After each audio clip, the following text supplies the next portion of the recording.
There's also the Wind, who could also be a 4 or a 5 even, or carry. Like there's quite a bit of flux here, but if I assume it's going to be Earth Spirit and Wind Ranger supports with the carry Nature's Prophet. You're looking for maybe an offlaner and a mid. My biggest, I think, really Enigma right now for Ilburst could be really, really powerful. I do like Okay. the Clockwork as a possible counter to that, Immediately as a but preparation, nice. yeah, I think the reason why I like Enigma is because you can just black hole the backline and you kill all the trees, so the Hoodwink can't really play in any tree line. There's not a lot of ways of stopping it, but Yeah, this is more I along go for the Centaur instead. this is more along the Centaur lines is of really Norma good too. though. Yeah, Norma does Yeah. prefer these going in type of heroes to the Pango. Of course, it's a respec ban against Norma's pick rate and win rate on the heroes so far. As a Centaur coming out, it's been a little bit shaky for Norma as the season is actually fallen down to less than 50% overall. Yeah. Out of 277 games played, he's only won 130 of them in professional dotes. So there's that little bit of a caveat there. And also with Ilbers having lost yesterday's match as well, they are facing elimination here at EPL Masters.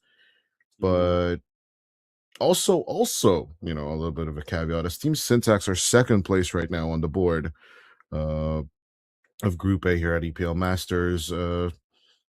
Ilpers are 1 point behind, it has to be said. But the last two matches, these two teams have played each other, which I believe one of them was in the Asgard Championships things that is being tested out. It's always good to Mm-hmm. see new tournament organizers try and get into the scene. Of course, that's how EPL became as big as it was. And yeah, the previous time before that was EPL season 39, where Syntax also got the upper hand on Ilbers, which I believe was also a 2-0. So overall, the two teams in general have met each other. They know each other's quirks and quops. At the very same time, as we're looking at this tempo, Team Syntax definitely have the faster draft overall. Even as you have the big TPs from the Nature's Prophet, right? The setup doesn't feel super right, as it's looking like Ilbers is, according to Syntax, looking for a position 5 hero. Sorry, my dog is asleep on my bed and he is having a dream. You have a cat right here, and you're paying attention to the dog. Okay, I'm so out. I'm Yeah, so I'm paying done. attention. I'm so Yeah, done, man. he was running in his sleep, just straight up, like full on running sideways in his sleep. Hello, puppy. Screw it. We'll do it live. Banning out the Enchantress instead of the Tusk, but Paulo has all the choices in the world for pick 23 here. Of course, the last pick of the draft will always be pick 24, which goes to Syntax this time around. Yeah, with the Centaur, Warhammer, Yeah. plus possibly the Wind Ranger, Nature's Prophet. So I think either or carry works. I think what's gonna happen is it's gonna be carry wind mid profit possibly. And Like I know then I or said spread carry 4, I'm profit. guessing. Yeah, yeah, or five, but That versatility logic, I think all of them work out, don't they? So far, so good. yeah. The reason why I say that is because Syntax are banning out fives right now, so they believe that it's going to be some sort of like position five last pick here. And my best guess is that we're going to be seeing a Wyvern. Um, Okay, I see it. called it, Absolute cinema. called it, Absolute which means cinema. yeah, I think you just needed some sort of save. You needed some sort of save. How Like much? if a clockwork goes on a target or a Lena, like you got to be able to pop some amount of disable, and you can also like ulti the Largo wants to be next to No, somebody no, strumming, no. and if you ult the Largo, Play. How much kill did him. you pay Palponlo to pick Fyvern? Well, Admit Ponlo's it on also played in the stream. past. Admit it on stream. How much did you PayPal Uh, him? Right I here, right PayPal'd now. him We're gonna discuss this zero live. We're gonna dollars. discuss this now. You met this man. You are friends with this man. I'm sure you can talk with him. Oh, god damn it. It's the tiny again. Ugh. Obviously, as a semi-tiny hater myself, Lenny going for it. And as a member, or I don't know, part of the team that has been beaten by so many Turkish Chinese in the past, Yeah, I think that this is just PTSD inducing for me personally. But at the very same time, we did talk about speed, right? For the syntax lineup, they need to go ham post the mid game matchups, and I think during the second nighttime, they really need to take over the game. While Ilbers, on the other hand, of course, do have the team fight, they do have the setup. Stampede will always help you out in the better positioning. But do we believe plate? I think the biggest problem here for Team Syntax is you have this really like balling up, really heavy, aggressively, balling up lineup. You have really big single target takeoff, and we talk about the late game, right? So like you work backwards. So the ultra late game, I think Ilbers have a much better draft. You can turn Wind into a core, like a into a basically a second carry. Um, you have it is also an Earth Spirit mid, so you have like save with Aghanim Scepter on the hero, um, to help like people from Laguna Blade. Wyvern is one of the better scaling class fives, just with the fact that the Q does max HP damage, and you get an extra skill point in a spell, and like just the late game just feels a lot more convincing for me for Ilburst. But you get to the point of the mid game, and I think it's a lot closer. But it does come down to Tiny, right? Like if Tiny can really get to that point where you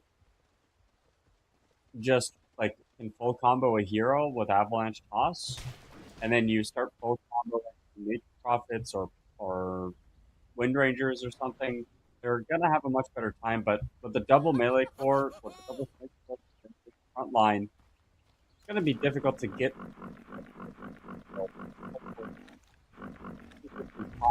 die.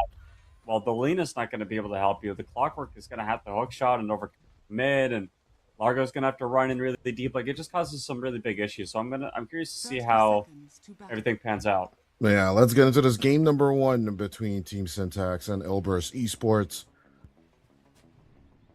Because I think the biggest issue is definitely going to be this mid lane where Lena is notoriously known as the biggest stomper of mid lanes, or actually any lane she touches.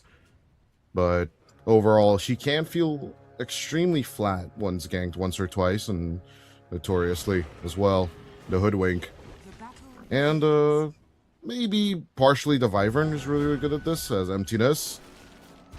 One ring around the rosy, they risked everything for that 3-rune gambit, but Emptiness has fallen low, will not become first blood. He could just kill himself to the tower, and that in and of itself will not guarantee them as much gold. It also doesn't get first blood gold, I don't believe. So I don't know if in that's this case first blood gold is just denied for both sides. I'm always confused at this mechanic. first blood only applies, I believe, if a hero gets a last hit. But if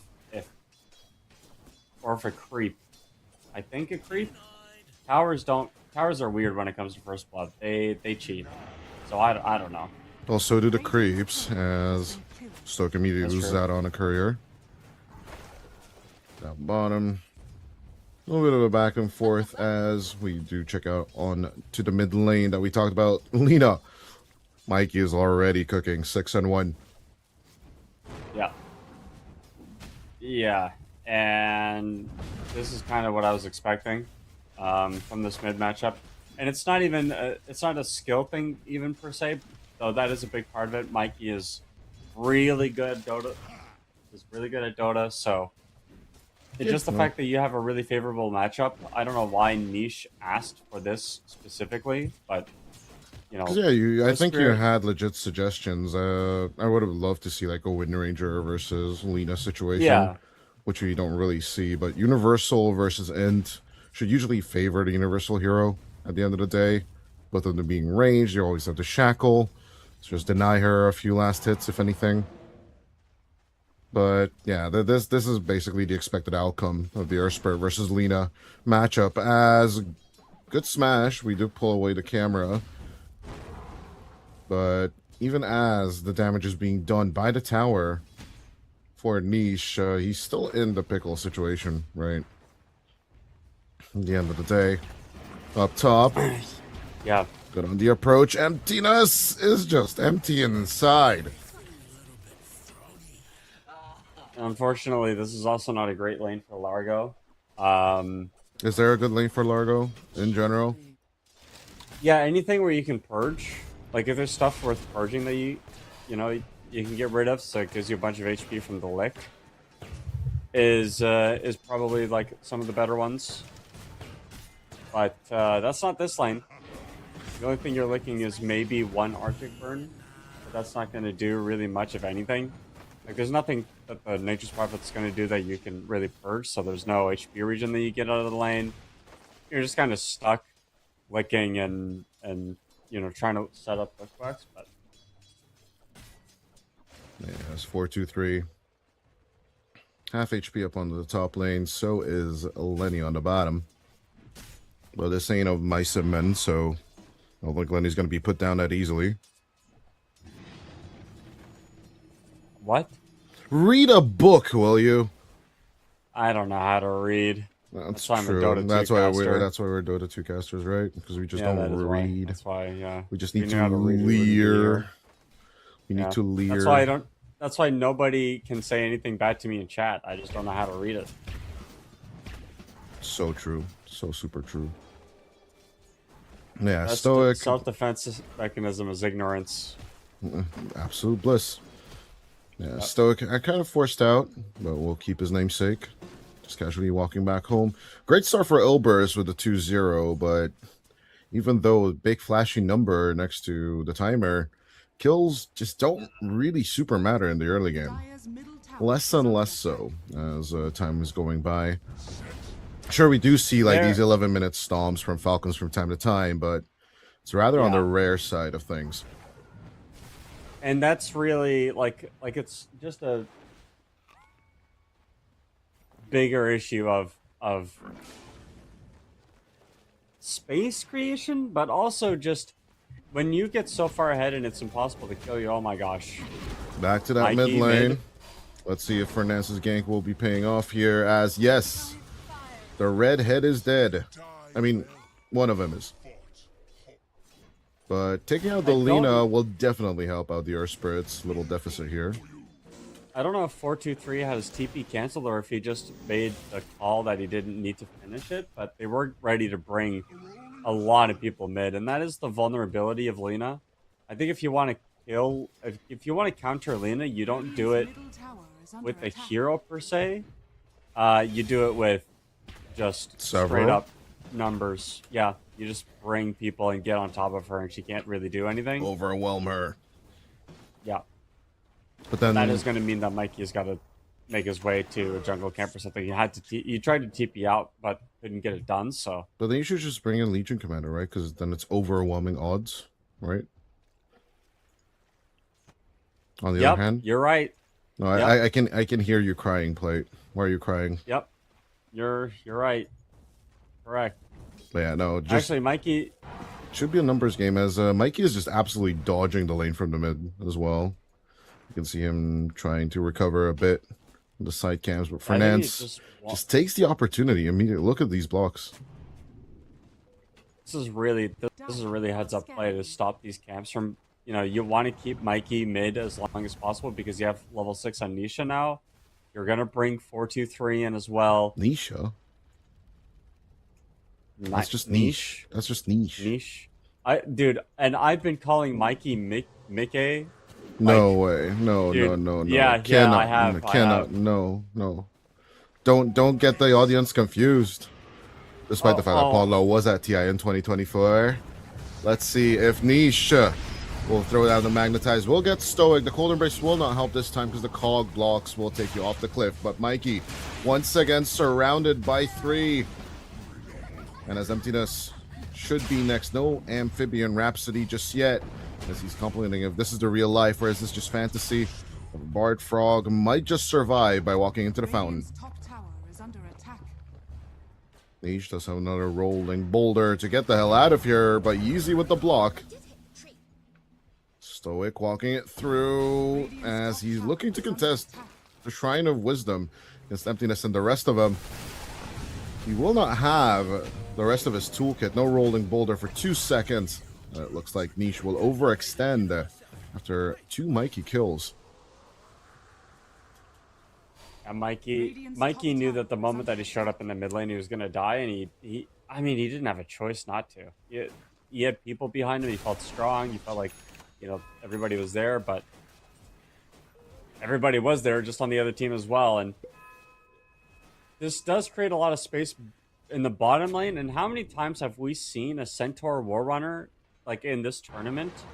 I feel like we're seeing one of the premier offlaners of the patch really develop in this tournament specifically. I'm curious to see how it's going to transpire once the TI group stage happens, but Centaur Warrunner just seems to be a hero that gets farm, got so much base damage, you have so much armor, you're so tanky, you keep getting tankier as the game goes on.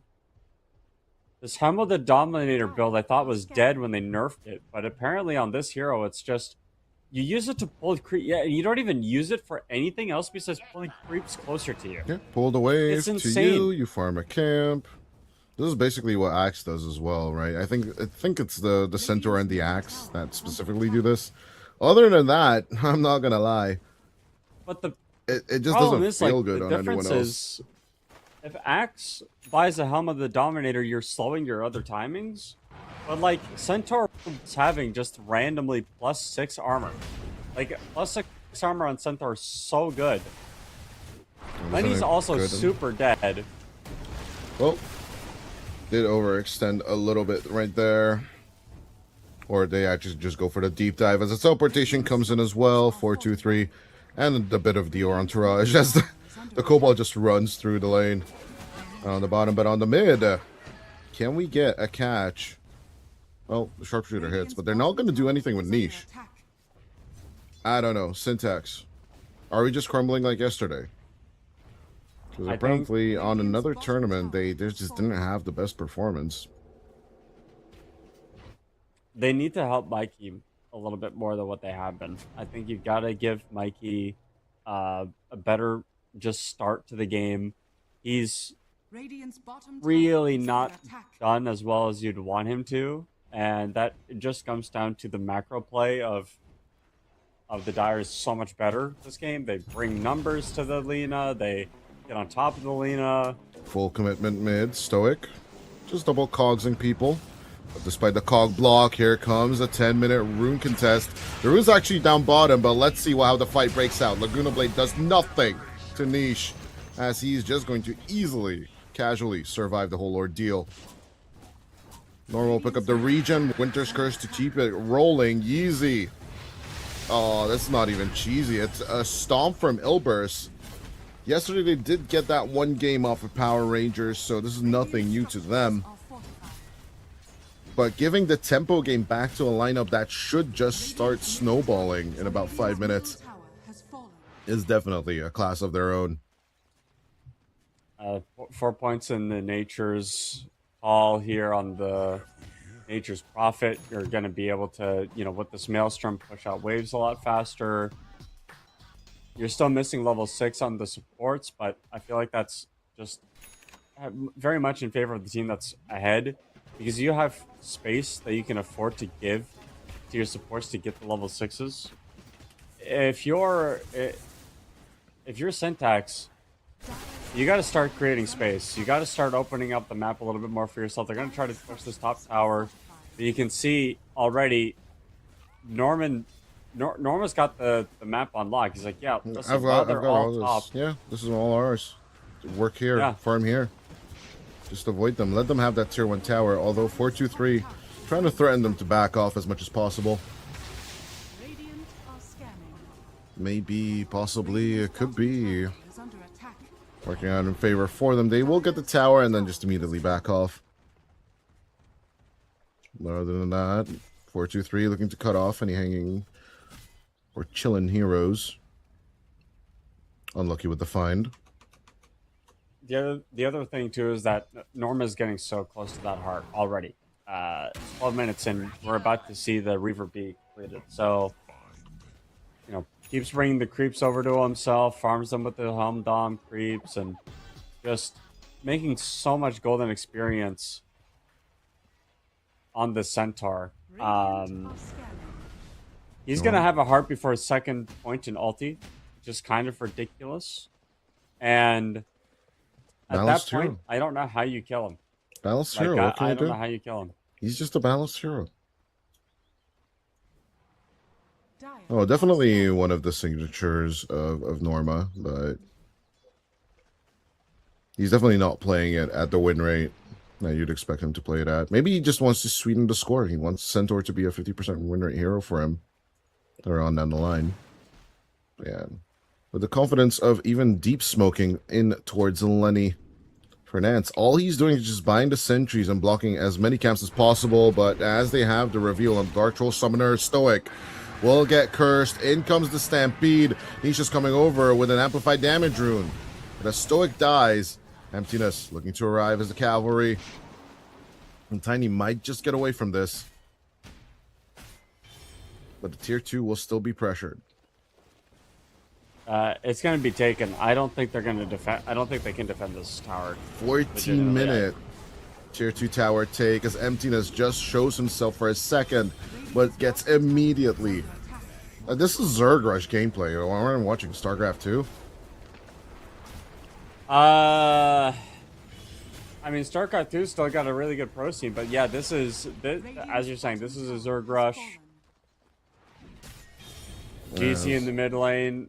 He's just trying to shake off, or just going to try and get on top of him, but even with the committed magnetize, the Hoodwink will survive.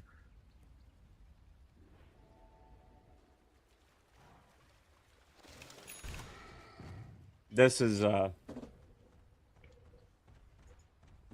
problem. This is not going the way net worth Syntax drew it lead. up at all. As the Mjolnir is about to be finished on the Nature's Prophet. Yeah. Definitely the biggest crap problem, ton of profit on this guy as well.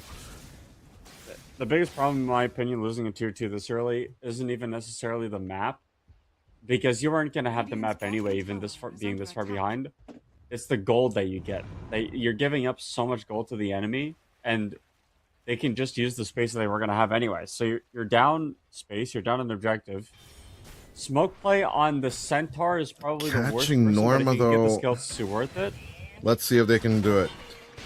Out comes the hook shot. Good with the Ganunda blade, and the Cogs break will actually secure them the kill here, along with a sharpshooter. But 3 ultis were used on the self laner. That is a massive 1-minute window that can be used to punish on the Ober's side of things. And mind you, I don't think they're going to. I think they're just going to wait. Norma is up in 20 seconds.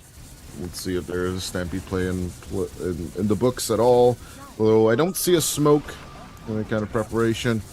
So I guess I'm going to dub this now to Sumail gameplay. Whenever we get to see this massive, massive window of farming, right? Because in the All Chat podcast with Sumail Quinn and Insania, they talked about the fact that currently the map is just about the farm, right?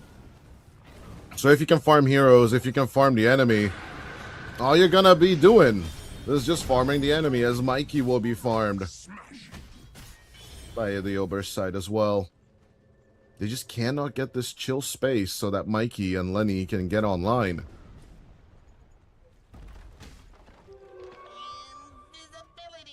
60-minute power rune kind of taken over. As I did say, night number 2 should be where Syntax will start to shine. But I think this heart's finished now on Norma, so 3,000 HP at 16 minutes. Good luck getting through that, even with the item set there on the Lena. Yeah, I don't know, dude. I really don't know. I think this is just looking like a situation where you have an offlaner that is just does not have the same farming speed or just straight up impact, I think. Like, Centaur has a stun, Largo does not have a stun, and I think that is the dynamic of what you can expect here. Emptiness. Easiest grab as the position 4 sets it up. The position 2 will knock it down, but 4-2-3 will just steal the kill. Mine. Mine. Yoink. Mine. It's nature's prophet. As there's still the approach there. Back onto Niche. This is the kill they should be getting time and time again. Because the Earth Spirit will only die for the second time this game, actually. No follow-up. Or territory will be gained after this kill, sadly. Big kill. I mean, and Mike is going to be able to, with that Aghanim Scepter, is going to be able to really push himself forward. I think, obviously, Niche didn't respect any counter-initiation play, but you really don't need much more in terms of damage output from Delina until you get the Aghanim Scepter on the Kaya. I feel like that's basically all you need. Well, let's see if the Bear Aghanim Scepter is going to be enough for something big as the Centaur. Trying to go in for the cog block as well, but Stoic is just constant chain stun with the hoof stomp, with the Centaur Conqueror. But the Clockwork could still get the hell out of there. Trying to split the power shot. Fernance decides poorly. 2-shot towards the Largoba. Yeah, I don't even think they needed to use the Stampede there. Like, Norma was completely fine. Half HP, they didn't have Laguna. Even if they used Laguna Blade, I don't think it would have gotten the kill there, so who cares? Not looking to commit at all as Stoic. Okay, the enemy's still at the gate. A reapproach on Lenny, who has an 0-1-0 stat so far on the Tiny. Definitely not convincing, but let's see if it'll all be turned one way or the other. As up top, Niche.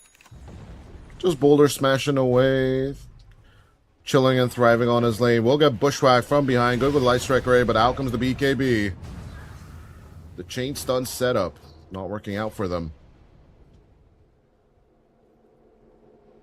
Yeah, BKB is, obviously you don't want to use your 9-second BKB there. That is an opening, right? Like, that's a cooldown that you can use. You know, Mike is going to tell the team, hey, let's put some of this pressure together. And we're talking about a timing team, right? Like, we need to Aghanim Scepter on Largo. Dude, why is Emptiness not going for Aghanim Scepter? Am I crazy? I think this is the game for it. I absolutely agree, but they do need recovery items, and he is aiming for the Lotus Orb.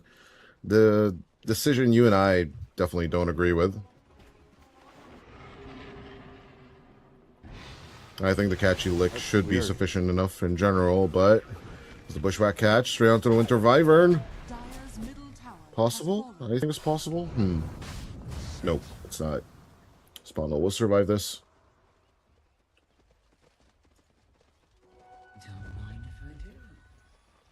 It's just going for more, like, supportive items. Utilities. Let's call them utilities, because, like, support items would just genuinely be, in my opinion, Glimmer and the Force. Yeah. No, that's right. It is a lot more utility. I don't know if you necessarily No, need Lenny. utility, though. Lenny, not like this. Lenny! Goes in for the Avalanche, tries to get the TP out, but will not be fast enough. He just rolls in for the extra mental damage. If nothing else. The only thing Tiny has contributed to this game so far is dying. Hey, he He did that literally has twice. 0 kills, 0 assists. He did that twice. 2 times already. Yeah, it's not good.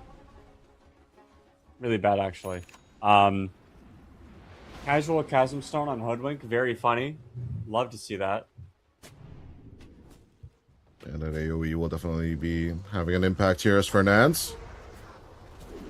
We'll try and scurry away. The Essence Distiller will show his position, but that is kind of all she wrote, as Nisha's not here to just roll in. Essence Distiller, I think, is one of the better, if not best, just random support items. I think it's so necessary. You need to have one on every team, in my opinion. Like, that's how good it is. Um, Definitely agreeing with you on that point.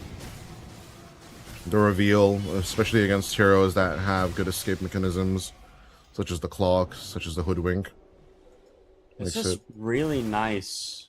Mikey having used the cloak, but the hook misses. They needed that hook shot so bad to hit. Would have been a massive kill once again onto Niche, as the bushwhack will also be whiffing. Niche is just breaking ankles here. I would love to see um, Ilbris play Dire's mid top top, tower is under take attack. over enemy triangle. You can give this Tiny as much space as you want. I don't know if the Tiny's gonna have. I don't know how much impact the Tiny's gonna have. You'd hope that maybe like once he gets the BKB, that he can start. He feels more confident playing with the team. But again, you do have to worry about, say, for example, you're standing next to Largo and the Lena. Neither of them have BKB, so then you get hit with the Winner's Curse, and then But you're I just dead even through it. But I don't even want to BM at this point, right? Like, if Lenny even decides to join, Radiant are scared. Ilbris will know that Observer Ward in front of the Tier 3 tower has been there for the past 7 minutes. It hasn't Yeah. been read, it has been contested. But yeah, now that he will be joining with the Shadow Blade, let's see if they will even get a kill out of all of this. But 4-2-3. Casually not even joining this fight, actually, because it was just Niche and Norma doing their own thing. But as Yeezy and Emptiness will reveal up onto the top lane. Yeezy with a sharpshooter, rather on the escape side than actually hitting things. Niche, the 4-2-3 will just casually take care of the Squirrel Rat. We've already seen Tormentor being taken, so I don't know exactly why they're going through a portal. I guess is to kill off Mikey, but you also could easily have just taken Roche from this point, to be honest. Searching for Lenny feels ideal Attack. in my eyes from Fernance and Niche. Yeah, I don't know why you didn't just go Roche on and then decide, hey, let's, Radiant's top tower has fallen. you know, take all these tier 2s, but Mikey. Gotta be targeted. The Lena will be magnetized and held on to. Out comes the Cloak of Flame. Let's see if it will help. It's the first assist of Lenny in the whole game. He is gonna go for the TP away, but gets the Winter's Curse. Back and forth between Ponlo and himself. Ponlo setting up perfectly onto the Tiny, but with an avalanche, a bit of a turnaround. 4-2-3 finally dies. For the first time this game. Is under attack. At the very same time, if this fight is turnable, then picking up the running away heroes would be massive. Stoic with the cog block. And with the Bushwhack follow-up, they will get the Winter Wyvern. But Niche with the BKB, he held onto it for all this time on the Earth Spirit. Yeah, having killed off the pause 1-2, but sacrificing 3 people on your side for it. Or was it 3? Might have been 2. No, it was 3. I don't know. I was correct. I don't know why they didn't just go Roche. I feel like you didn't have to do any of that. You could have just taken the top tower, gone Roche, smiled, lived your life, not risked anything. You don't have to keep going for more and more and more. But 4-2-3 also TP'd incredibly aggressively. Obviously, you know, a bit out position. Probably felt like he was unkillable, but didn't have the BKB ready for that team fight as he stood in the middle of 3 heroes and didn't even try to make his way up onto the high ground either, which would have also probably kept him alive. But correct me if I'm wrong, not even Stampede was used. As soon as they saw that the situation was getting bad while they were trying to take out the Tiny, Stampede wasn't even used to actually mitigate any of the effects of this play.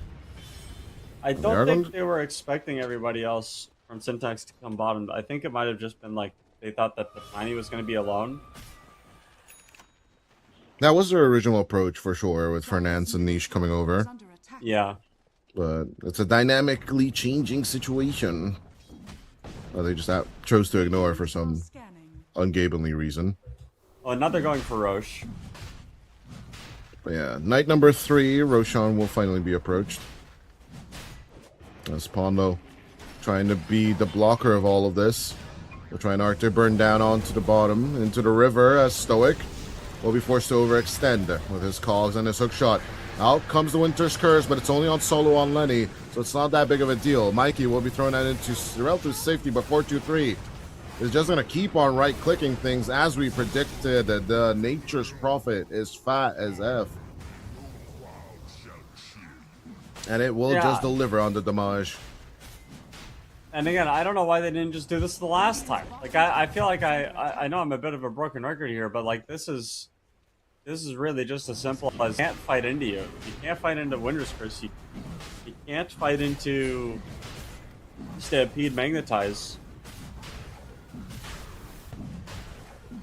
I think they just forgot to press buttons in that one fight. You know, this is a constant. If you ever, I mean, you are truly closer to the higher tiers of Dota compared to me. Yep. But like, if you ever hear like HK, shout out to humble Korean former EPL staff member, True. is Stoic going down. So yeah, the ever so loved proverb of press your effing buttons. I think, well, they did. They just, the reason why it didn't look like they did is because they used every button they had to keep Mikey alive, and he still died. And then if it looked like it didn't, like when the goal of the button pressing isn't achieved, you haven't pressed your buttons. You know what I mean? Like, Yeah. and that's I that's get kind it. of the I don't big know if the issue. audience will get it. I think they'll definitely. Well, if you don't press the button will not be pressed. What kind of It's like- Shifu wisdom is this? It's like, you know, if you press a button to get money and then you press your buttons and you don't get money, you may as well not have pressed your buttons at all. And this is just kind of what happened there. Yeah, I'm actually talking about Ilbers in the previous fight, right? Where they did lose Yeah. out on 4-2-3 for the first time. That fight, German a grip with the boulder smash niche, looking for the contact. We'll throw out the magnetize as well and throw out the sprout just for the damage. But cannot reach the hoodwink. Finally, one more boulder will be enough so that the magnetize will go through. Lenny, focused and fired upon. Good reveal with a little bit of dust of appearance, but Lenny not having the BKB, or actually not willing to use the BKB, will just be cut down to size. What is you gonna do? BKB TP at 200 HP when you're getting focus fired? I don't know. Nightfall manages to make it work somehow. Yeah, well, Nightfall's a little bit better than these guys. A little bit. I mean, he is going to TI. 6 days till TI played. Yeah, I'm so excited. So I love. Not gonna lie. I'm a little bit giddy about it, as well as Mikey. Yeah. Gonna get caught. The Lena being the glass cannon, that she says, it's looking like Mikey's doing the performance of CCC from TI7 on this Lena Sounded right like now. you were about to call Mikey a glass clownin. Glass clownin? I mean, we are Yeah. playing Clownfall currently as the event of Dota. We are playing Clownfall. Clownfall. I like Yeah. that the community comes up with these dumb names for the events, for sure. They should have called it Clownfall, actually. That was a bit of a mistake by them. Crownfall and then Clownfall. I don't know. Valve shouldn't make the funny names. We as the community should come up with the funny names. Well, what I'm saying is, like, now that we have the funny name, let's Let's actually stop call it the funny Yeah, name. let's actually call it the funny name. Yeah, let's get the name changed. We can have the fourth act be the name change. What do you think? Is there a fourth act? Well, there should be. I don't know. You haven't finished the story, have you? I have. Well, But I don't want to spoil it. For I don't anyone want. at home We that shouldn't hasn't- spoil it. Go we play shouldn't Dota. spoil. Stop watching Dota. Go play Dota after this series for sure. Go get your tickets on the train. And don't stop asking me for tickets. I'm not going to give you any more. Stoic. At the very same time, Boulder smash back and forth. Once again with the geomagnetic grip. But in comes the Stampede. Norma finally arrives. But will get stunned himself. At the very end of the day, though, with the numbers disadvantages, Norma is just sucking up all the damage. We'll just BKB the hell out of here. He is super tanky. He's not just tanky. He's got Consecrated Ramps and Heart of Tarrasque, effectively giving him about 5,000 HP. Yeah, and then he gets one Cold Embrace and it brings him back up. So, Balanced much? His last tier 2 tower falls on the top lane. That's not looking good for the Syntax side of things. I've always held the opinion that Cold Embrace has been a little bit too overtuned. Um, that kind of just solidifies it for me. This is a literally 20% like heal bonus, Radiant are scanning. and then you also get extra attack damage. Yeah, after the shard. Dire are scanning. I legit think like Cold Embrace should only last 3 seconds. Everything should stay the same, but it should only last 3 seconds, not 4. Yeah, that would probably help. As 4-2-3. Looking for the grab. Fernance will be going on to Mikey instead. Good with the Laguna Blade. Fernance will just overstep a little bit. Let's see what Lenny can do here. But as the Aegis gets reclaimed, it doesn't really mean much. Winter's Curse just to keep Lenny in place. In this scenario, the Knifeful just does not work out because the Winter's Curse will just keep you there. I just breath on the Nature's Prophet at this point. Niche. Once again, baiting out another Light Circuit. Is just going to roll on through. But yeah, no, it does feel like Syntax just cannot do anything. Like, they've been fighting this deficit Radiant's bottom tower for the is past under attack. 20 minutes or so. And just could not make it even a dent at a possible turnaround. I haven't brought up Mikey's atomization, but he is going Dagon 5.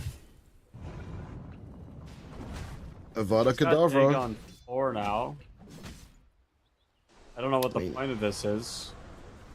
Bursting down people. I think it's partially what killed Fernance in the previous fight.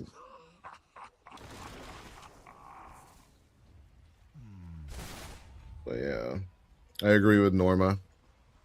That Yeah. is absolutely necessary here.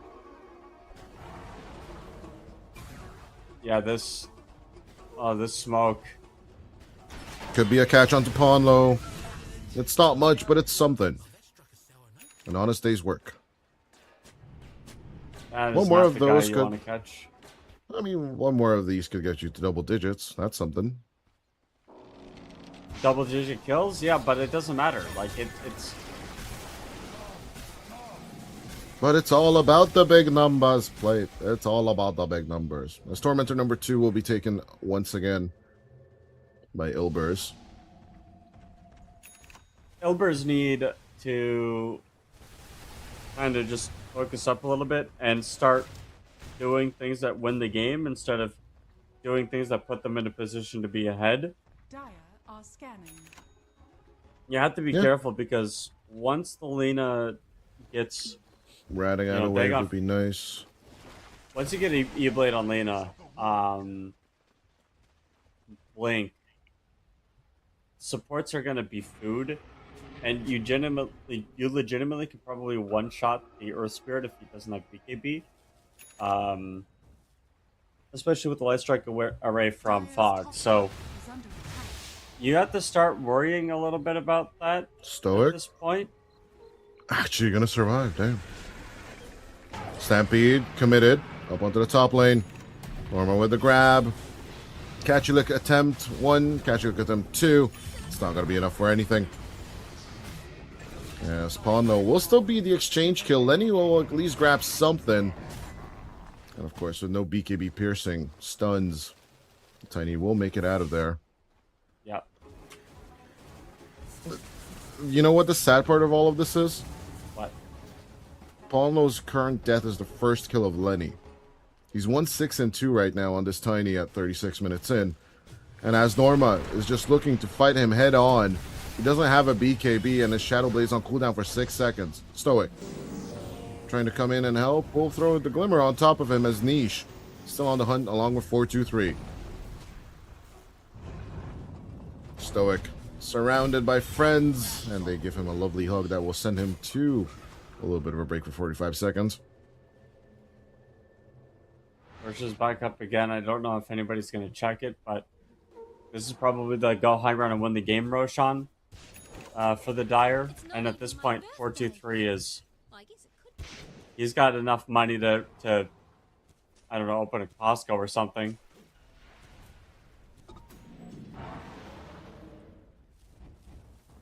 I actually want to go to Costco and just buy the 10 pizza pack at least one day. That would make me Sure. happy. Or is there a 10 pizza pack? There should be a 10 pizza pack. Or an even dozen. I don't even know what you're talking about, brother. Is that what do you mean? Isn't there like a frozen section? Yeah, Like frozen pizzas? yeah. Like the biggest pack of frozen pizzas we have here and oh, hold on, Mikey. He will be frozen a little bit by the stuns, but as he turns around, BKB on BKB action will be the response. Yes, Fernandez looking to run away, will be stunned himself, but the this will help out a little bit. 4-2-3 coming around the play, as with the Gale Force. They just set themselves up for success. As Emptiness gonna be cursed, and eventually it will be the sprout back and forth is just not gonna work out for you. Yeah, no, and Radiant's bottom tower is under I mean, attack. yeah, you get a 1-for-1 trade, but again, it's really just a matter of 4-2-3 is getting so much farther ahead still. We'll just keep on rolling with it, won't we? Yep.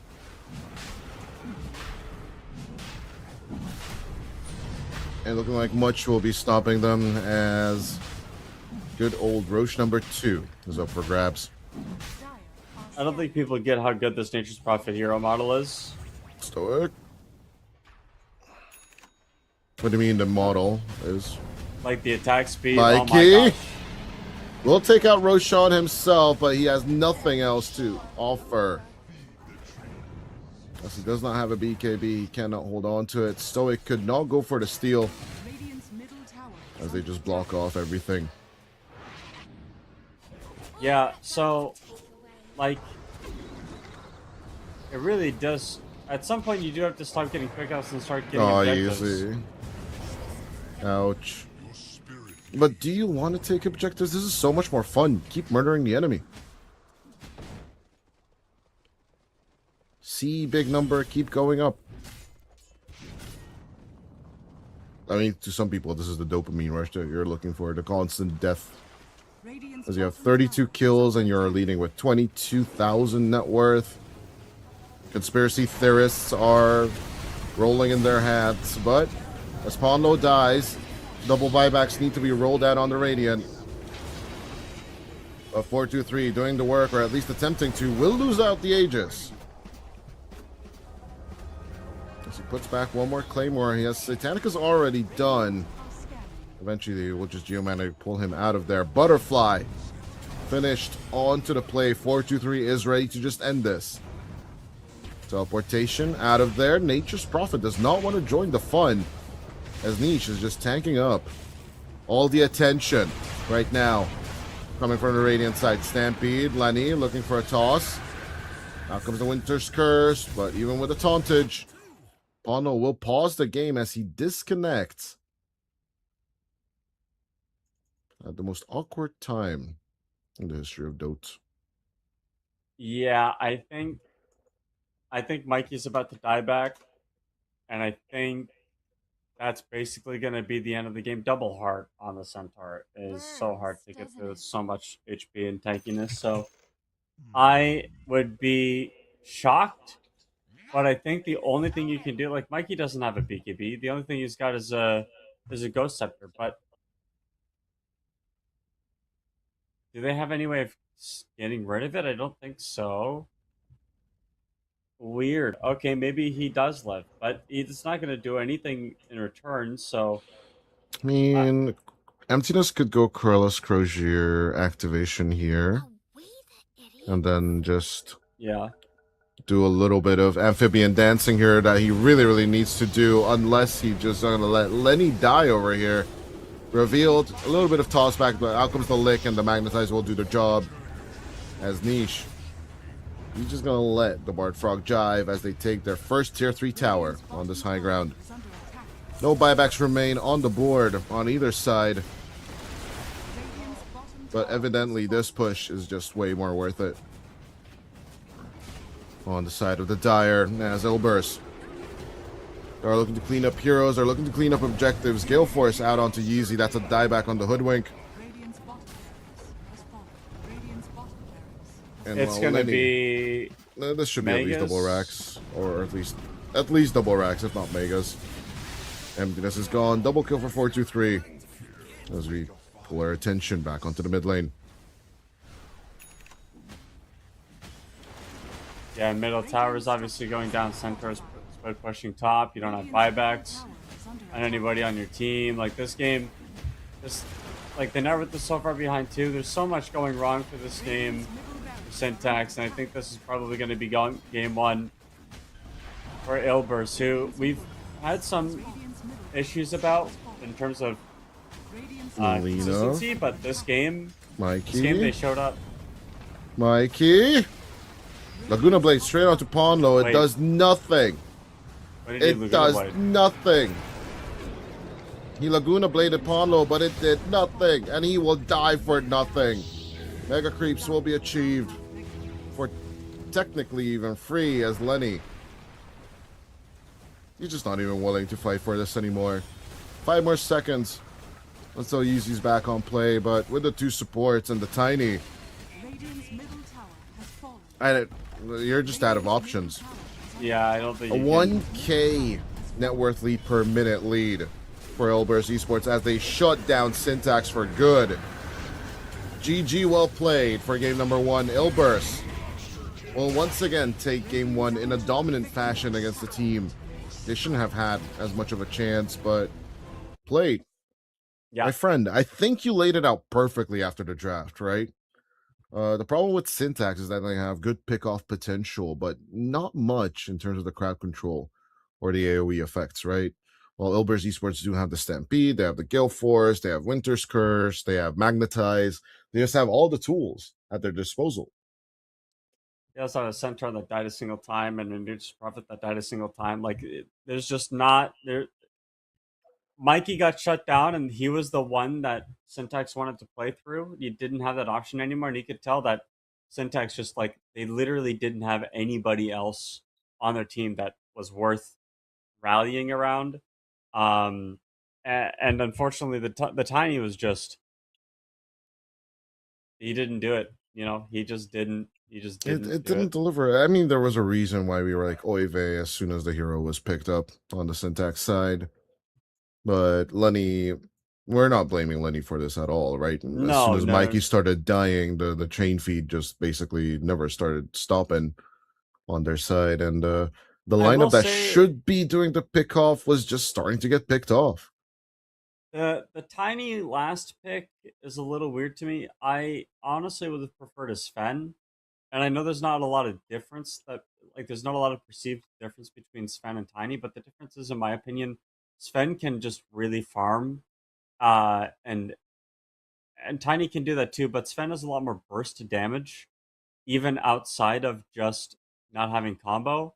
And I think if Lenny was playing more of a, I can get on top of the Winter Wyvern or I can get on top of the Nature's Prophet hero, then things would have gotten a lot better. But he just kind of walked in and died over and over again on this tiny hero, and he never really found the angle to really like go in and burst the target that he wanted to. There wasn't ever a moment where I felt like he was following up on a clockwork hook shot, for example. It was just I think Syntax were a little bit out of their depth here, and Ilburst came in with this idea: hey, we're gonna pick Nature's Prophet, we're gonna kill mid over and over again, and Mikey didn't have a game, so we'll see if Syntax can counter draft that. Yeah, let's see if they can deliver on that next round of play, or are they going to crumble just like they did for yesterday as well? Find out after the break.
themselves. Oh, it's a habit I wanna break, like a baby band that is on display. And you pull me in, I can't look away. Nothing matters, it's a pattern.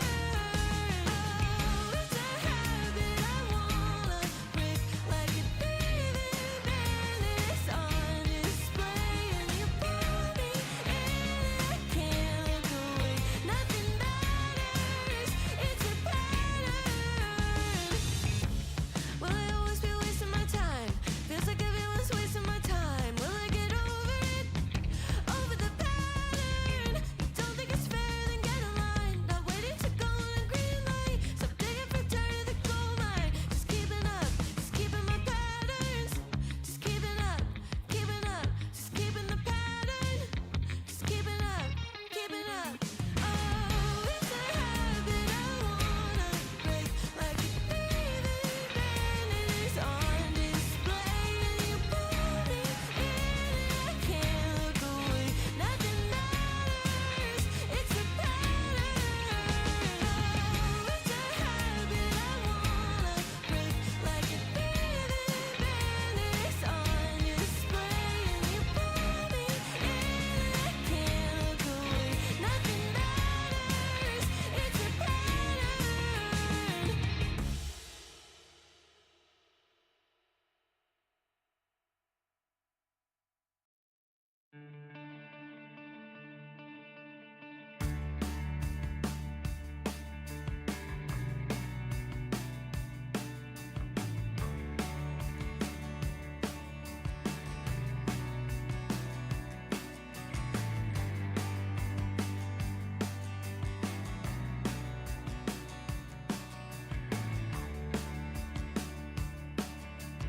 Punch drunk crazy bets on me.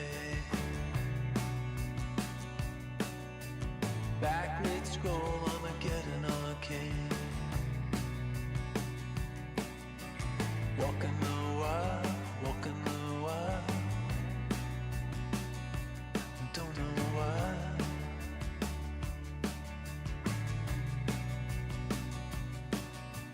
Cosplay cowgirls and numberless chats. We're feeling just fine in our running hats. Walking the wild, walking the wild. I don't know why. I don't mind the hustle and the tussle. I don't mind the grind. I don't mind pretending we don't see these signs. I don't mind the hustle and the tussle. I don't mind the grind. You and me dancing on the Gideon time. Try to unplug it, turn it back on. Try to unplug, but the feeling's gone. Walking the wild, walking the wild. You don't know why, you don't know why, you don't know why. Radio play in the cesspool stream. Oh, running down nightmares that used to be dreams.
it's an Armageddon time.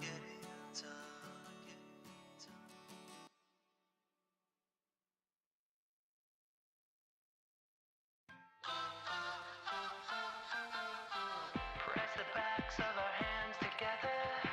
It's still wet, so the ink should transfer. Meet me at the side door. We'll sneak on through the main floor. All night, let's take a shot. Keep moving and we won't get caught. Take a long way home. Tonight we're free to roam. Everything's gonna be alright. Just let go, enjoy the ride. To the top of the world tonight.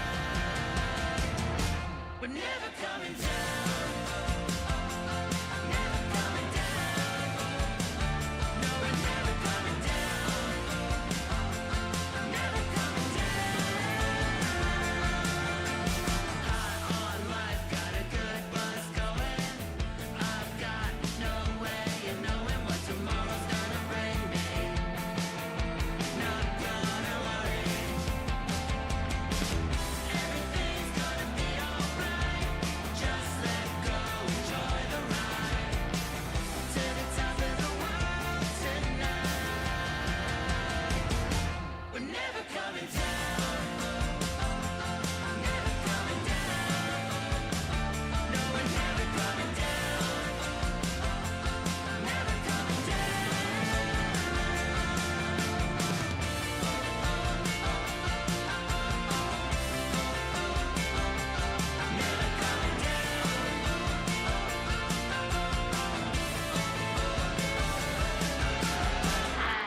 Life got a good buzz going.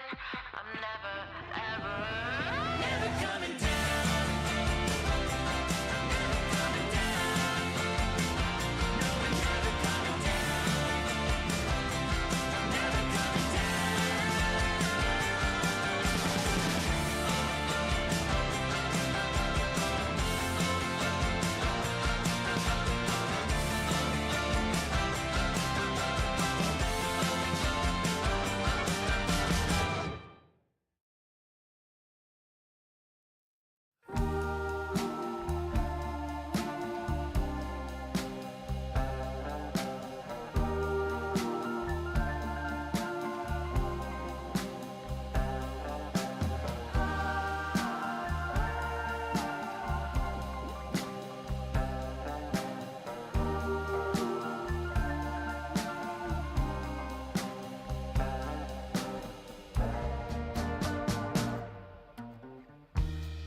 Well, I know how you want it to seem, but we'll watch as it all plays out. From the crest of the wave that we broke upon and pulled you back into the sea, all the way down. Why'd it take all our life to explain that it's more beautiful when you're here? I remember the light when it turned around and revealed all the truth, no escape. Point blank.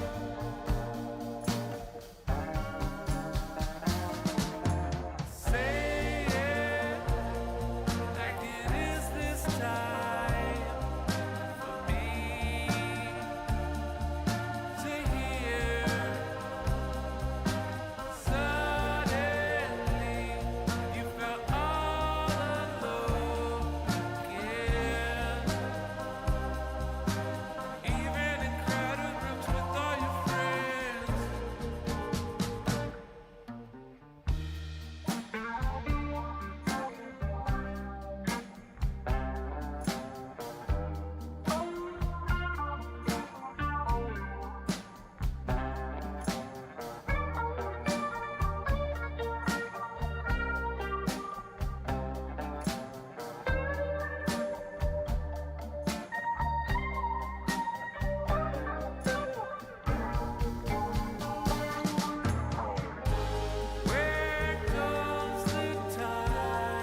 Let's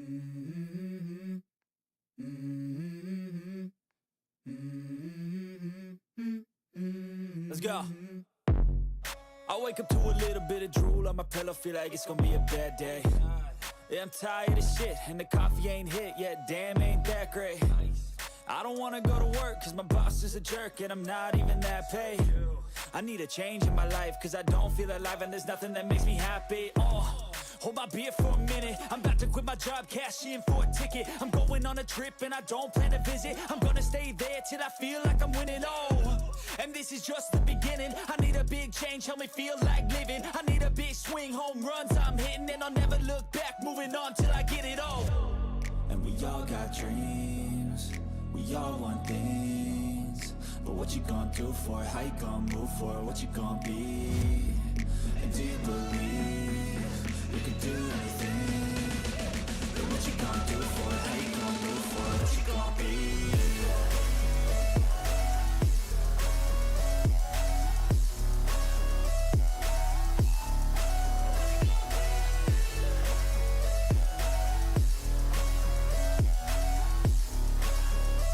Let's go.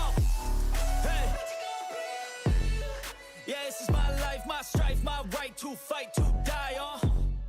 And this is my game to play, to claim a brand new name, And I ain't gonna lie to you, I'm a bit nervous that I might screw everything up that I've ever done. But what's the point of living if you ain't having fun?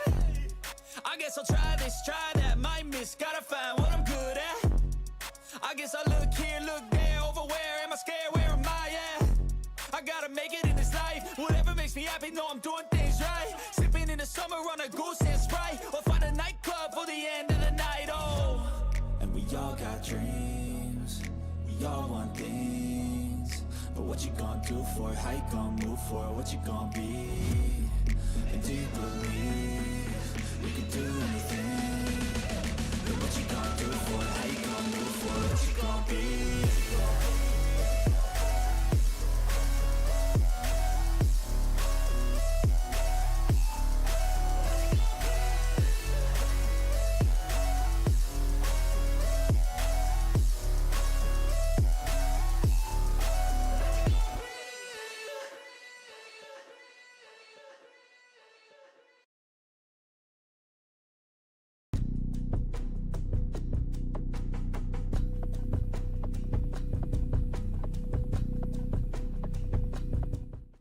Elbers Esports versus Team Syntax. Game number 2.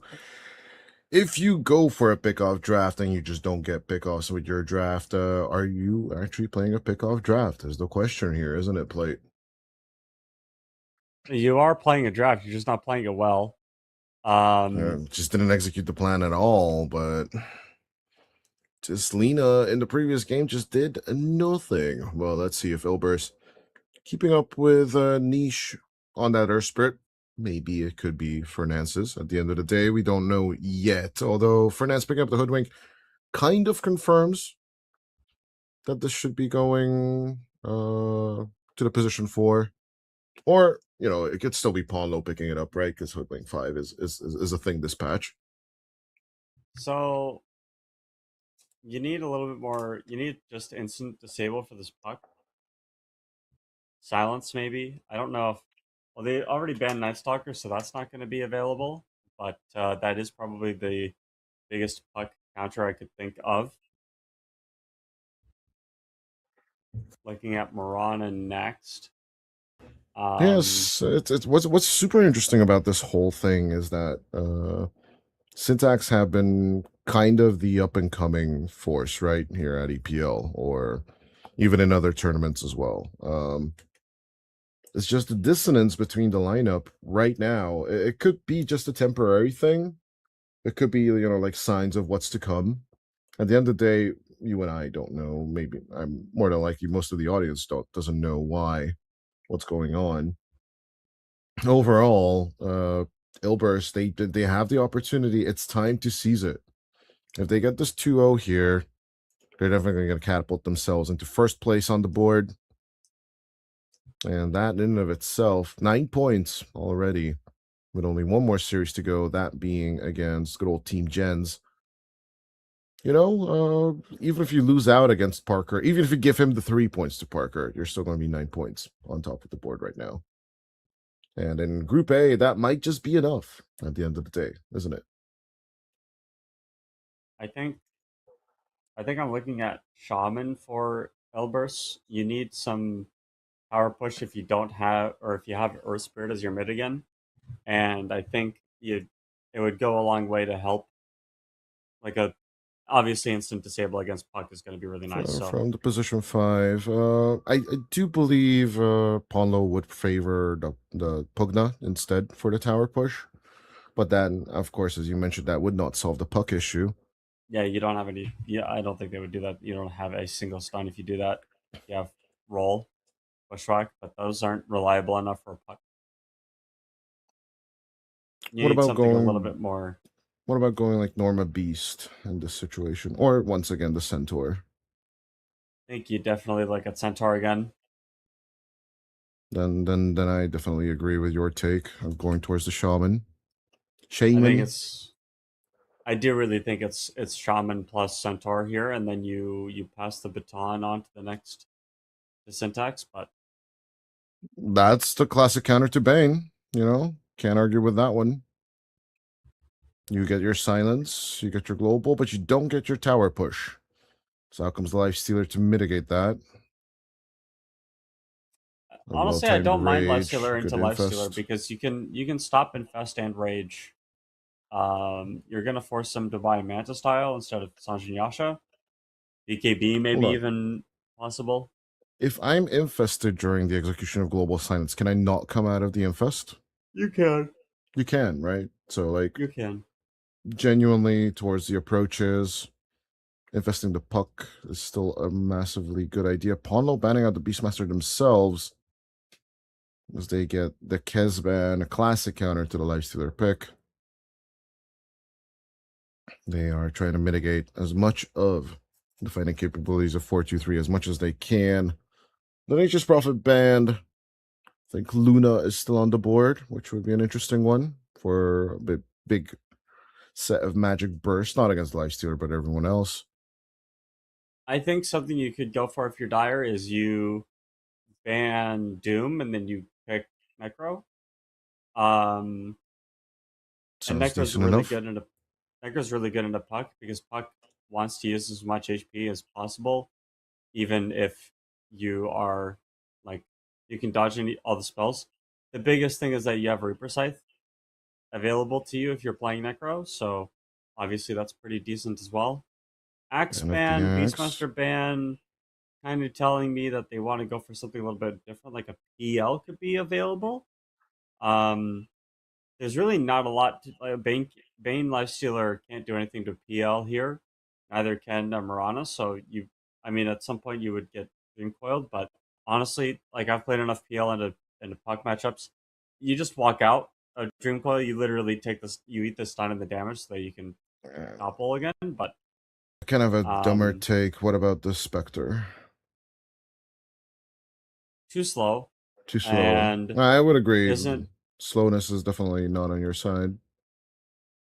also isn't really good into the Lifestealer 1-1 because you are really tanky. Okay, Dawn counters on the lane. SF is gone. No Kez, no TB. I'm still looking at Luna for some reason. I don't know why though. Still, Solar Guardian kind of messes you up, so I do tend to look away Did from they my just favorite. pick Dawn into Silencer? I don't know, dude. Pick two heroes that are massively countered into the Silencer. Although, Silencer is just already a counter to the Bane. Why would you The pick Dawn, the Dawn into Dawn just Silencer? it doesn't make sense to me. Emptiness doesn't make sense to me, and the Luna doesn't make sense to me. But I mean, I guess I know 423 all too well.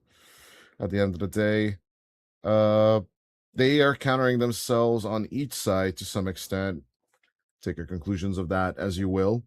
At the end of the day, it's just for the fun of the game, right? But overall, thinking it through, I still like the Olbers Esports draft a bit more. If they can execute similarly as to the previous game, then I don't think there's going to be any kind of problems here. But Team Syntax, they got to get it together, and those Infest bombs have to land on either the Luna or the Earth Spirit. And I don't know if they have enough magic immunity or resistance or escape capabilities to actually make the silencer not be that big of a problem. I am a really big believer in Mikey Puck. I think Mikey Puck is one of the best hero player combos in the tournament, and if you have to, he's gonna have to prove that he's better than Ilbers here, with especially with the fact that you're running into Silencer and you're running into Earth Spirit. Both have silences that Puck doesn't want to play with. Force Staff isn't going to help you because of Stampede. You're going to need to buy a Yule Scepter or something. There's no real natural nullifier builder on the Radiant, so maybe, or the Dire, so maybe you can get away with, going that like second item, or Witchblade Mules Blink could be like the direction you go, but ultimately, I don't think it's necessarily it's not screaming, I'm gonna win the game on this hero itemization, and that's kind of what I want to see from Mikey. Yeah, we need to get Mikey to get the let out here in game number 2, as Ilbers Esports and Syntax are already on their way here on. No. It was has ever made, by the way. Yeah, it's pretty good. Better luck next time. Bonus points if you know what TV show it's from. But yeah, I guess we'll have to question you later on that one. Yeah, Lenny and Stoic hanging loose on the safe lane while the rest of the team on Syntax are about to fall into this 3v5 situation. Definitely not what I want to start off with. Rune takeover. 30 seconds to battle.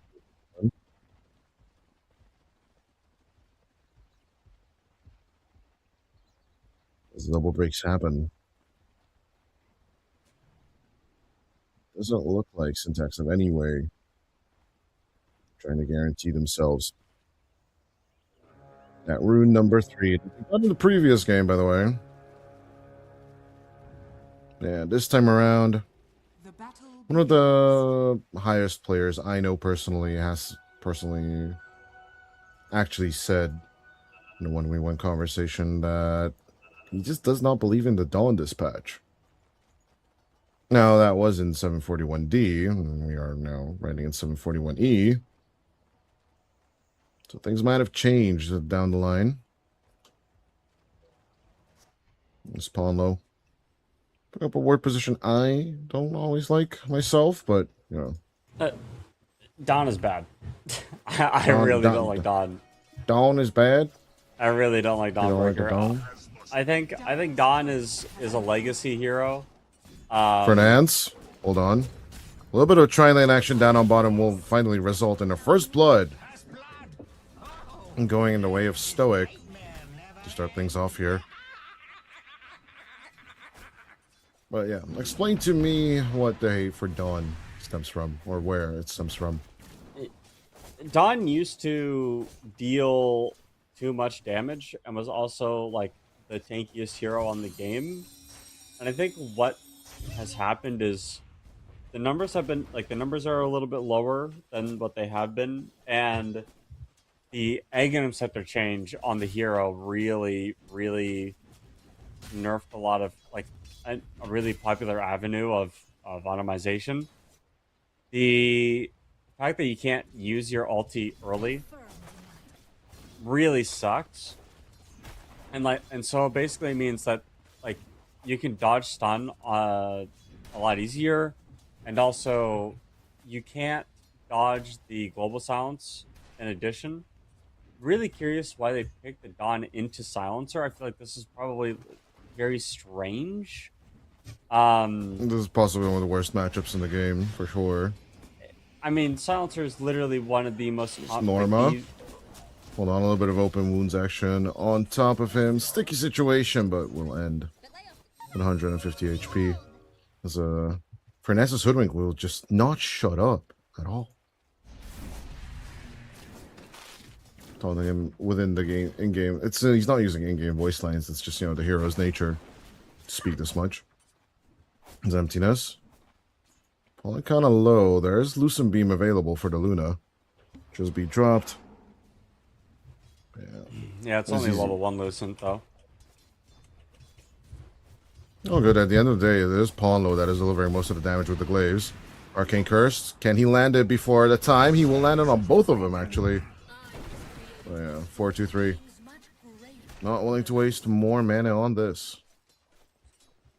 423 actually got Ponlo killed there. And I know you might be thinking, well, Ponlo was the one that was overextended. But Ponlo was under the impression that there was going to be a Lucent Beam to stop the Starbreaker.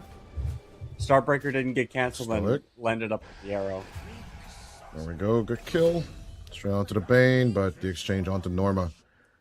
Kind of brings it into question if this exchange is worth it for them on the bottom. I mean, Yeah, obviously finish the worth thought. for... Finish the thought. Oh, On the I top, was just on saying, the top like, lane.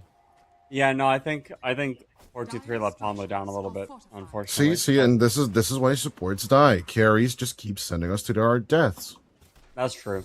That's true. But it's your job to die for me, so... No, this is all. You're all the only one to blame. Sure. Agree. Yeah, both offlaners struggling 4-2-3. really hard in this game. Easy pick off onto the Luna.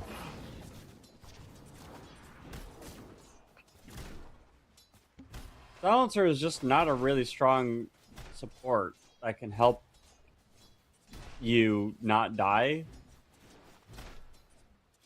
This is the big issue, is that, like, you know, if this was Tusk Dawn, obviously that would be a lot more scary, but a lot of really strong lanes here. I think Syntax really needed to fix their laning problems from the first game. Well, They have looks like the Bane laning Lifestealer. Yeah, and the laning stages are looking better, but emptiness once again pretty low on the HP. And 4-2-3, he can be coddled into this greed. Yeah. As one lane we haven't really talked about, right? Since most of the action was on the sides, was Nisha's and Mikey's lane this time around. Once again, dominated by Niche. And he's just been playing. Well, I don't know if I would say dominated, but he's doing well. You know, He did manage to force the puck to go back into, once again, side camp farm. I don't know if he. I don't think he farmed. I think he stacked it. Oh, he did farm it. No, he stacked. He stacked. So, yeah, I mean, it's a little awkward, I guess. Like, I don't know. Okay, emptiness gonna go down up to on top lane. As they give back a little bit of that tri-lane medicine that they got in minute 1. There's a secret arrow. Lifestealer. Hold on, Yeezy. Could be in trouble here for Nance. Looking for the bushwhack. Will whiff it. Because Yeezy will just have the leap in time. They're just struggling to see how the Silencer is going to get level 6. Once that happens, you obviously have a lot of cancels. You have a lot of Speaking of ultimates. 6s, Power Rune spawning in a second. They will be bottom. It's just an Invis rune as Yeezy. Thrown into the neutral creeps. Will deny himself on the top side of the river. Radiant are scanning. Yeah, 6 kills in 6 minutes. So far we are in the game of averages. I'm a little. Oh my gosh, Mikey. Should be okay. Should be okay. I said should be. But he doesn't press the invis on time. He is just gone. Oh, of course, there was also a sentry ward there that I'm just blind to. Yeah. Maybe he was too as well. Yeah.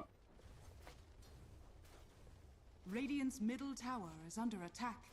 Radiant are scanning. Yeah, 4 and 3. Nice evening of the early lead from Fernance and the boys. And with the Mikey kill, of course, we were looking for that silence, right? A more solid thing. But maybe even in this early game, this little bit of help coming through from the Geomagnetic Grip is going to be enough. Yeah, I think grip is definitely going to be enough for that. So, but when I'm worried about how much work the silencer is gonna have to do this game. Yeah, I can Like see the he, cogs in your brain turning. Like, do we call out emptiness being hit a few times or not? well, it's like, you have Dawn ulti, you have Bane ult, and then you also have Puck. Like if Puck ever orbs and you can global silence him to Radiant's stop the bottom orb tower is jaunt, under attack. he's probably dead.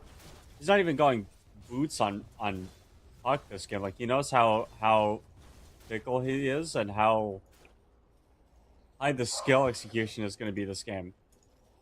That's the Apologies only if thing you that hear will the dog save him. bark in the background. I can't hear the dog bark in the background. Okay. Maybe the audience Okay. can hear the dog in the background. Maybe. I know They that with can, the I roll, apologize. good deny from Fernance on the bottom. Rather have that than actually anyone on the enemy side picking up the regen. Although, not to their knowledge, Mikey is absolutely ignoring the lane at this point.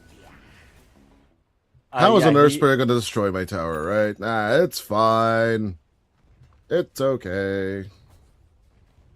And this is why I would have liked to have seen a little bit more like tower pressure hero, but we don't see it. And as the pause 5, I mean Ponlo, oh my gosh. Stoic. Easy joining in on the fun as well. Sacred Arrow will be blocked. Out comes the Solar Guardian immediately. 4-2-3, eating a bit of Starstormer, but they turn around with the Eclipse. Night turns to day, turns to night, as 3 people die from the side of Syntax. I think the sun and the moon are kind of confused over the Dire and the Radiant at this point, but What have we here? 4-2-3 4-2 guaranteeing it with the he just leveled up the Eclipse, was it? He had it leveled, but what ended up happening was they didn't get the kill on the Luna, and 4-2-3 limit tested the hero. Like he basically max range Eclipse that whole fight to get a triple kill. And because you're a Luna, you're just able to farm whatever camps you want at this point with 2 points in glaive. So he's got the stats for this too. So this is just the problem with the Dawnbreaker. Like who's gonna keep people locked into Luna, like, or locked into your ulti? Luna was able to stampede away. Emptiness didn't get anything going there. Yeah, they're going to try with the tower pressure once more, but the global silence, good catch onto the puck. Mikey's truly the one in trouble on the mid lane, and he'll be the one taken care of first. Meanwhile, a little bit of a grab and fold onto the top, as the Luna will be chain stunned, and the 2 supports, an oldie but a goldie. The support pair will catch the position 1. I don't think the move is going to be super punished, but it is what it is. They lose the tower, they lose the position 1, but you know what? They took a mid laner, and Norma is still on that free farming position. What a nightmare save.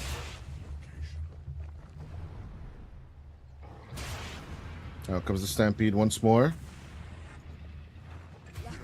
As this time it will guarantee niche. Kill onto Yeezy, if nothing else. Dire structures are fortified. Just really like Radiant Earth Spirit. structures And I are always have. fortified. Earth Spirit's the kind of hero that just kind of does everything. For the And first you- 10 minutes of the game. What, like he I does always have damage. that He's caveat. He's got control. He's got a stun. He's got escape ability. He's got a silence. Like what? He's tanky. Like the only weak problem about this guy is his lane normally. But the way Niche has been playing lane is crazy. I wonder if there's something to think about here in terms of like playing it in off lane and doing the same thing that Niche has been doing, because holy smokes, has it been really working. No, don't give the audience ideas, right? We just got, or don't give the players any ideas. We just had Caudle offlane yesterday. That was crazy enough for me for a lifetime. And it's easy Yeah, once again Cuddle denying offlane another one. before. No. Dire's top There's, tower is under attack. I don't think the working looks like what Mangaku did yesterday with the Keeper of the Light.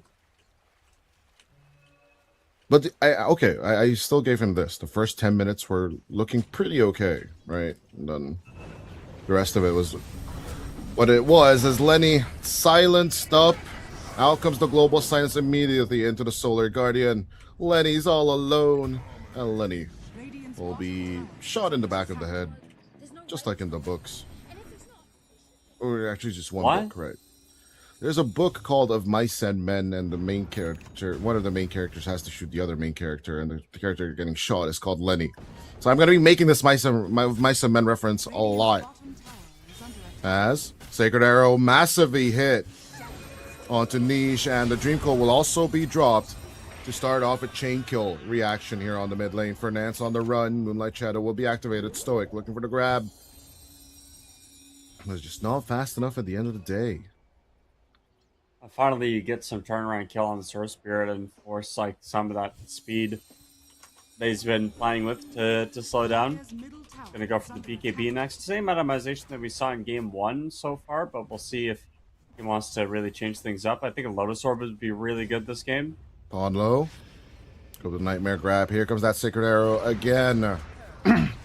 But in comes 4-2-3 for the counter kill. Niche joining in on the fun as well, as the Eclipse will hit once on Stoic. A few more right clicks are going to be needed along with the Lusa Beam. Finally, Niche will be the one taking the kill.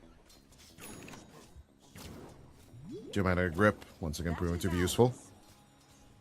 You know, Eclipse only costs 30 more mana than one Lucent Beam, so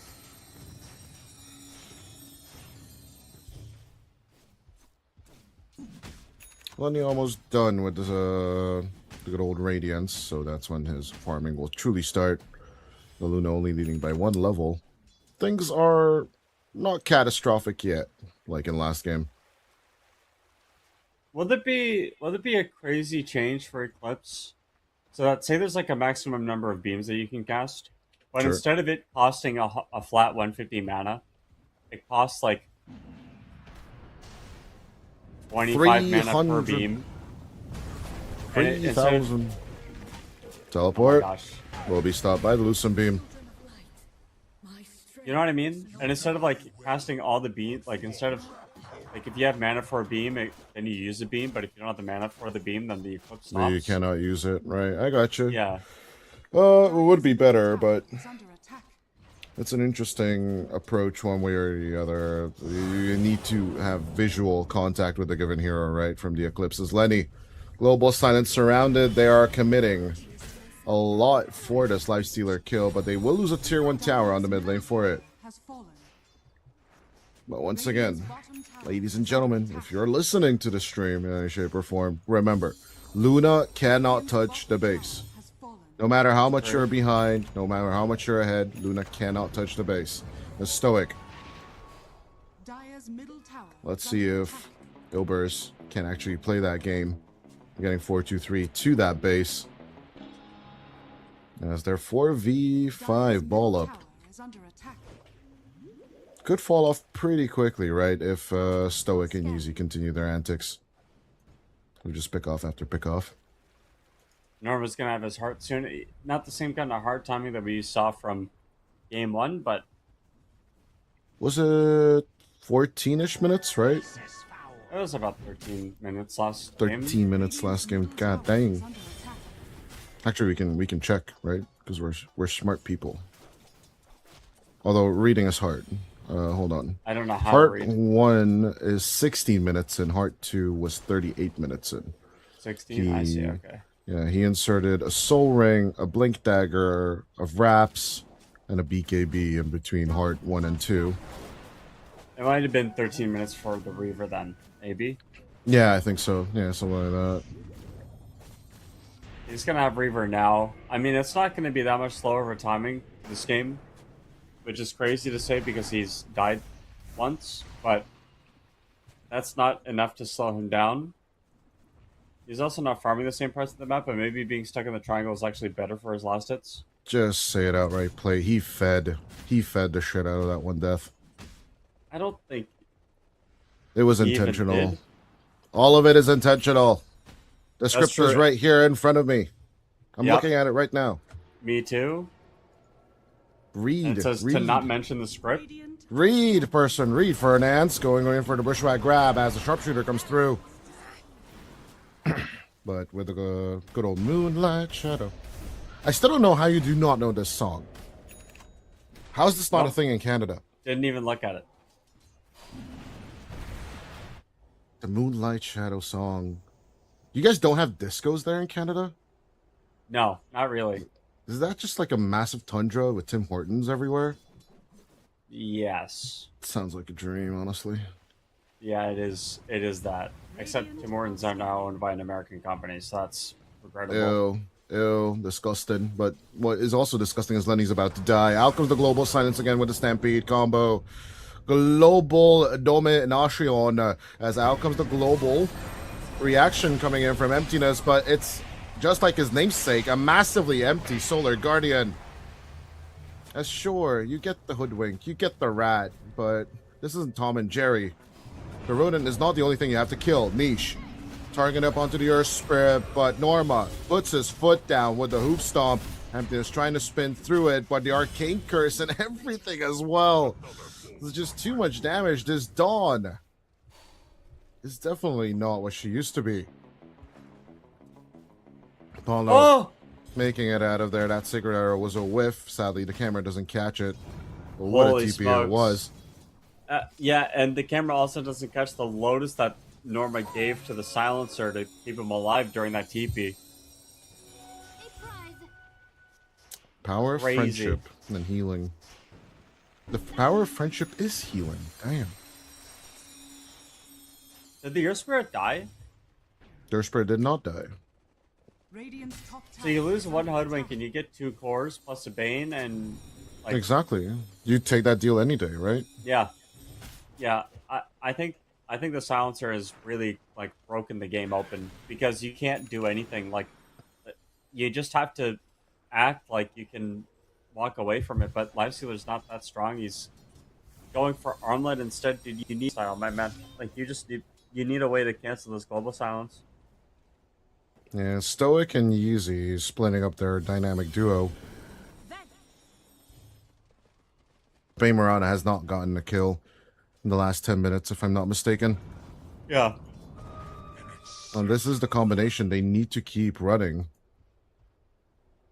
It's not nothing new, like they didn't invent the wheel at this point with the combination, of course, but at the same time, if this combo is just, you know, we actually timed like how frequently our scrim partners actually, you know, lost people to this combination. But yeah, once as they rejoin, the main target obviously being 4-2-3, they will try and go for the setup with the help of Mikey as well. Dream Coil is available, but they get immediately Eclipse reaction. Stoic on the run, half HP onto the Bane. As not putting anyone into a nightmare sleep will put them in a global silent sleep instead. Yeezy will be grabbed as with the Miranda gone, the puck is on the run by Ponlo. He sets him up to fail, and the Fairy Dragon's dead as well. Shutdown after shutdown. I'm having a deja vu from the previous game at this point.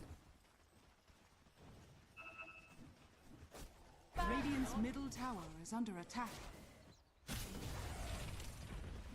But yeah, I'm actually sensing a communication issue here. Radiant structures are Played. fortified. Like that when the team is disagreeing on things, right? This is how teams play when they're mad at each other. I'm guessing the calls are going out, plays are being called out, but as the Sacred Arrow comes in, can they get the silencer? Yes, they can. Paulo's gone. And will they grab Norma here? With the Fiend's Grip, they try to hold on to him, but with the open wounds, there's nowhere to run and nowhere to hide. I just had to call them out for it. Sacred Arrow? What?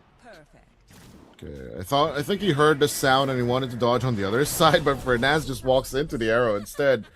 Will get crushed by the first successful Solar Guardian. Okay. I guess we just had to call out Syntax for their previous shenanigans, and then he'd go and turn around it with 3 kills. Radiant's bottom tower is under attack. Sacred Arrow not making contact. Oh my gosh, I didn't realize I was muted. That's so Yeah, funny. you were muted. I was, yeah. I missed you. I missed me too. How long was I gone for? 2 minutes, I think. What? Oh, I'm so sorry, dude. I didn't mean to. That's I so think the funny. last time I was heard from literally you here. was the mid interaction, before the mid interaction. I was literally talking this whole time. I'm like, why is my co-caster ignoring me? But it's literally just a me issue. And you know what? I It's apologize. always a you issue, That's true. It is, yeah. such as the trumpet oil on your stands, which then got blamed on me in chat. I reread during the break. My cocoa butter trumpet oil. Lubricant that trumpet. Lubricant. I didn't know So- that kids called it trumpets these days, but I guess, you know, any kind of metaphor works out. Gosh, dude. Oh my goodness. Okay, so here's the thing, right? Every single team fight, we see like silencers dedicated to hunting down this puck. Oh my gosh. Are they gonna get the puck again? They could, Mikey. In vision sight, but they will go on to Stoic first.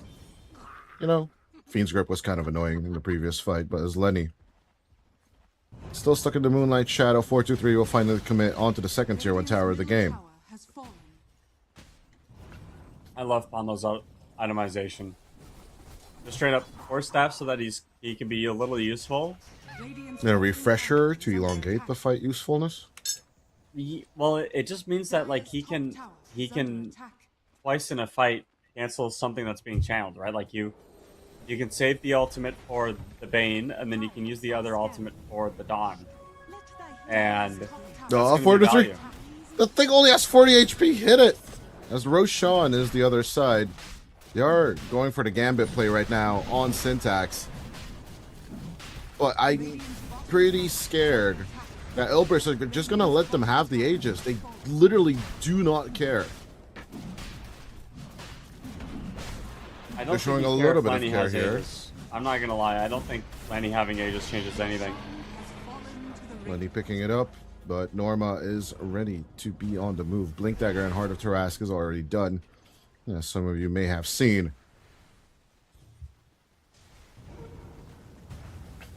But the reveal could definitely be there. Glimmer Cape, just for a better hidey hole.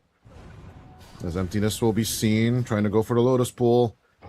Out comes the Stampede. Norma with the cutoff. Celestial Hammer grab. The hammer just returns to the stun Dawnbreaker, as it does nothing to help him out in this, from this situation. Radiant's top tower is under attack. No Dawnbreaker. You can push in some tier 2s. Radiant's top Possibly tower tier has 2s could be on the docket here. Night number 2 on the game. Actually 3 in the game at this point. Isn't it technically 4 because the game starts at nighttime? Now that was the interesting question. We argued about this with Base Defender, but like sub-0-0 part of the game, right, is not a day or night cycle, so technically it's like you know, like when races start, for example, they always start off like if a race starts at midnight, right? Like, you know, the Right, but a game of pre-race Dota event starts. at minus 1 minute and 30 seconds while Stoic is dead. Semantic details, you know, at the end of the day.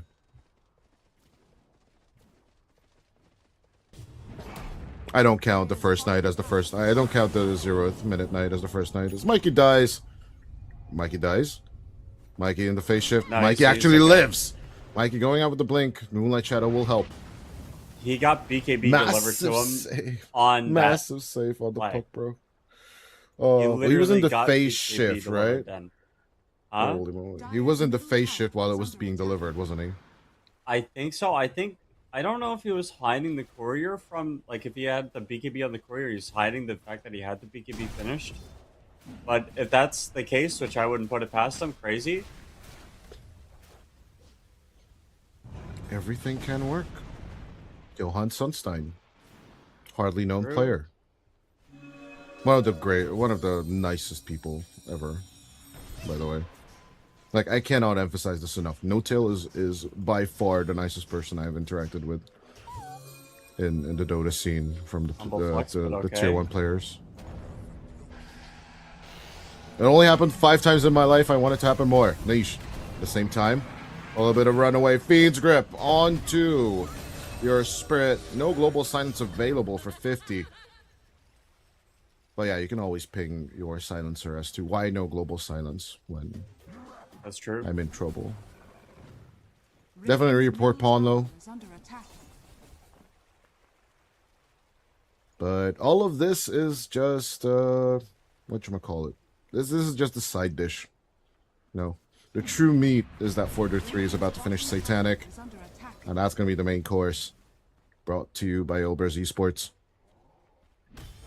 I wonder if 423 is going to get Hydra's Breath. I think Hydra's I'd Breath love on Luna. that. I think Hydra's Breath on Luna is the only. He's definitely one of the only heroes that can get away with doing it. Radiant's bottom tower is under attack. I mean, there are other alternatives. Sniper's pretty fun. Naz on the mid lane. Good catch onto Fernandes. The genuine foe will hurt, but if Stoic dies, it's just a support exchange at the end of the day. Niche. Rolling deep. Emptiness looking on the back. Good catch onto Pablo. He'll take the kill. This one's massive from Emptiness. As they can try and continue the train, Yeezy will get caught out. Starstormer coming through. Celestial Hammer. Celestial Barbells, but the turnaround with the Eclipse. Emptiness. Eating up a lot of the damage. Open wounds out onto the Luna as Niche is looking in awe. Does have the BKB and possible help. Buyback. Global Silence coming through. As it looks like the Luna is just turning around into the Aegis Lifestealer. Will still fall for 75. And with the Infest, they might just be able to save Emptiness. A massive turnaround from Syntax, but can they keep it up right now? All they lost is the Luna so far on the Ilbers side of things, but they had to buy back on the Silencer as well. This is definitely not just an equalizer. This could be the turn that Syntax were looking for. Communication first. Earth Spirit got his Luna killed. With the he pulled the Luna out of the Dream Coil and it got him stunned when he was Satanic. If he had just let Luna sit there and man fight, it wouldn't have panned out that way. And yeah, we are going to be seeing Daedalus built up on the Luna, followed by the Hydra's Breath. I think you probably go Swift Blink after, or BKB yourself. BKB on the Luna, which is a little bit greedy. By a little, I mean really greedy. Yeah. Extremely, I think is the expression we're looking for. Definitely very greedy. Super greedy. Yeah. But yeah, Michael Douglas has said in his infamous speech, greed is good. Go watch a movie and go read a book. I don't know what the heck you're talking about. Radiant are scanning. It's a great movie. It's called Wall Street. Not the Wolf of Wall Street, but it's the other Wall Street. Oh, Lord. Niche in a very non-niche situation will give away Gem of True Sight to the enemy. But to be fair to him, right, Syntax should be playing on the top side of the map instead of the bottom. That's the only excuse I can think of as to why the Earth Spirit was caught. Well, I don't think he was expecting. That's not a really. It's not a normal place to go at this stage of the game. Normally, you would go top or triangle. So.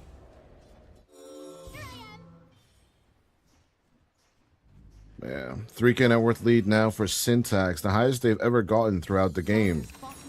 Gaben even giving them the time of day, as he's giving 66% for probably for them, which is the highest we've had throughout this game number 2. Gaben just hates Luna, is all I'm learning, again and again. The more I cast this this patch, or the more I look at win probabilities, Gaben just hates Luna. Gaben hates Luna when there are tier 3 towers alive, but there are 3 tier 3 towers alive and 2 tier 2s. There's also a 5,000 gold lead for Syntax right now. Lenny is playing really well. Mikey hasn't really been countered. He's only died 3 times. They should be suffering a bit more. Let's see if Ilbers can make them suffer. Norma diving in, forces out the BKB from the puck, which is better than nothing. Maybe you can But- take something with that and go. We did talk about Mantas, we did talk about BKBs. At least, you know, Mikey does have a solution to being jumped on. Lenny did go for the Manta style, as you mentioned. But I would not mind him going for the BKB as well.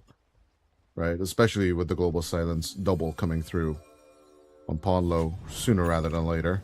Or later rather than Basher. sooner, actually. Yeah, it's going to be taking some time. He's getting bashed on life stealer. He just wants to lock people down. It's okay, but yeah, this entire bottom lane, like this entire game, is really just going to come down to the quality of the global silences, and you can see 4-2-3 falling a little bit behind, not behind per se, but A little bit of a roll around for Nance. Good with the grab. They'll take out Yeezy. And they are really, really good with these pickoffs, but they have to use Stampede for this one. this is for the Roshan, is why they do this. I mean, that's going to be the next objective that both teams are going to really, really, really fight for. Probably a really big team fight around the pit at some point, but Rocha is going to respawn very soon. Courier, oh my gosh, the Luna Cinder Courier in the pit. No, it doesn't give you vision anymore. Yeah, sadly it doesn't. Well, But you can always sacrifice the courier, right? that's true. And that, Yeah, that Roche can will tell still you the kill it. information. Stoic. Hanging close, but not close enough. Dude, nope. Walk into the pit, guys. They Pit, don't know anyone? they don't know Roche is alive. No one's walked into the pit. They've walked around it. It was a full minute.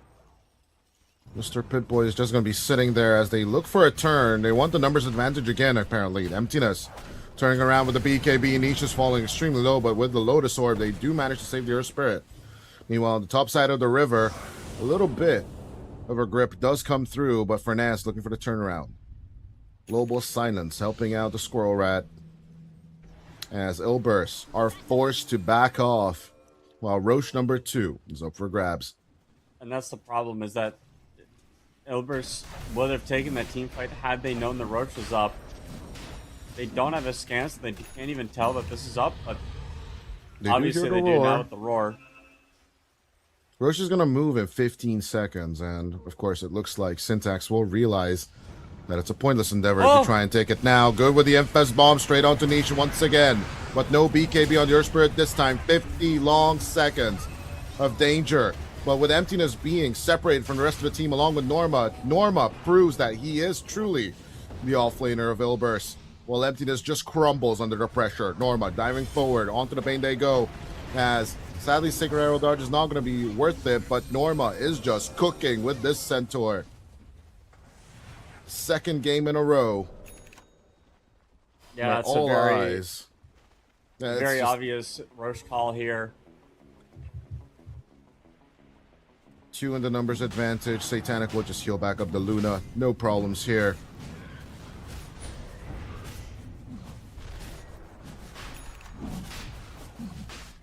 Luna's going to be a problem to deal with, I think.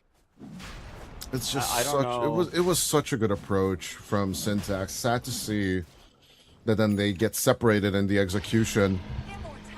And I think like until the Dream Call, everything was a-okay, right? I think after that, like with the Infest bomb thrown out onto Niche and the fact that they managed to save Niche is where the problem started.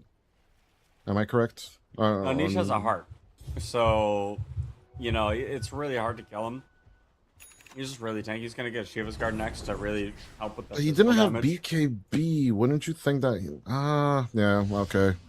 It's just too much HP. It's just too much HP. So he shouldn't be the number 1 target, is what you're telling me, right? You have to kill. Luna You have to go and nothing Silencer. else. Oh, you have to go Silencer then. Okay. I think Because they I think- didn't have that execution on the mid tier, tier 2. But ever since then, Pondo has been extremely elusive. right, but so the reason why the mid tier 2 like fight worked for Syntax is because there wasn't global silence. They have to play Radiant so are safe when global silence is up, and there's going to be a refresher here. Like, and refresher is an inevitability. Ponlo is going to get it maybe 7 minutes, 8 minutes.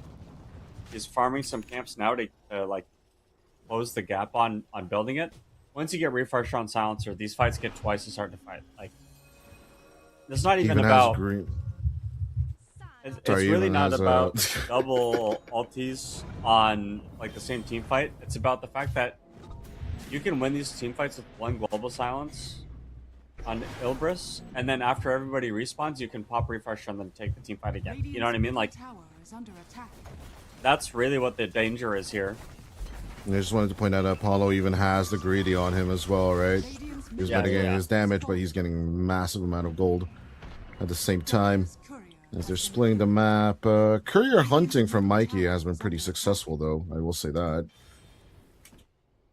Nisha's courier has died like 3 times just to the puck, but as the tier 2s are crumbling, falling. Not even knowing what to say about this.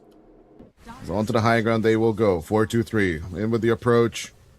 We said, and I will say and reiterate it every time, Luna cannot touch the base, but that's all she's doing. Diddling that tier 3 tower as it is made out of butter immediately. But this is a guy with Aegis. Out comes the global. Good with the geomagnetic grip, and they pull out the Luna immediately. Niche not in true trouble. As you mentioned, the heart is doing the work as Norma dives onto the back line immediately. Solar Guardian, the big circle does nothing. Once again, emptiness with the empty grip. But the Dream Coil does the work. Mikey revealing the Aghanim Scepter. Will take out 2, but the buyback from Fernance. But they try to go for the turnaround. Moonlight Shadow just for the run as Lenny. Can he go for the aggressive infest? He will be able to in 6 seconds, but it's too long. His emptiness is gone for 95. Easy on the runaway. Mikey tries to do the work. Comes out with the infestation. On to Niche they will go, but it is a too damn tanky target. So much time wasted on it. As Stoic gone and coming in with the buyback. The fight still keeps rolling through, but Lenny has nothing left to offer. No armlet toggle, no infest to run away. Yeezy will need to go out for the skip. Dieback on Fernance, if I'm calculating correctly. And it will be a 4-for-3 exchange. Where the tier 3 actually did not fall. No, the tier 3 didn't die. They got the Aegis. Forced a couple of buybacks from the opponents, and I think he even took the bottom tier 2 tower out of all of that. I think the creeps took the tower, so yeah, I mean, Luna's trying to do the damage and the work, but honestly, the evasion is really hurting. And the lack of BKB also really hurting the Luna right now. I think once you get the BKB on the Luna, you can really survive a lot of that damage, but nice double Dream Coil from the puck and the Aghanim Scepter to get the Hoodwink and the Silencer together. Just, you know, capitalizing on mispositioning, and that was enough to shut the team fight down. Had those supports not been that close together, you know, one support is on the left side of the ramp on like the left jungle camps and the other one is in the triangle, then everything goes by a lot better. But they lose formation, they get picked off, and kind of forces the Luna to just like take weird team fights with Norma, but they end up paying out. And I don't know exactly how you go up high ground if that's how things are going to go. Puck needs to be dealt with a little bit more than just what he is now and what that looks like. Maybe you, it sounds crazy, maybe you go Abyssal Blade on Earth Spirit, and when you roll in on top of him and he goes BKB, you just Abyssal half it And off. lock him half of it down? off.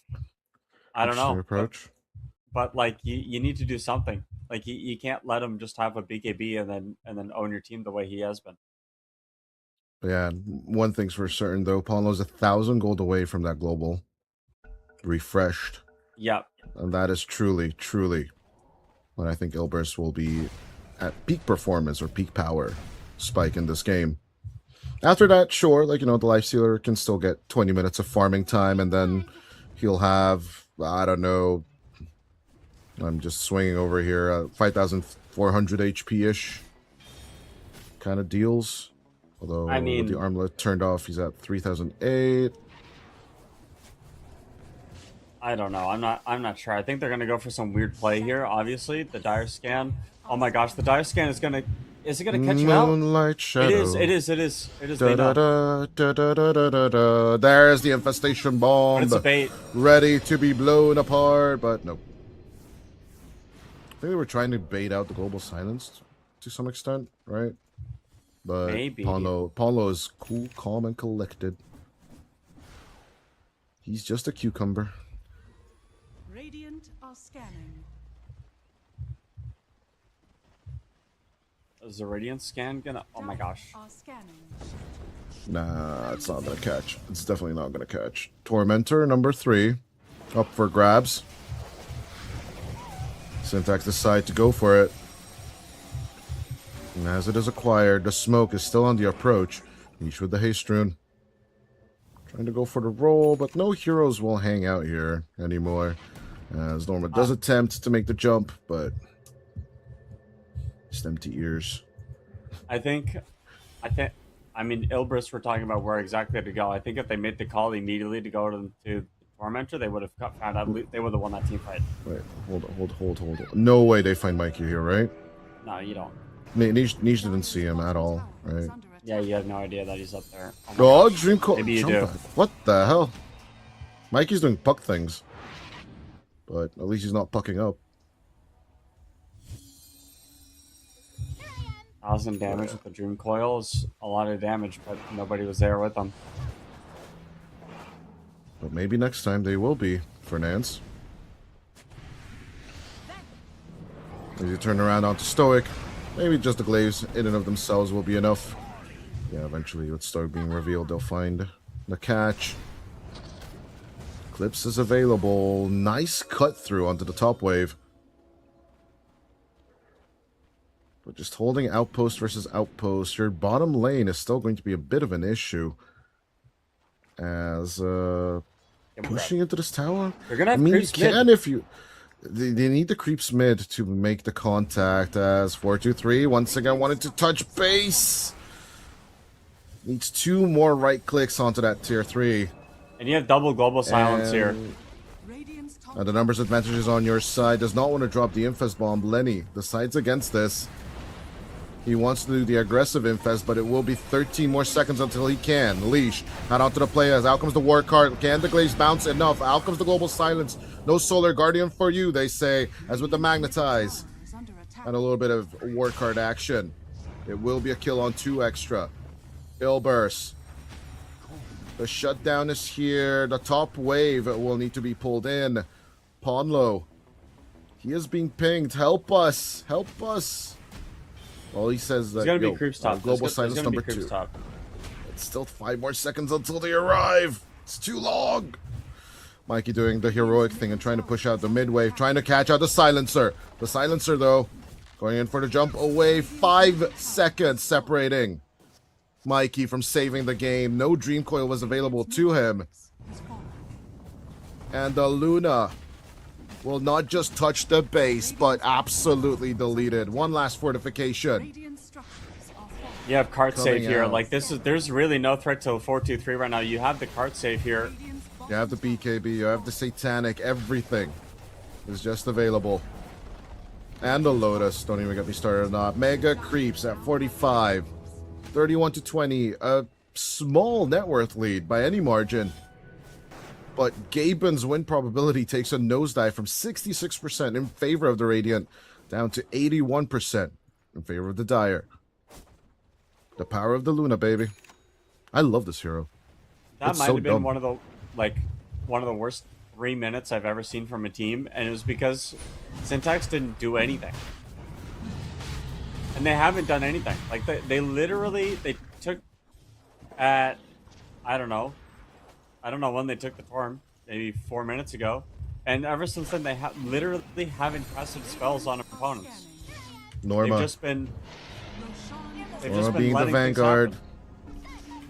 He's just holding on here. Out comes the Infest Bomb, but in goes the Eclipse. Norma might die here, but this is a price they're willing to pay. 100 seconds without him. He goes for the buyback. Stampede is available, but out comes the Global Silence right at the end of the Solar Guardian. All hope is empty, as emptiness will go down as well. The base is open. Aegis is acquired. Mikey, with one last hurrah, dives in with the Dream Coil onto the back, but as Niche gets thrown into the cart, Lenny will not get his pound of flesh. Cheese will be eaten, and the aggressive infestation could be the dieback of the Centaur, but Lenny, he is putting his life on jeopardy here. He does have buyback on the Life Stealer, But at the same time, the mega creeps are invading from all sides. He's going for a boulder smash. Trying to keep up contact. Lifesteal looks to return. A 3v3 with 2 cores and 1 support on each side. Luna's big. This Luna, literally the last item that the Luna needs to be like full gear is this moon shard. But that means that like once you've hit your peak, I guess the only thing you could build after this is a divine rapier. Or Swift Link, and then just keep switching things around, which is weird, but you can do that too. But yeah, I guess definitely peak. you'd Swift Blank over BKB, and then like when you use BKB, you put just Swift Blank. put it back. Yeah, basically. And then when you're not fighting, you put the BKB back into your inventory to get the cooldown to 0. Musical chairs of itemizations. Oh, wait, he just brought himself something. And he brought himself Moonshard. Oh, he bought the Moonshard. Got it. Yep. Eat the Moonshard, because Moonshards are good for you. Eat your kids' vegetables. Eat your vegetables, kids. Eat your kids' vegetables? What the fuck? Eat your I know. kids? Brain fart. It's a brain fart. Stop. What Let the me hell? concentrate on the late game. Illusion ruined in the river, but no one really cares. High ground pressure out the wazoo, but I think actually I will give Syntax a bit of credit, right? I think a lot of people are like looking bad at teams like, oh, they're down 11 kills, they're mega creep. Why don't they just call it, right? But I think any team, especially you and I, are one of the only few that have casted Megas versus Megas, right? We have, yeah, that was crazy. Like, I give respect to any team that will still fight on after Megas and not just flop over, as most teams do or most players do.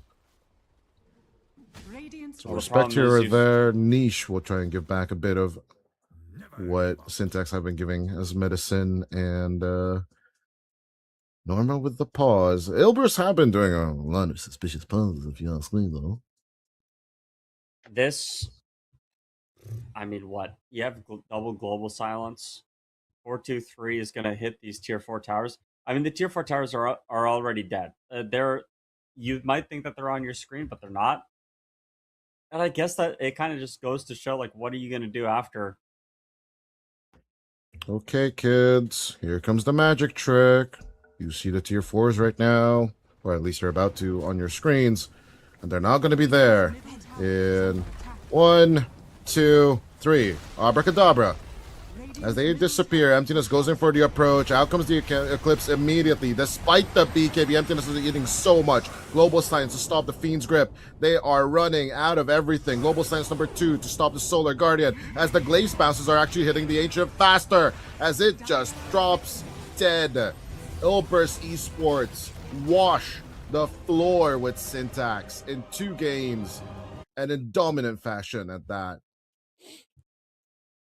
Cart and Luna is a ridiculous combination. Like in that last team fight, the Centaur literally just put Luna in cart, and then Luna hit the Ancient, and there wasn't fortification to stop it, and they won the game. Like they could not interact with the Luna.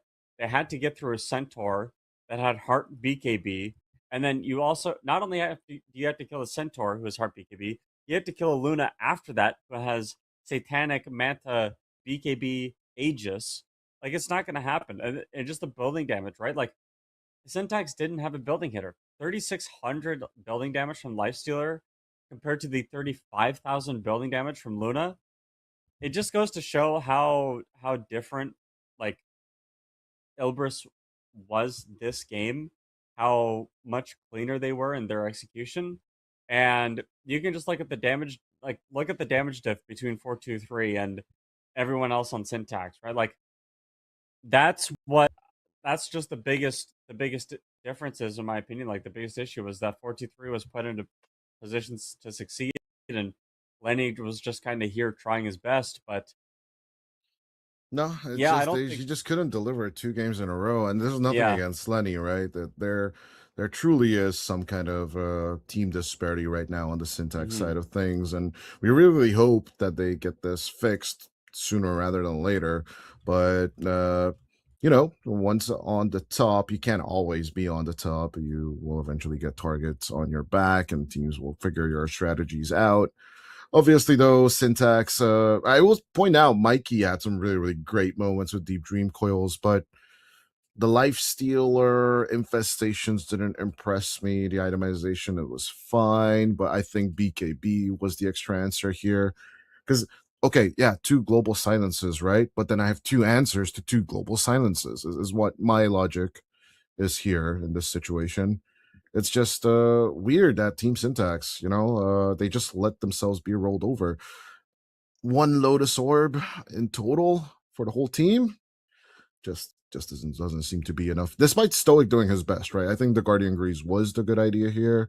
He did try and go for the aggressive Fiend's Grips from time to time. And they did try and finally play like a team, not like in the previous game where it's just fully Yeah. pick-off team, but just could not execute it. And even the Bane plus Miranda combo was just awesome. But sadly, Ilbers Esports, after shellacking they got from Power Rangers, will wake up with aggression on the mind. And before we let the audience to a break, anything more to add? Yeah, Centaur Luna, a good combo. Keep picking that combo, boys. Keep picking that combo. By Ilbers Esports 2-0 versus Team Syntax.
Last time we talked, you had nothing to say. You chose to walk, give what we had away. I hope you get what you're looking for. But babe, with me, you close the door on everything we could have been. Don't go thinking we could be friends. No, you can't bring us back from the dead. 'Cause when you know, you know. And when you don't, when it ends, it ends. When it ends, it ends. I really thought we might have been it, so my heart was shattered when it took the hit. Oh, I can't imagine doing all that again, even for one night to see where it went. Here's the thing, you made your bed, I just got your stay out of my head. No, you can't bring us back from the dead. 'Cause when you know, you know. And when you don't, when it ends, it ends.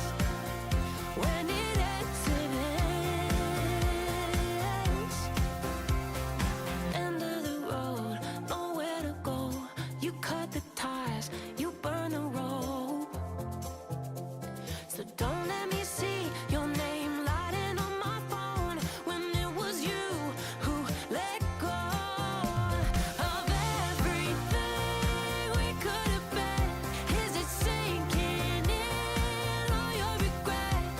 No, you can't bring us back from the dead. 'Cause when you know, you know. And when you don't, when it ends, it ends. When it ends, it ends. I don't leave room to guess. When it ends, it ends. When it ends, it ends.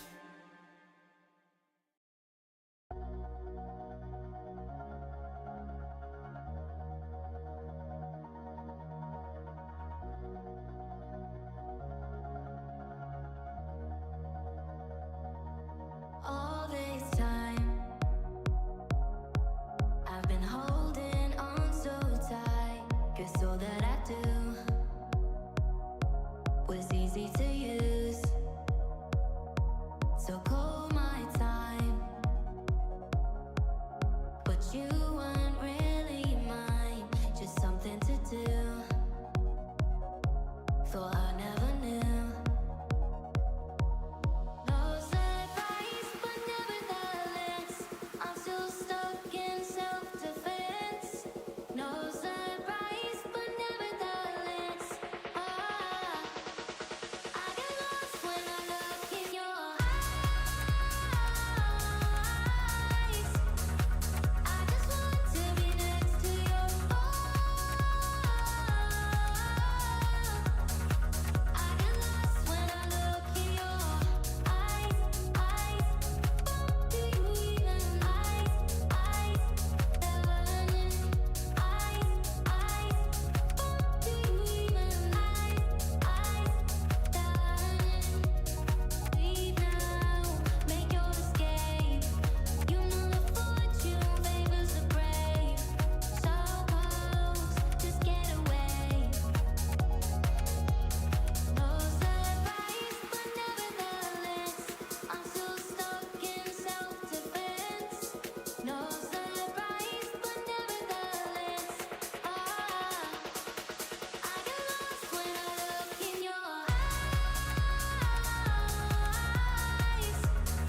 Say it louder, say it louder. Feel the moment, feel the power. Bring the animal back to life. Bring the energy one more time. If you feel like letting go, you can take control. You can turn this all to something beautiful where you feel life gets you down, down, down, gets you down, down, down. Say it louder, say it louder. Feel the moment, feel the power. Bring the animal back to life. Bring the energy one more time.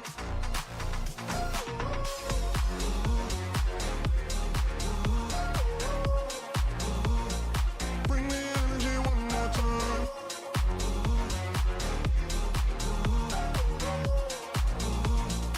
Bring the energy one more time. Say it louder, say it louder.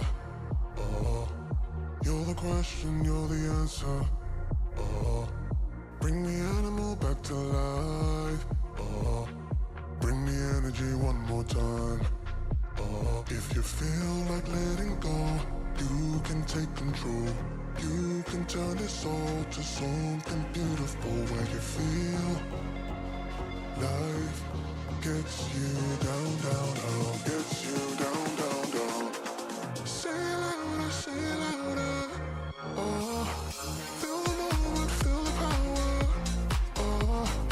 Bring the animal back to life. Bring the energy one more time.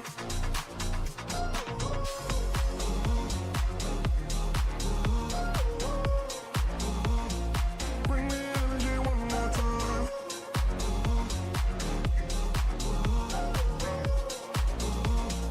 Bring the energy one more time.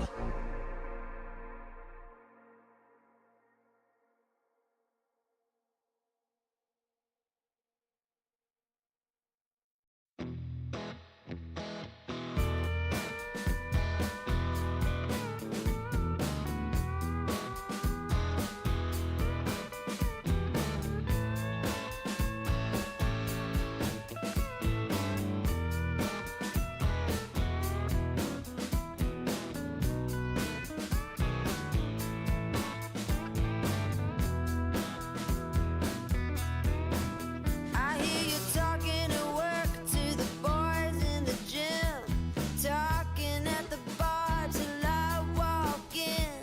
Baby, why won't you talk to me? Can't get your tongue when we're talking about what I need.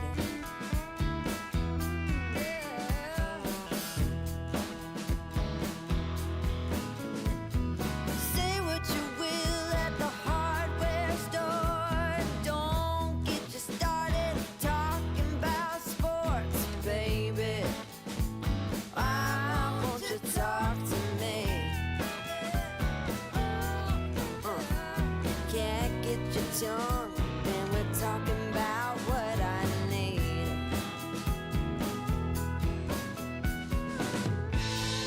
Think you're the silent type, but that ain't what I like. I need a man who knows how to speak. So talk to me.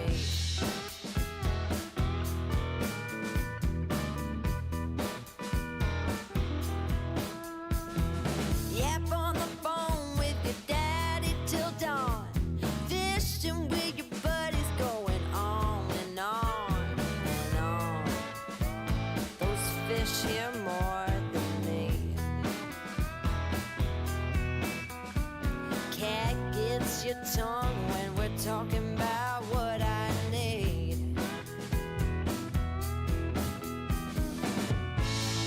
Think you're the silent type. That ain't what I like. I need a man who knows how to speak. Oh, you think you're the silent type,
Ladies and gentlemen, heralds and immortals, and everyone in between, welcome back to the third series of the day. It's going to be Power Rangers versus Team Jenz. I'm joined by the lovely Toltress over here. And, my guy. It's been ages since we cast it together, I guess. Since last season, was it? Yeah, season 39. Yeah, it But has finally, we're definitely been here. a while. We're finally We are here. here So good. And finally. it's actually a good series, too, right? I mean, Power Rangers got their 2-1 yesterday against Stillburst.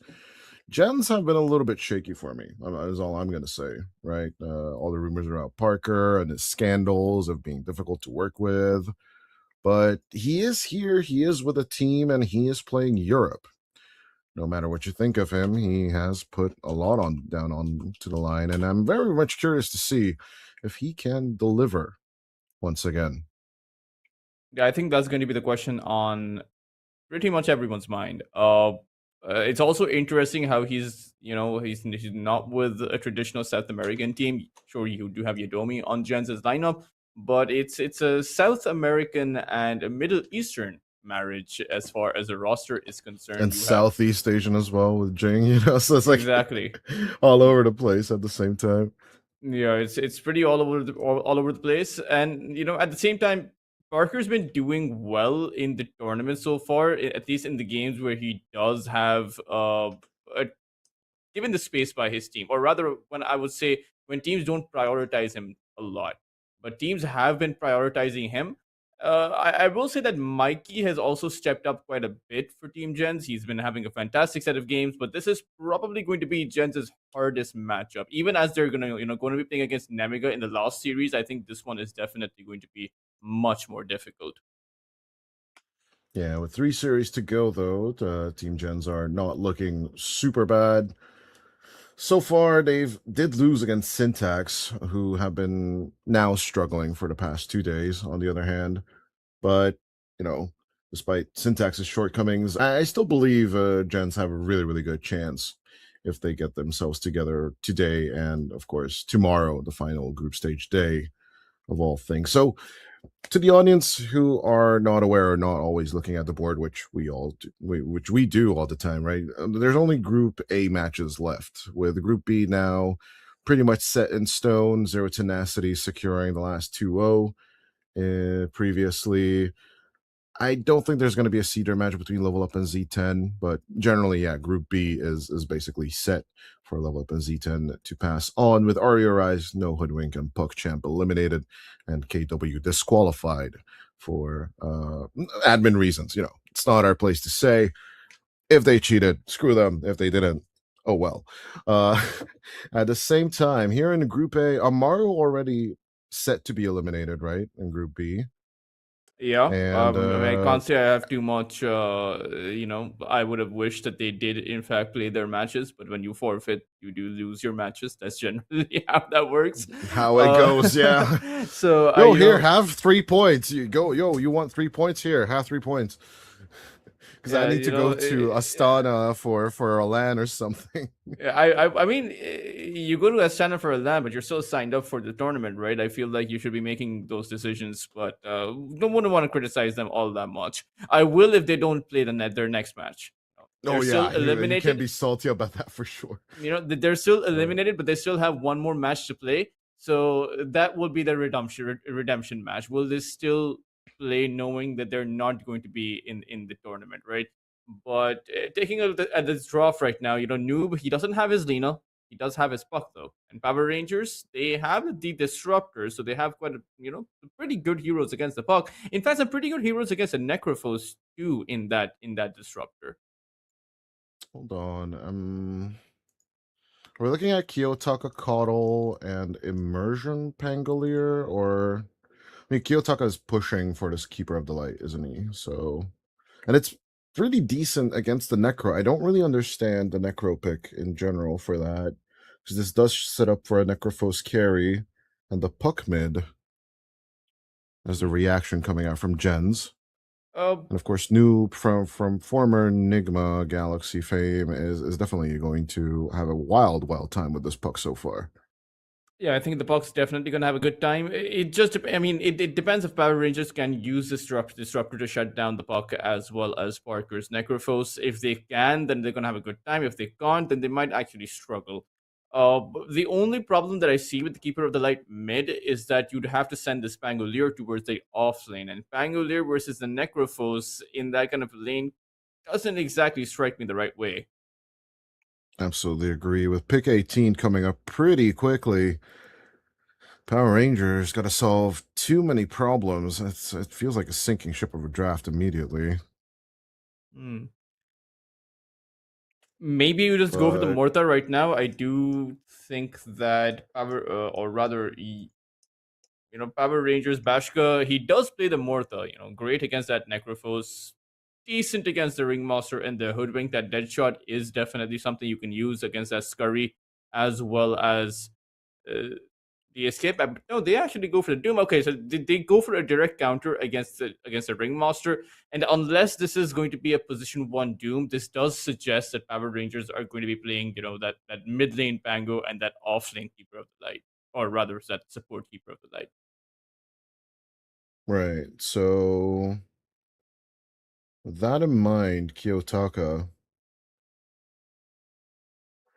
let's think about this. If there's the possibility of the Doom carry and the Pangolier off lane, can Kiyotaka still go for the Void Spirit?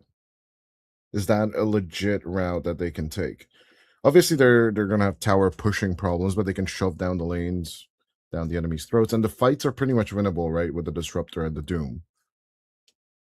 Yeah. Let's don't even get me started about Rolling Thunder, because Rolling Thunder is kind of broken. I would, if this is supposed to be a Doom carry, a mid lane keeper of the light in the offlane Pango, then I would imagine that Power Rangers will struggle in the right click department. Uh, There's your Muerta. You called it. Absolutely. Centaur is the other ban. Centaur and the One TV of ban, so they're each. actually not sure either. We have been Yeah, seeing yeah, quite yeah. quite One a of bit of each. offlane necros, right? This entire tournament. I believe Syntax actually plays quite a bit of the offlane necro for on emptiness. I don't like Parker Luna here, right? I'm personally not a fan. With the possibility of the Necro going mid or off lane. Then just looking for a carry.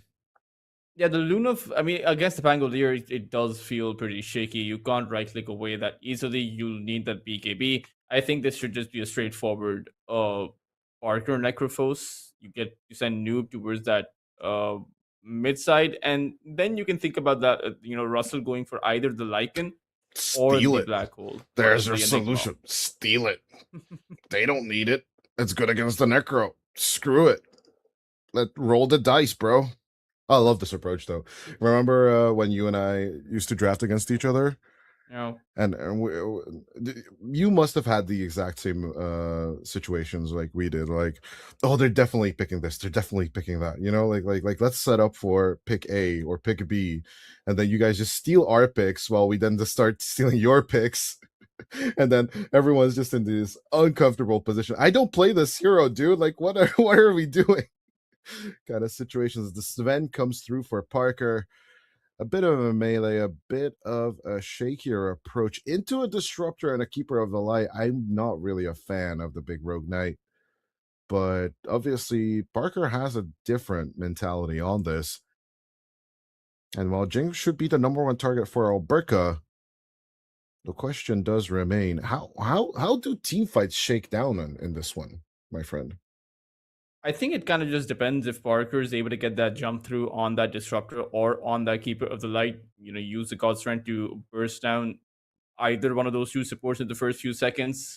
Because you're right, if you're the Swen, you're gonna get controlled pretty heavily in those team fights. Now, sure, you have that Necroforce with that added bit of damage, so it's not exactly going to be a situation where you're reliant on one singular carry. You do have two carries on your lineup if you're Jenz, and then you have this Puck, which is going to be difficult to control. So normally, in a situation where you have a Swen, most teams would only need to control down the Swen and win the game.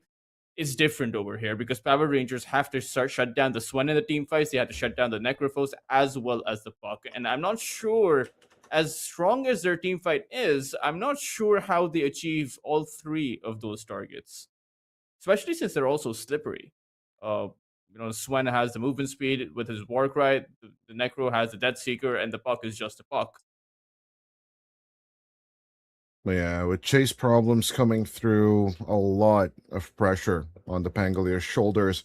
Let's see if Power Rangers can execute in game number 1, which so far, out of 3 series, they have lost 2 of their first games, if memory serves correctly.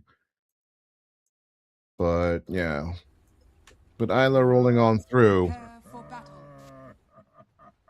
overall, I'm just scared of one thing beyond the Parker Sven, just kicking off very much post 20 minutes in, is if the Alberca Bashka immersion till the end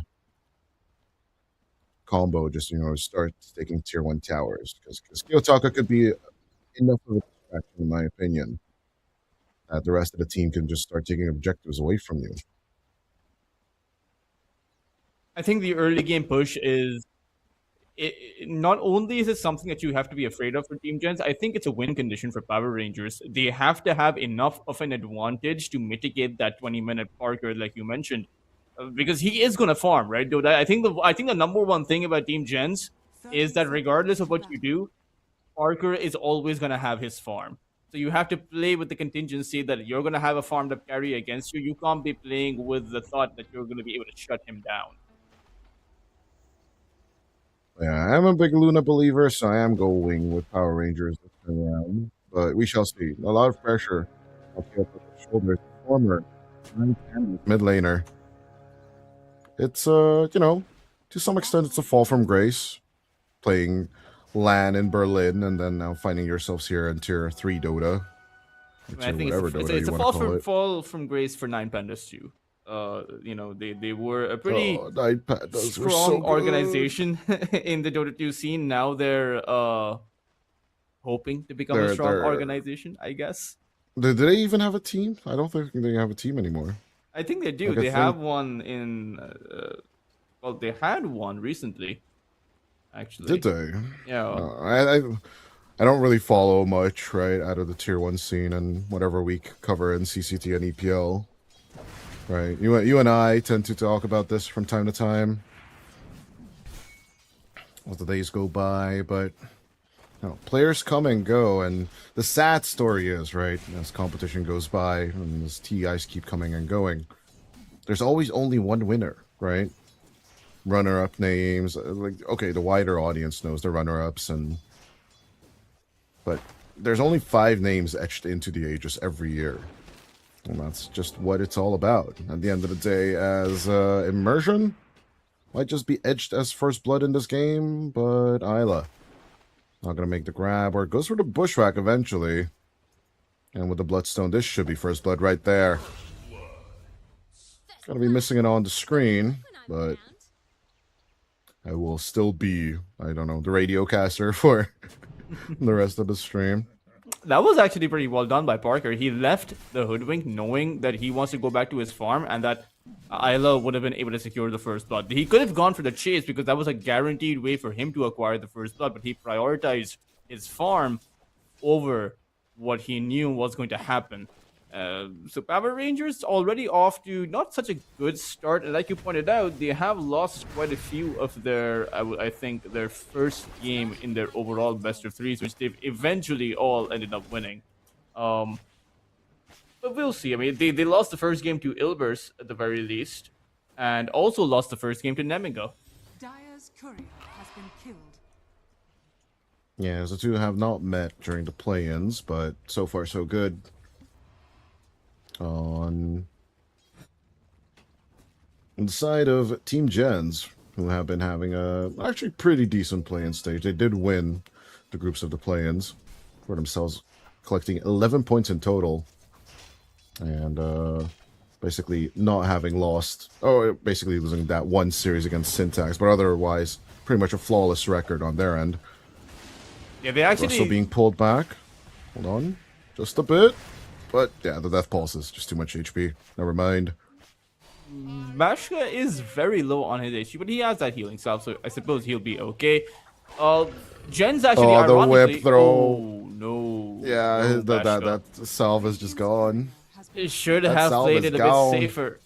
That is going to Just be like very the economy unlucky. in Or not even like unlucky. the He economy actually in deserves it. He 2008. didn't play. He didn't have that patience. But Syntax won against Gens twice. They actually won the group stage and they won in the play-in. So they certainly seem to be a very anti-Parker lineup as far as countering him out goes. But Gens overall, in my personal opinion, if this was a more consistent team in the sense that if they had played it before, played a few tournaments before, maybe they deserve to be directly invited into the play-in stage. Top, the back and forth continues. We do miss till the end's death, but can Bashka be caught out as well as the pause? The pause told Truss. Noob pulled out the pluck from the wall. Guys, discuss how you're gonna kill the Luna. You need to make the decision now. 3 seconds until the next death pulse, with one already about to connect on him, if I see it correctly. I mean, I think Basher No, should no, be no, able to it's dodge actually it. not behind him. Oh, no, gone. Oh, not the impalement arts. There it is. It's on him. Come on. Get Bashka. Whip him to death. Russell will still get the kill, as it's 3M love for the Team Gen side. Those are some pretty big moves that Gens are making. They are 3 kills up. They've gotten the first blood. They've killed Bashka. Hold on, down bottom. The action just does not stop, Torture. She cannot finish a sentence. Alberca goes down on the Doom. Jen's got the let out today. This is pretty terrifying for Power Rangers. They need to be ahead, and instead of being ahead, they're actually pretty far behind against an offlane Necrophos. Sure, the offlane Necrophos still has a lot of value to offer, but you're playing a Disruptor and a Luna. I would imagine that your ability to glimpse someone back, especially a Necro, who kind of relies on closing the gap. Get him. Get him. Can't get him because of the Ghost Shroud. Sure, you can tickle him with the level 2 Lucent Beam, but You should be able to mitigate these plays that Gens are making, but somehow Power Rangers are just falling prey to it. This is going to hurt them, especially considering that when you take a look at both lineups, you have the offlane and the carry both wanting to farm. hold on. Parker down bottom. Just at the end, going to get tickled. One big question I've had for you, now that we are covering Team Gens together, finally, what is the language of communication on this team? I think it's probably just English. Is it? It should be. Like, I know Noob and Russell speak English. I don't know for about sure. Parker and Yeah, that's not Yudomi. a question. Dire's top But like, tower always, it always comes back to me. Like, to some extent, like the language doesn't really matter. As Sumail did play for the Chinese team. Astralis, was it the name? No, Team Astral, or I the got one it. with the They're A, probably right? talking Filipino because of Jing. Dire's Oh. bottom tower is under attack. Oh, sure, yeah. Filipino is a global language for sure. It's not even a question. But yeah, I'm pretty sure there are some Spanish expressions exchanged one way or the other between Jens and, Jings and, of course, Parker, because Pinoy is partly Spanish, I believe. And I mean, Jing did play with. I mean, he played with Nemesis, but I don't think he was in the team when Nemesis was also a South American team. I would be curious to see if this is the first time Jing has actually played with a South American, or rather South American players, because as far as his Wikipedia is concerned, it's just Southeast Asia all the way through. Interestingly enough. But yeah, no, more than likely it's going to be English, but still communication problems could rise on that side of the team, and comms are just so damn important. Radiant are scanning. Oh, definitely. I think it's so much simpler if you're Power Rangers with all 5 players from the same nationality, from the same place. We'll see how exactly Gens will overcome this, because so far in most of their series, Dodai, they haven't needed to communicate. It's usually just been Parker or Noob winning the games for them.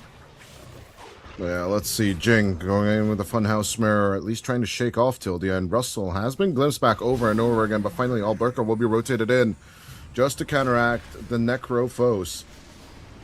Glimpsed back once more and executed. Jing still trying to get the Disruptor out of commission, but it's not going to happen. As Boschka picks up the other kill. First 2 kills for the side of Power Rangers, and it's definitely a road to recovery. Oh yeah, I mean, Bashka got a kill there. Power Rangers, they punish Jenz quite a bit. At the same time, Parker used his God Strength to start flash farming. And Noob, they have the silence on Kiyotaka, but he He's will fine. be able to get away. Swashy and Bucky and get out of there. Get the hell out of Dodge. He's also it pretty was close looking a for little his bit close. Diffusal Blade. And the Puck's not that close to the Pangolier's farm. He's 500 net worth behind, almost 500 net worth behind. And the Necrophos is actually quite well farmed. I would say that despite the 2 kills there, it's not too big of a comeback for Power Rangers.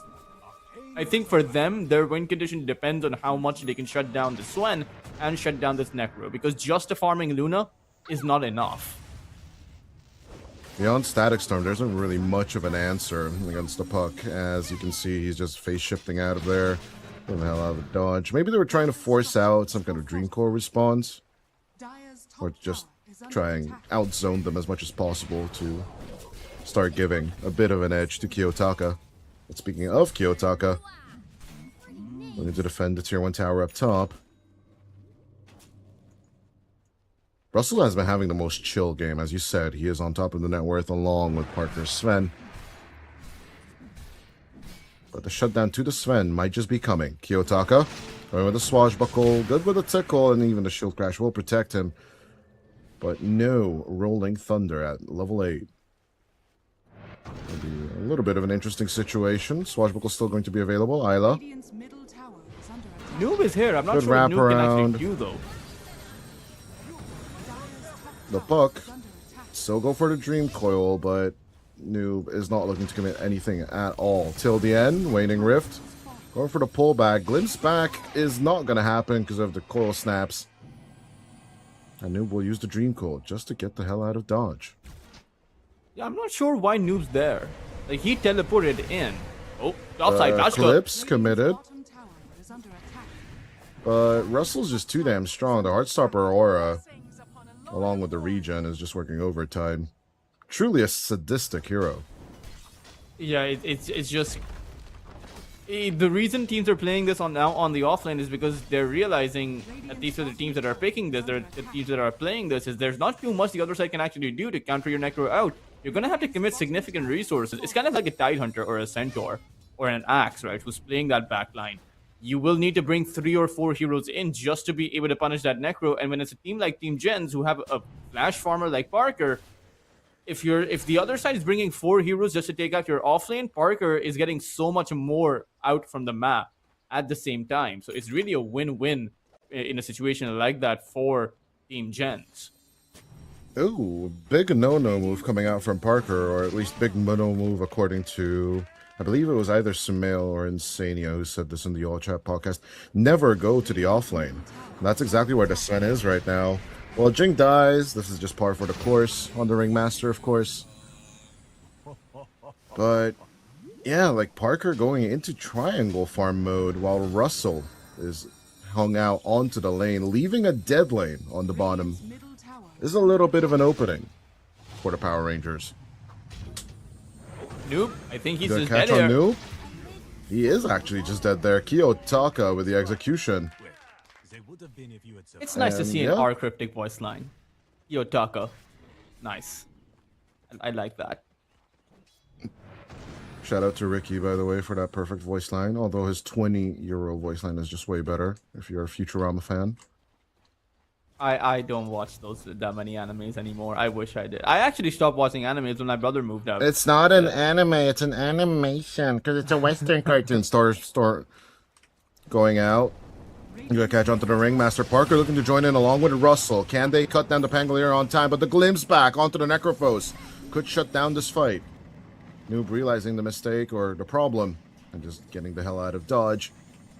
As the Pangolier keeps on rolling. Good contact with the Swashbuckle. Diffusal Blade along onto the Puck as Isla Going for the bushwhack. And a little bit of disengage. But ring around the rosy around the tier 1 tower. We do hear God Strength coming through, Parker. Can he show a little bit of God and his strength? Storm Hammer thrown out straight into the face of the Disruptor. Kiyotaka looking to get the hell out of dodge. Does have the swashbuckle in 1 second. Alberta for the turn. Doom is available. The 2 supports are running away. Look at the motorcycle being super broken again. I hate this Dire's hero. middle tower is under attack. Yeah, the motorcycle feels like it shouldn't give you a haste rune for the 3 or 4 seconds that it's Why active. do you get a haste rune? Like, even Storm, like, the Spirit Breakers is basically like, oh, you're chasing a given target. This one is just like, oh, you can go anywhere with a free haste rune. I know it's a 1 in a 3 chance, but you know what? Here, have it. 1 in a 4, actually. But still, one of the most broken abilities. Especially in the early game, you know. Power Rangers, though, I mean, every time they have to make that kind of a play, they have to expend their Rolling Thunder or their Static Storm. Music on Zylo? to Isla. Is under attack. Clearly not you. Okay. I mean, But they're if we're calling getting... Einkrod, should we call Isla Alcy? Radiant are scanning. Those are the important questions here, Toltras, as Jing dies for the 50th time this game. Most of the kills, though, that Power Rangers have gotten have just been on these supports. You know, Not the super 6 valuable. kills at least. 14-minute Shrine of Wisdom contested. Parker, again, another part of the mistake, right, is that they can just cut through you onto the catch. Russell will get the Eclipse and Static Storm treatment as the 14-minute Shrine of Wisdom going the way of Power Rangers. The power of the Luna is showing through. Yeah, and now this is now it's getting a bit dangerous. Now Jenz are getting squeezed around the map. They are losing their tier 1 towers, and Power Rangers, they're achieving their win conditions. A 4,000 net worth advantage. You have the diffusal blade. You have a Luna that is very well Noob. farmed. Gonna be doomed, but at the same time, the Dream Coil will just make this kind of an even Steven situation. Alberta trying to keep the contact with the Scorched Earth, but I don't know if you can kill the puck on time. Waning Rift away.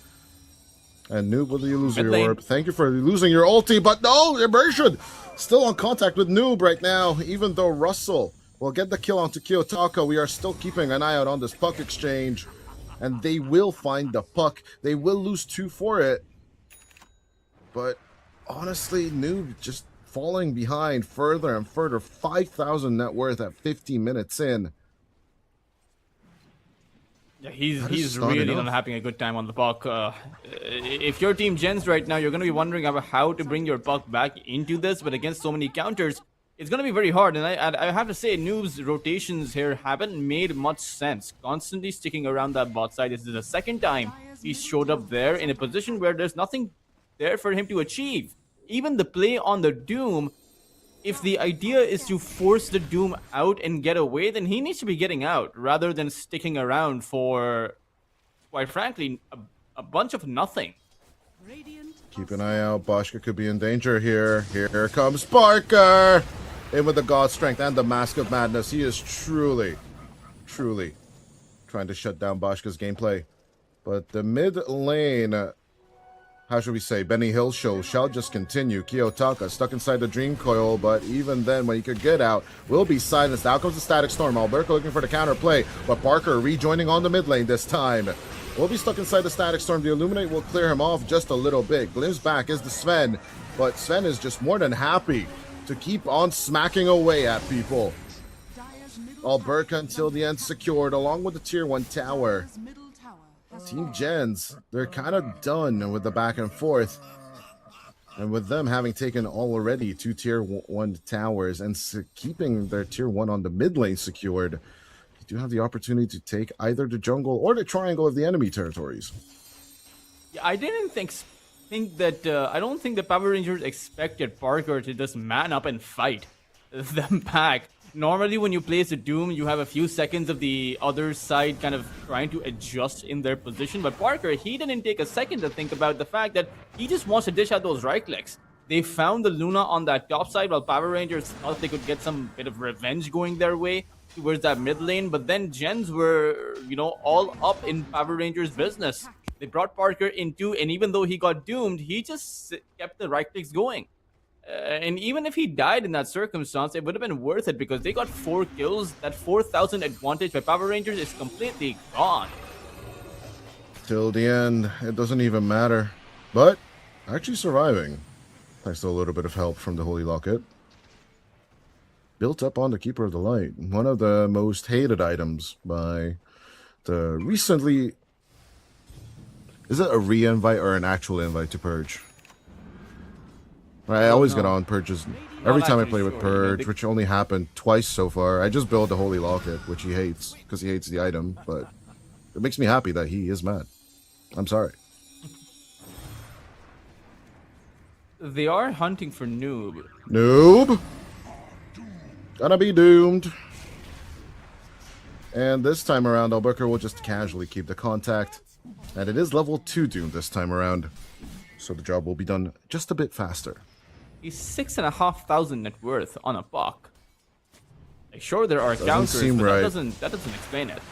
Barker, gonna be stuck inside the Static Storm, but he does not care at all, ever. Sure, the Whimsback was available, but till the end. Or Surely might this not have time been it doesn't available. even matter. Yeah. He just went on till the end with Kiyotaka looking for the turnaround. Boschka coming in as well, but Russell right behind him, pretty tight.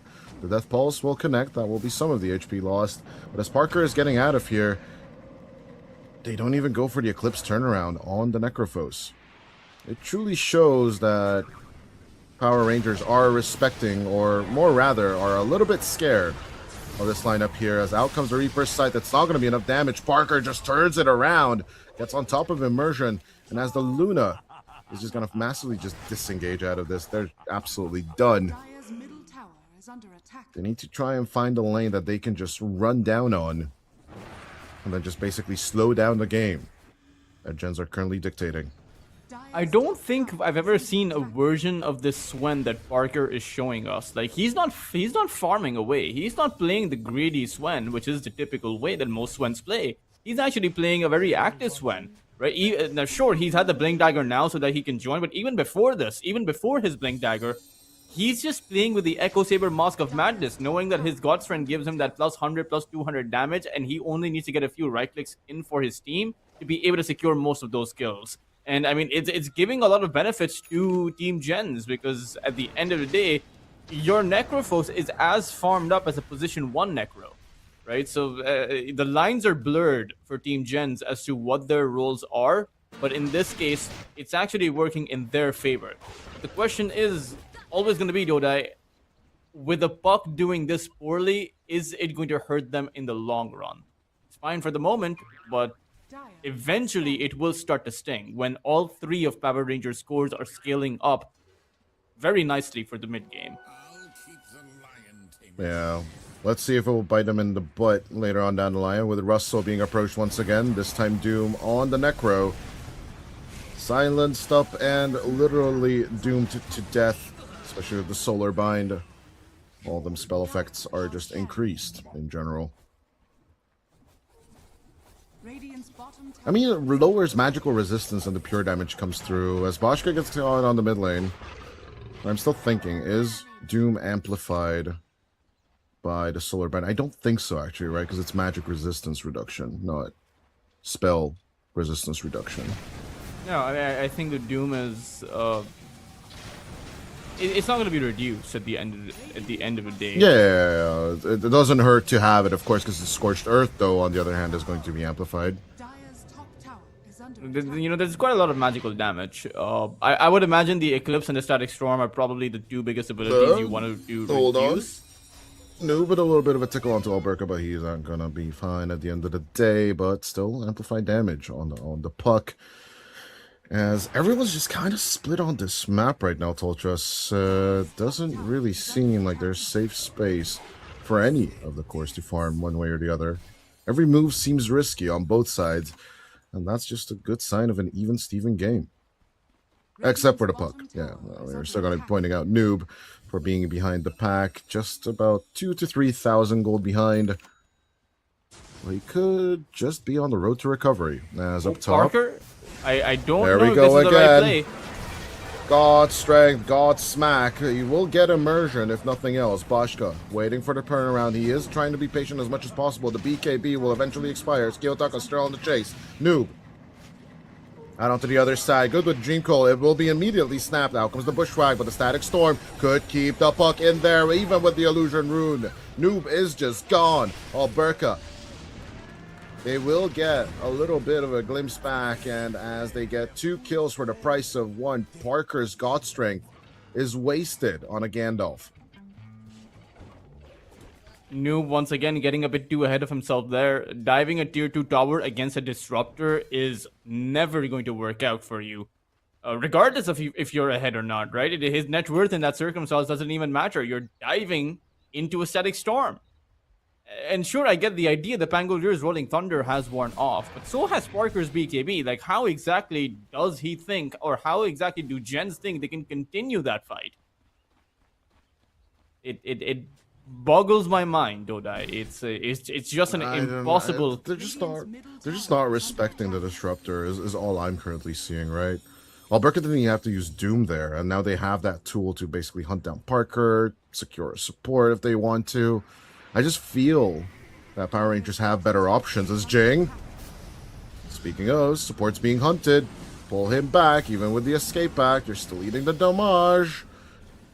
But the Doom's still available.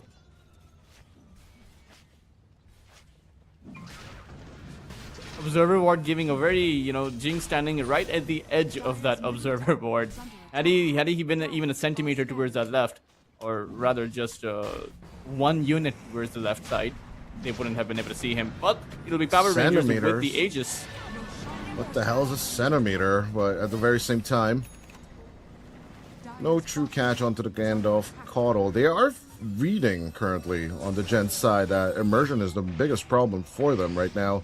Even though I do believe it is till the end as Parker goes in for the approach, gets glimpsed back. And the Sven doesn't commit the BKB to continue the chase. They'll just let them have the Aegis and let them run like the dogs they are, which is a Marana voice line. It's not an insult.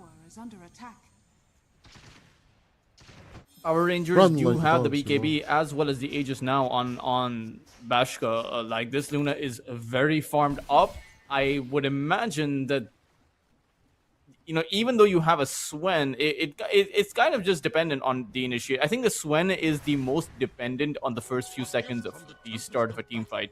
Like, if you can find a good position, burst someone down, you're going to win the fight. But if you can't do that, then there's no way you win the fight. So I don't know if that's going to be added pressure on this Necrophos to do what the Swen can't in those circumstances. But I think that Power Rangers might just be slightly ahead right now.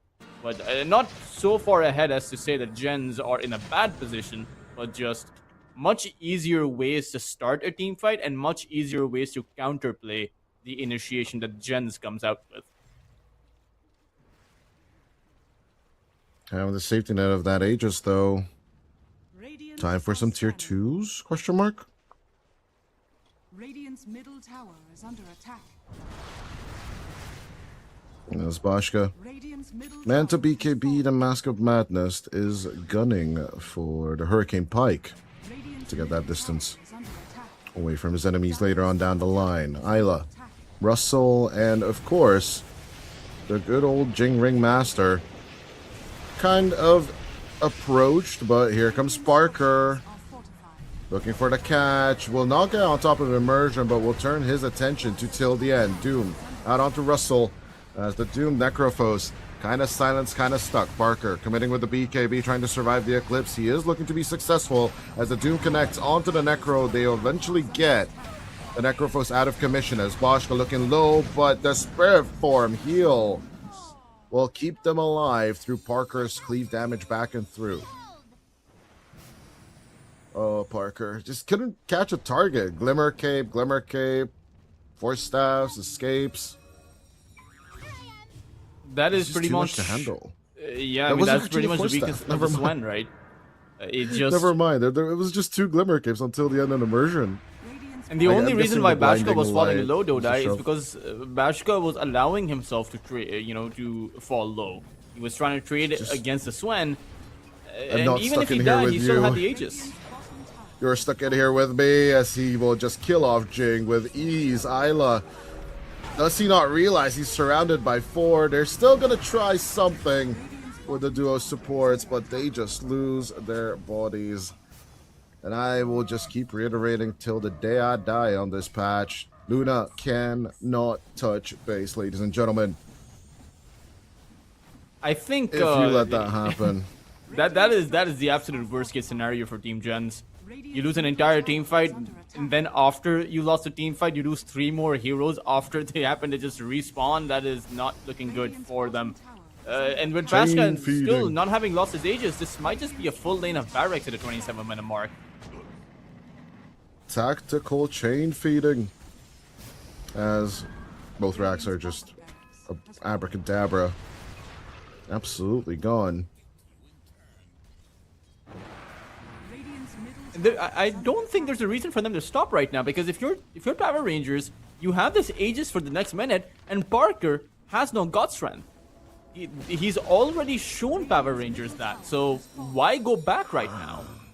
I don't know if Boschko wants to continue. There's still 40 seconds left on the Aegis. We might as well try. Alberca going in for the initiation. Kiyotaka right behind him. Stunned up just for a little bit. Down falls the Eclipse. Good. So if you do fall low, there is not going to be any kind of Reaper Scythe action. The Doom will do the work. The Necro is gone. And as the second tier 3 tower is just constant approach, Boschko will not let up. Fortification for what? Is what he's asking, as the Glaives will do the work. Pinball machine on the map. Kiyotaka jumping on forward. Parker slowed down by the defusal, as they do have a little bit of a reveal on him. All they truly need is Boschka and a bit of time to take on to the tier 4 tower. They don't need to go for this Parker kill, as Kiyotaka half HP will blink back towards the Necro. They immediately get the dieback on Russell. Goblin plays indeed. Exactly. Shout out to Saberlight. That is rough for Team Jenz. That is the kind of unfortunate series of events that can make or break a team for their entire series, not just the first game. I mean, it's a pretty much done and dusted game, right? But this entire 20,000 lead, Dodai, it's been built up in the past 4 minutes. And I'm not gonna lie, I think it's the domino effect of the puck. Like, correct me if I'm wrong. The fact that Noob is this much behind and he cannot do puck things right now, you know, like cutting waves behind the tier 2 towers of the enemy, hunting couriers, trying to delay the game so that Sven and the Necro could have a little semblance of a game. Russell was first place on the network chart just 20 minutes ago, and now has fallen off a cliff of that net worth. And as soon as these megas are going to be secured, I just don't know if you'll have anything left till the end, with a good find onto Parker, as the Wheel of Wonder could keep them at bay just a little bit. I think Power Rangers are just they just want to get this game over with, because they know how far behind Jenz is. And yeah, you're right. I mean, the puck, if the puck is not unable to do puck things, then Power Rangers don't have to be afraid for their backline. They can throw everything they have on that front line. You know, the Disruptor and the Keeper of the Light. You take a look how aggressive they're playing. They're right there, exposed. But no one from Jenz can actually take them out. If Parker goes in, or if Russell goes in that deep, well, then let's see that smoke up. Easily a double kill, or 2 kills already secured. Make it 3 to just shut down the Megas. Noob will be pulled back. That is 4. A triple kill for Alberca on the Doom, as Noob will just call GG. Parker does not even come home to defend for this last fight, but why would he? God Strength was on cooldown one more time, and honestly, this would have ended up with Megas one way or the other. The Luna, for the 3rd time today, shows her claws, and the Nova Rider will once again win a game. And that was, I mean, it was looking pretty good for the side of Team Jenz for quite a while. Unfortunately, Noob could not scale up, right? He 20 minutes into the game, he had the Blink Dagger and the Witchblade that he has right now. But for the next 11 minutes, he only got about 2.8k net worth. He was 9,000 net worth at the 19 to 20 minute mark, and ends the game with 11.8k net worth. all the meanwhile, this Swen BKB, this Russell BKB, sure, you have the BKBs, so you have the 9 seconds of survivability, but if the rest of your team can't follow up, then Power Rangers are going to eventually run all over you because their 3 cores were scaling up. I think that's the biggest difference in this game, and I think that might just be the reason why they lost. I also do think that Doda, we were pointing this out, the draft differential that existed. Sure, there's this Swen that you have, this big damage dealer, but it's not exactly The an S constant tier carry. kiting. You know, No, the constant kiting against this lineup was just too evident. I don't know why Parker went on the Sven route instead of. I would have preferred Lifestealer or Ursa or something like get the glimpse off you. At the end, it's only the BKB that will give you the opportunity. But even when he had it, Parker was like, "Oh, the targets are not important enough to continue the chase for you." And another tragedy at the end of the day. Like the Russell did so much work at the beginning, and he only has 1 stack of the Reaper Scythe. That does not jive well with me. Yeah, I think both Parker and Russell did a fantastic job in terms of farm. I actually think Parker did a fantastic job in the early to mid game finding all of the kills that a Swen isn't really supposed to find. It's Yeah, the yeah, yeah. Puck who should be in Parker's situations in most of those team fights, and Parker should just be farming away. But the dynamic of the kind of dynamic Jenz found themselves in was very awkward considering their lineup, and they should have had the space to farm because over on Power Rangers, you also have a Doom, right? You also have to consider that Power Rangers were in the kind of same situation where they had to farm up on their Doom, they had to farm up on their Luna, and even though Jen's got the right plays, they just got them on the wrong heroes. And just could not execute. But with that, ladies and gentlemen, let's throw it over to a break as Power Rangers take game number 1 versus Team Jenz.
Ladies and gentlemen, welcome back to game 2 of Team Jenz versus Power Rangers. This first one didn't go so well for Team Jenz, I would say. Right, Toltros?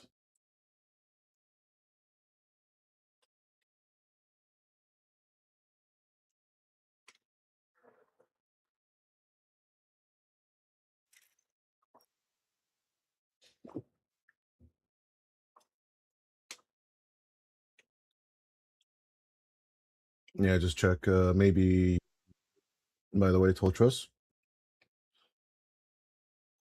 Yeah, it might be that Toltros was still muted, but basically the gist is that Russell and Parker had pretty decent games, but Noob just sadly could not keep up with the tempo on the puck this time around. Test again, Toltros. Is my voice okay now? I think so. Okay, yeah. Production is giving us the A-OK. And yeah, looks like it that they are going to go for the approach of the Shadow Fiend this time around, kind of abandoning the Luna, which was kind of their signature during the play-ins, but laying domination out the wazoo. And the biggest counter to ranged heroes in this current patch, right, was the Darkseer. As both of us have trained teams for the ENC, this was a big discussion if the Darkseer is a value hero or not. But it's basically designed to skip the wave and to just pressure out any kind of ranged hero that does come on the lane. There are alternatives, though. So you could put the Shadow Fiend into the mid lane, which I don't know if Noob would be a fan of, but on the other hand, giving it a good lane partner such as the Bane, which is available, could be just an easy setup for them for a few cheap kills. We don't really see that many mid lane Shadow Fiends in the meta anymore. It certainly doesn't really strike me as Noob's playstyle. He wants to be playing those single target or just those flashy mid lane heroes that can get in and out very quickly. Power Rangers, though, at the same time, they have a very strong duo against that Shadow Fiend. Jen's also now come out with the Bane, so they have a very strong laning phase matchup with the triple race potential with the Nightmare. But Power Rangers in the team fights, that Bramble Maze plus the Darkseer Vacuum, if you get stuck in that, then Gens aren't going to be able to fight back, irrespective of what kind of draft that you are able to put out. Even if you give Noob his Lena or his Snapfire, his two most successful heroes in the EPL Masters. So, I mean, Power Rangers, for me, already, this is a very strong draft coming up by them. It's a start, but there's the Bane that we just mentioned as well. The combo, at least the lane combo, is there. There are a few counters to the Bane, though, and rather the question is, with the Undying Band, what else is truly there to help stop the Nightmare save, or do you just go back once again to Jane going in with an extra save of the Ringmaster? Noob or Spurt, I'm guessing? This should be a mid lane Earth Spirit. You could play a position 4 Earth Spirit, as some Southeast Asian teams try it, but I don't actually. I'm not a fan of the position 4 Earth Spirit. I actually think it's a very it becomes a grief pick, because if you can't do much with the position 4 Earth Spirit, then you essentially turn into a creep. You don't provide any kind of value to those team fights, to your team in general. And I actually just think that the mid lane Earth Spirit has so much magical damage that you can dish out. Again, though, we're just we're running in circles around this Darkseer pick, because it doesn't seem like Gens are addressing that at all. Every single hero that they're picking on their cores just happens to be bad against the Darkseer. The age-old question, though, right? In Dota, it does sound like an easy concept, right? But forcing your will on the enemy is kind of the name of the game at the end of the day. Sorry for the weird lighting. There's a storm coming in, and the wind is just coming through the windows. What can you do? It's kind of rough to stray away from your plan, right? So you want to be reactive, you want to be covering all your bases. At the very same time, Team Jen's trying to ignore as much as possible on the Power Rangers side. I think they would just are waiting for the double pick reveal here, as they are first pick anyway, so they get pick 18, and we'll just close off this phase of the draft with something that will wrap up against 4 heroes, which obviously there's many options in the pool currently, so I'm not that surprised that they go for the noob hero first. But yeah, a big job for a position 4 anyway. So it's just maybe with a position 3, they want to find the answer, which in this case could be a centaur, could be. They actually go for the necro, so this is unlikely to be a necro off lane like Jenz tried it out. So Last time, yeah. should be a carry or a mid lane necro. You can play the mid lane necro against the I don't Urster. like this. The Largo, why? Largo for the dispel.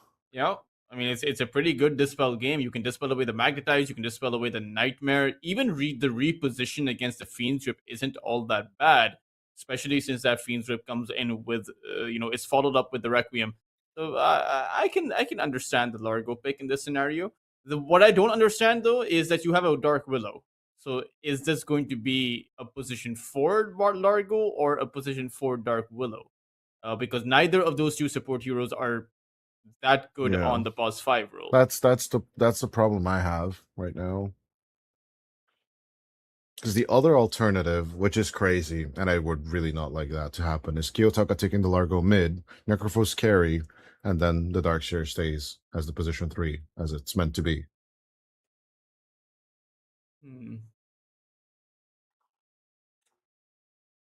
I mean, it can go bad, but I think overall Power Rangers do have the solid foundation for a draft.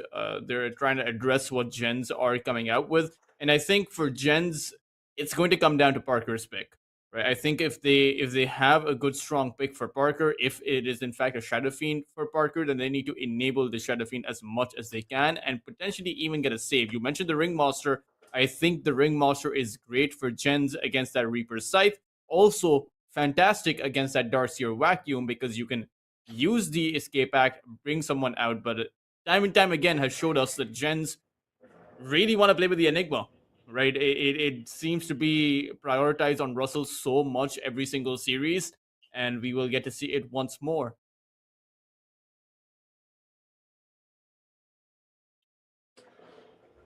Even Enigma coming out for the setup to the team fight. I'm not mad at sure. this. I mean, it's not bad, definitely, but considering the games that Russell has had on the Enigma, like they don't prioritize the wombo combo nearly as much. Even though you think about what gens have as far as the combo goes, Black Hole into the Magnetize into the Requiem, it's a lot of ultimate focused team fight. I'm just not sure if it's going to work out. Right, your Eidolons are not going to survive those team fights. Vacuum plus the Death Pulses plus the Frog Stomp. This is going to be stupid, but Team Gens need to ban Silencer here. Because I think 24 Silencer here just wrecks Team Gens right now. They ban out the Luna. Reaction is Power Rangers don't have a spot to play the Silencer on, though. Yes, they do. That's why I just told you. Largo mid, Necro carry, Darkseer 3. I haven't seen a Largo mid in a while, but I suppose it does RCY work. plays it on Legion, so it's not out of the blue.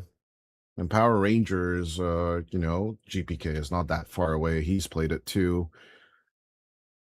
And I think against the Earth Spirit, it's not the worst lane ever. Ooh. Go back for the puck.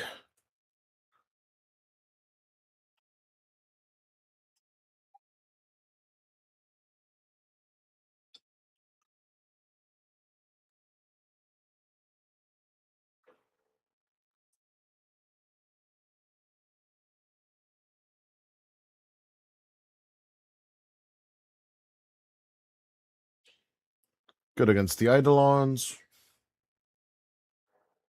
But yeah, well, what about the classic Sven again? Oh, they go Ember instead against the puck.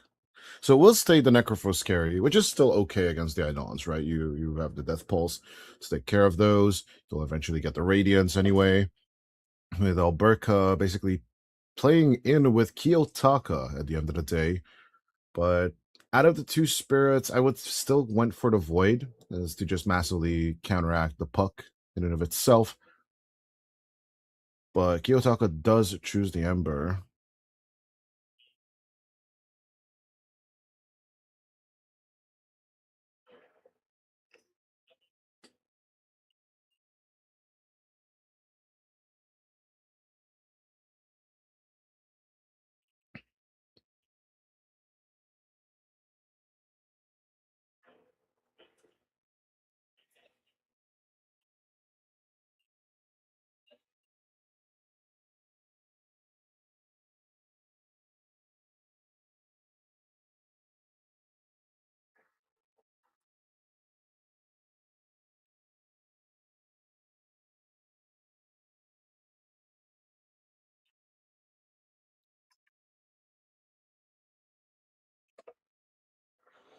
But yeah, overall, my biggest concern right now is that Russell's Enigma does not have any kind of black hole shutdown once he has BKB.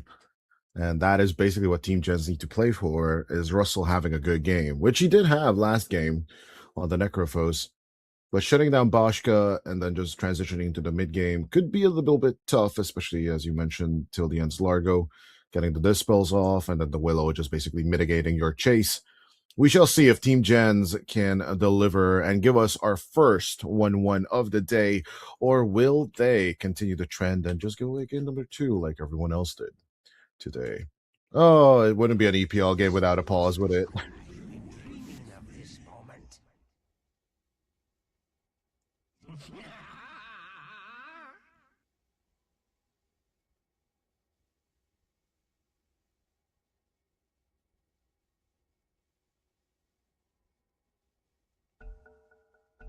Yeah, just get better PCs. Like Dota is a premium game.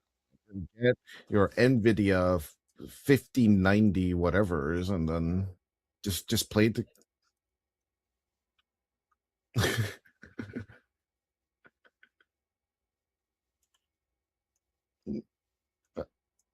I'm not gonna lie, it's been ages since I was looking at the webcam placements, right? Like I don't even know who has them on and who doesn't at this point. But shout out to the players, like admin has a lot of rules and everything you need to pay attention to. We thankfully don't have to work. There you go.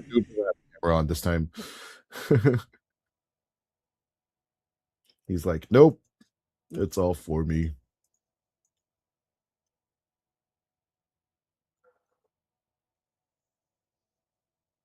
Yeah, I got you.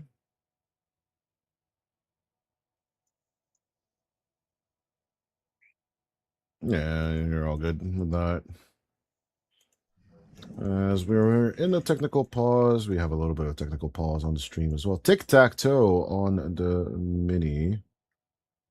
The go call has been In sounded between out, Power so Rangers. hopefully my voice is going out on. All right, and it is. Mhm. Okay. Immersion with the level 30 Dark Willow. Noob with the level 30 Puck. I would not have actually imagined that. I didn't actually spot it out in that It didn't last look game. like a level 30 puck in the previous game, right? But like I think that's the most funniest thing ever if you play Dota regularly, right? Like I've seen super failfish plays from level 30s on any given hero, in my opinion. It doesn't really mean much as it used to. Like 3 years ago, that you have a level 30 hero, you must be playing the hero constantly, you should be good on it, right? But at this point, bronze, whatever, or you're just not even a Dota Plus subscriber. You only get the first 5 levels for free, I believe. Yep. At the same time, they haven't patched it out, so even if your Dota Plus expires, you can still use the voice lines. Like if you open up the chat wheel, the voice lines will be displayed as locked, but the ones that you've already unlocked, you can still You can send still those get out. to keep. I think that's fair. Like I pay for Dota Plus to get my voice lines. I get really, really nice patterns coming out from till the end on the mini map. I don't know. Oh, it's not showing up in the VMix HUD. Oh, that's super sad. That gets me a little bit disappointed, not gonna lie. Hopefully, yeah. Bashka and Noob both reconnect. It In time. when I think about Team Jenz, I'm not sure what the idea is. Is this supposed to be the route to a tier 1 team? Is this supposed to be a tier 2 team? Because Noob clearly is a class above everyone else in the tournament, right? He is an established You're tier just 1 caster player. cursing him. You're just caster cursing him after that previous performance. I I'm can trying to feel it. build him up. I'm trying to, give him some Ultras, you're doing this on purpose. confidence. You're doing this on purpose. The rest of every one of these players, though, right? I mean, sure, Bashka and the likes have had their time under the sun. Parker has had his time too, winning a tier 1 tournament, but Nubit is the only one that has consistently performed at that tier 1 stage. And so I'm not convinced that Jen's I don't know. Maybe it's just the Parker effect. Maybe I just need to see the consistency come out before I can feel some kind of way about it, some kind of confidence about their run. Certainly, I mean, there is potential cannot be denied for either one of these two teams. It's just, can you stick it out when it gets tough? And it will get tough because right now it's just the play-ins. Pretty soon you'll have the likes of Mouse, Navi, Yellow Submarine, and even Rune Eaters join you. And who knows what kind of squad Rune Eaters will bring, right? Is it going to be their EWC squad, or is it going to be the stand-in squad they played with recently? Lots of questions. It's just lots of questions, right, for the Yeah. playoffs. As one way or the other, partially it will be decided now. 2 points still 30 seconds to battle. on I do- keep it PMA, right? Yeah, no one's gonna keep this PMA, bro. I do like the fact that there's a lot of Middle Eastern crowd coming in as far as the players are concerned. Russell, Noob, obviously he's always been there, but Isla too. I would want to see Nagato back into the scene too. I know he's playing in the Asgard Championship, but I would want to see him in EPL at some point. The battle begins. There's two Fun fact, Middle Godai. Eastern players that will always make me cry that they're out. I think you know which two. As I was looking for the ENC lineup, I actually reached out to Nagato. He's the one that got me in touch with Yavor. Really? Yeah. Shout out to Nagato for that one for sure. As Parker pulled back just a little bit, good on the Nightmare, but still first blood going out onto Parker. Power Rangers are just absolutely following the theme song. They're going for sure. And getting a Yeah, first blood on Parker is probably the absolute best skill that you can get. Disabled Parker, Super, and super great start. he is on a shadow Full, feed. missing a full lane. Missing a full lane here. It's just tragic. If you're a Shadow Fiend, you're gonna have a target on your back, and if you're a Parker on a Shadow Fiend, man, oh man, for Power Rangers, they only see this one hero. If I were them, Sure, they'll take a few kills, but they even get creep skip on the second wave. Attack. And all that is theirs, literally. Isla can do as much as he wants on this top lane, but it doesn't really matter on the long term. We were watching the bottom lane just a little bit. Talk to me about the dynamics between an Enigma and an Earth Spirit. Or is there any dynamic to talk about at this point? I have I do not believe in the position for Earth Spirit at all. Like, I do not see the value in it. I understand that you can dish out a bit of magical damage. You have a bit of initiation, a bit of slow. Like, theoretically, it's a good hero, but I just don't think that you can constantly scale up as a position 4 normally does. Look at him. Jing can't really do anything. What is it? How does he help his Enigma? How does he go into a Largo and a Necrophos? Well, one thing I don't recommend you doing, though, at the same time, is just checking out Crit X, the today post, or maybe a day-old post he just posted out. He's a clean slate on a 25-win streak right now on the Earth Spirit as Parker, looking to die once more. The Shadow Realm right-click is all they need from Immersion, but even with the Fairy Fires, it's not going to be enough. Parker is down for the count. 15 seconds.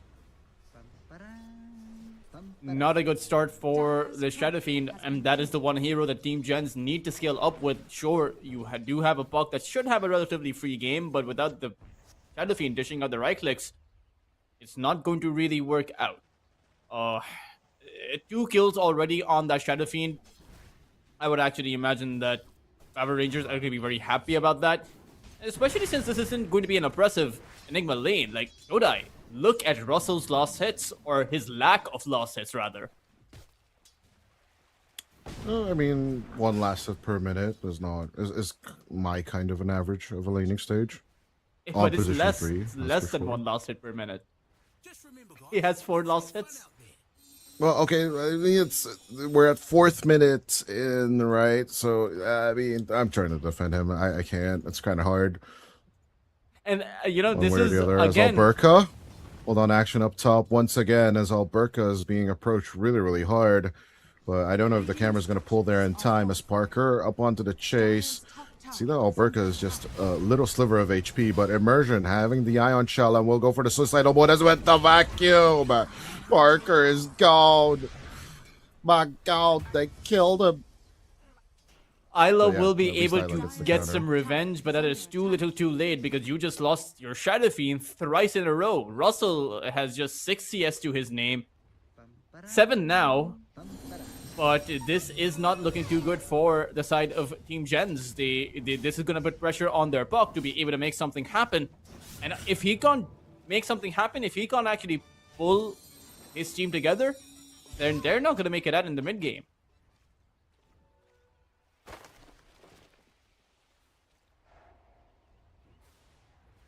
Why is still the end still here? Kiyotaka in a little bit of trouble. Hold on. But no, he's not in that much trouble. Anyway. Like till the end, Good question. the tree is gone. Right? He doesn't have to be there. Is he embodying the spirit of the frog?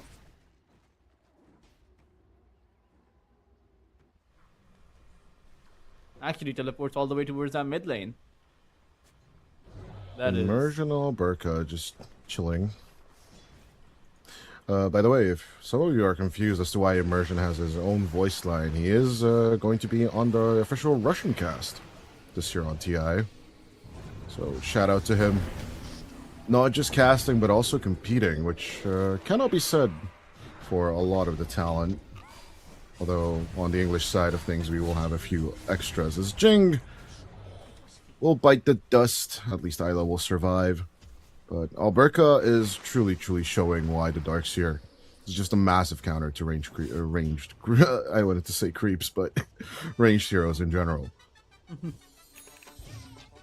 They do, I suppose, get something in response, but the question is, how are you going to find your recovery for Parker?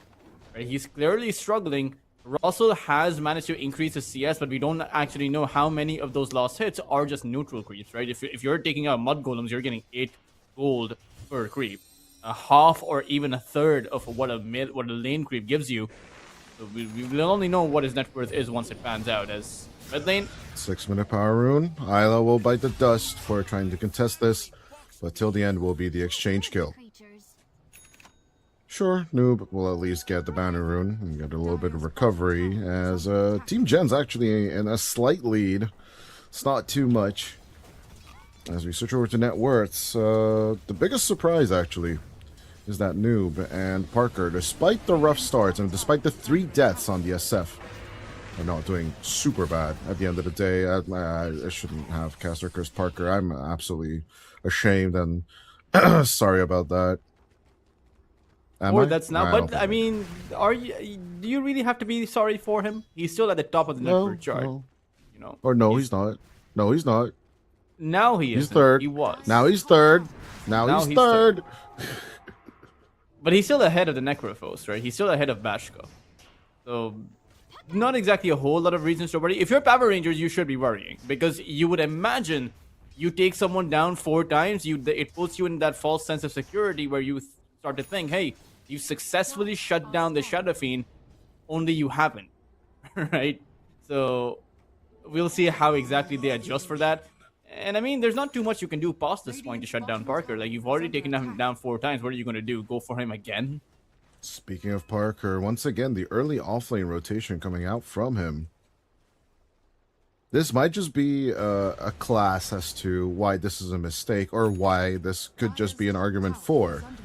if Parker will successfully secure the tier 1 tower with his friends. A 4-man rotation onto the bottom lane, which does expose Noob to a little bit of a bit more pressure from Kiyotaka, who will be looking to secure the second power rune of the game.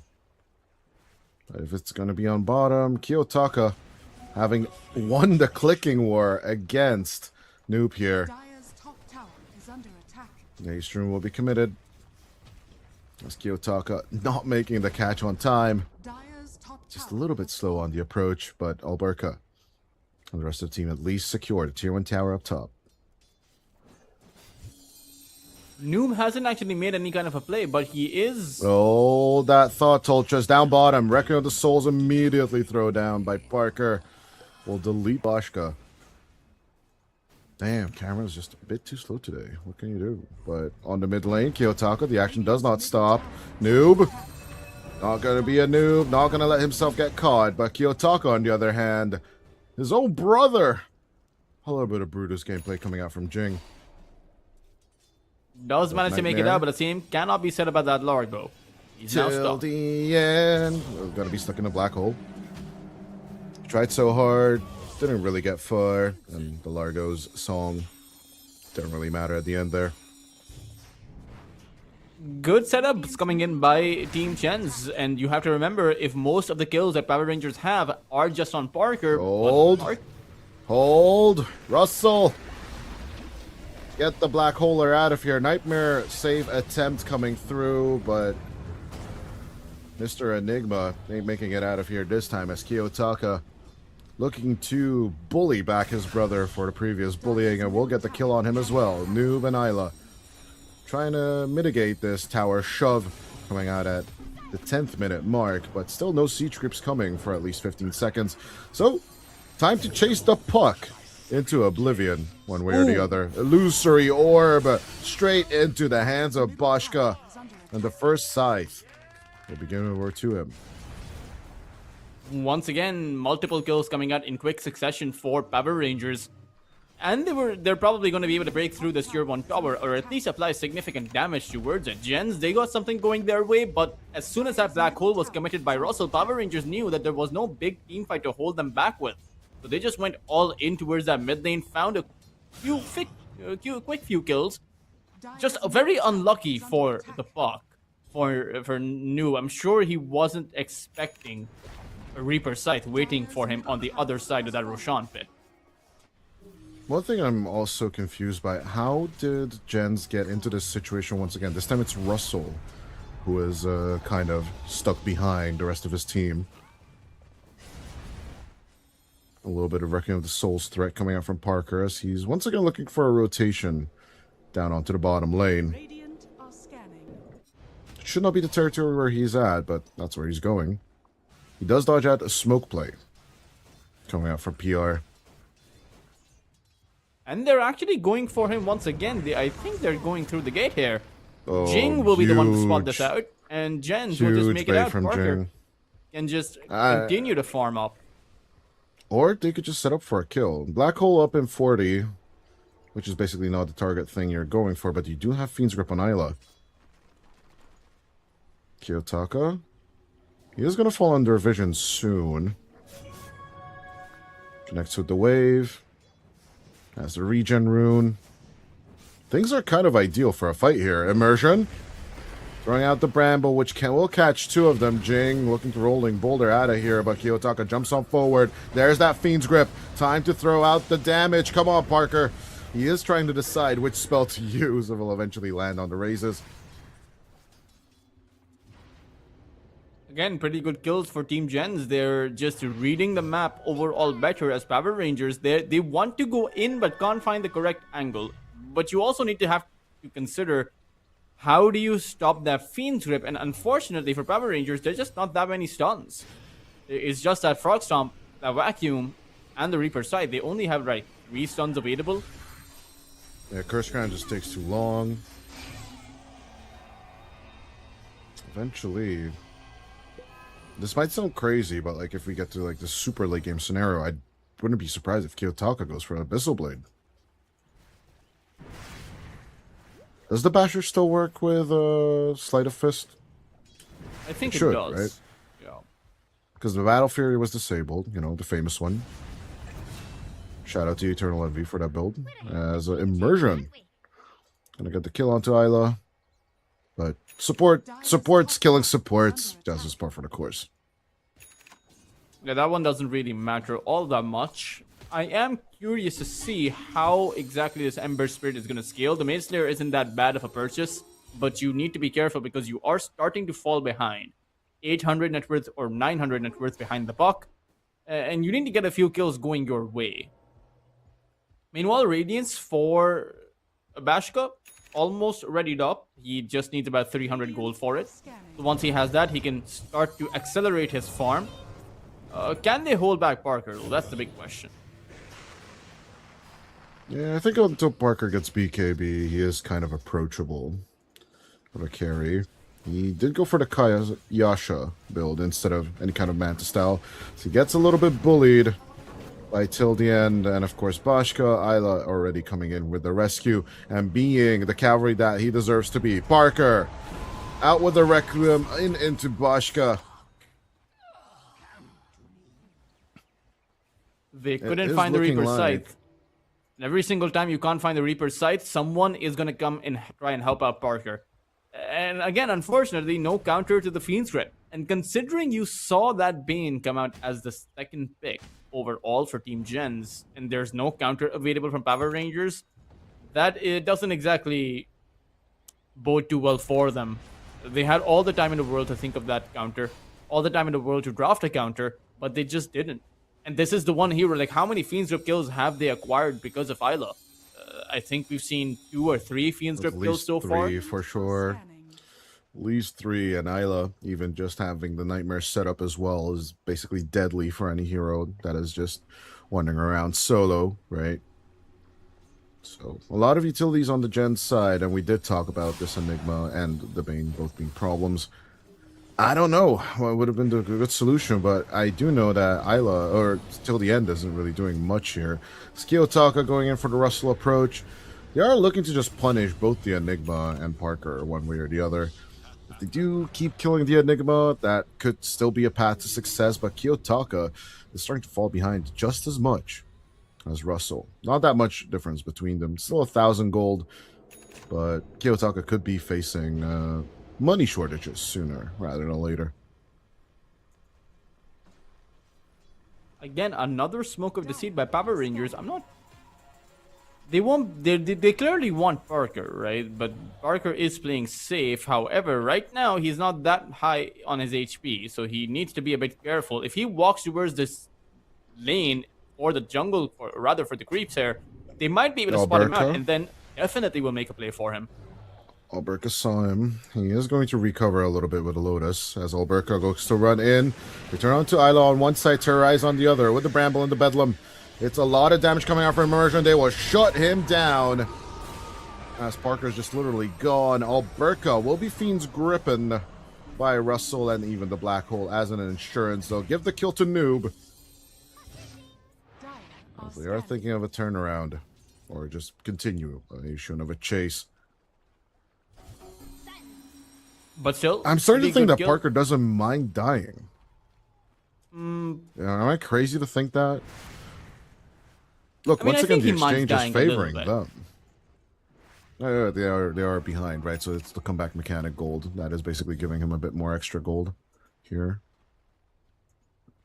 But it also depends on the fact. I mean, to be fair, Immersion was the one who got the kill and not the Darkseer, right? The highest farmed hero on Power Rangers didn't get the kill and ended up dying for a kill he didn't receive credit for. So for the Darkseer, it's not worth it. And for Parker, he doesn't mind that much because you were also like, what, 40% on your HP, 30% mana left. You go back to the fountain, you come back with full HP and mana, you can go back to farming up with your Yasha Kaya. So, I mean, he is going to be able to recover the gold he lost from his death very easily.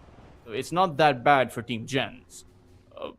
We will see how exactly a full team fight plays out, but I think that Jenz might actually be a lot stronger for Hold it. that thought.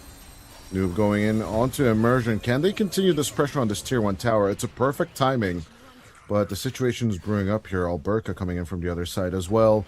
Wall available, Dream Coil available, Rec Room available, and Black Hole all ready to just rock and roll. Jing could be looking for a good magnetize. Could just drop it until the end if he wants to. Dream Coil pull in. The vacuum is there, but the Black Hole is perfect. Patience pays off for Russell, but at the very same time, Boschka is still alive. Out comes the Scythe. Not enough for a kill, but Jing! You talked about this damage just not being effective on the Earth Spirit, but Jing with the shutdown onto Boschka. This is just glorious. Is under attack. Reaper Scythe, unfortunately, just not good enough. As Power Rangers are struggling to actually find some kind of a maneuver in those team fights. It really seems like Jenz with this kind of disabling, or rather, the disables coming out from them aren't going by punished. The Enigma Black Hole does not get cancelled. The Bane's Fiend's Grip does not get cancelled. And if you're Power Rangers, you're gonna have to think about how exactly to counter those spells out. You may have to go for an Orchid, but who really builds that Orchid? I mean, look at this. One Fiend's Grip. He's a shutdown on Alberca.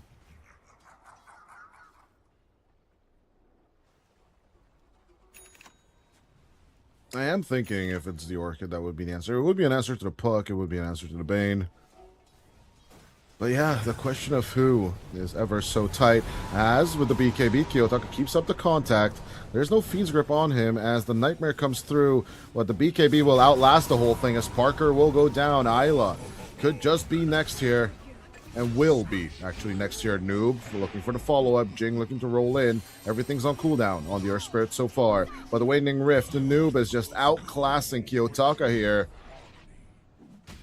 And will get a 3-4-2 of an exchange for good old Team Jenz. At the same time, it's not that bad for Kiyotaka. I suppose he got a double kill on both Parker as well as Isla. He got about 900 gold from that entire exchange and a fairly high amount of experience. It's still, though, Jenz are in a very good position. It will come down to Bashka and whether or not he can carry this game on a Necrophos. It will come down to Speaking Alberca. of Bashka, action just doesn't stop. I'm sorry, Tolchus, as Jing looking for the follow-up. It looks like the Necro is just a little bit too low, but even standing in the Midnight Pulse just hurts a little bit too much. Backing off a bit more. As Jing, he might be just greedy enough for another turnaround. Boulder Smash onto till the end. Geomagnetic Grip out onto the Necrophos as Noob comes on through. The Illusory Orb is going to be enough for the Necro. They are just getting outplayed left and right now. Jenz, they are mad about game number 1. And are looking to return. Alberca caught out once again. Will turn around with a vacuum wall, but it's not going to be enough. Alberca gone again as Parker looking a little bit low. Nightmare save against the Sleight of Fist. And the creeps and of the illusions will all be shut down. Kiyotaka with a BKB goes for another Sleight of Fist. Not going to be enough damage as out comes the Fiend's Grip into your BKB. It doesn't matter. Kiyotaka falls Tower has fallen. as Jenz will pick up 4 for the price of nothing. Radiant's top tower is under attack. Going for the BKB play, I can't really blame him. Parker was so incredibly low that he might have as well died there. Unfortunately, the Fiend's Grip was never used in that fight. The cooldown, they weren't able to predict it in time. And so it's just very simple, very easy kills for Team Jenz. They're not having to outplay Power Rangers. They're just pressing buttons and Power Rangers are dying. Like this isn't some high level Dota play that we're seeing here from Team Jenz. This is just very basic Dota. And Power Rangers unfortunately just can't counter it out. Like they have nothing to counter. Until you have this Blink Dagger for Alberca, you're not going to be able to make any kind of a counter play. And even then it's still very hard. Yeah, Parker, despite 5, 6, and 6 on the chart, right? Once again, a fight where he is basically putting his life on the line again and again and again. He is playing extremely aggressively on this is Seth, but this aggression is massively paying off. Unlike the Sven in the previous game, he is pushing for his own whole team to basically just orbit around him all the time. And no matter the consequences on his life, right, they are finding these great kills.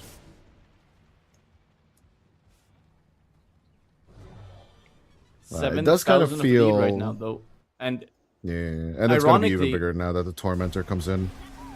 ironically, it was the mid lane from Team Jenz struggling in that last game, and now it's the mid lane from Power Rangers that is struggling. He is the least farmed core, even further behind Russell, who had a very poor start to the laning phase. And for Power Rangers, I really do wonder, you pointed this out, once Russell has that BKB, suddenly you have 0 counters available. None of your stuns work, none of your spells go through BKB. And so you're really going to be at a loss. It feels like the late game is going to be very simple from Team Jenz, very easy to land their combos. And for Power Rangers, this Darcier Alberca will have to figure out how to actually come out with that vacuum play while all of his team is dying. That vacuum will be on a counter. And you won't have that much time. I would say that he'll only have like 3 or 4 seconds before he has to go in.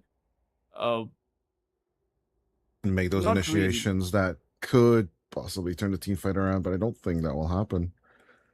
So it genuinely feels like Power Rangers bought a scythe to a gunfight, in this case. But I don't see the solution currently. I don't think To the they do team. either. I think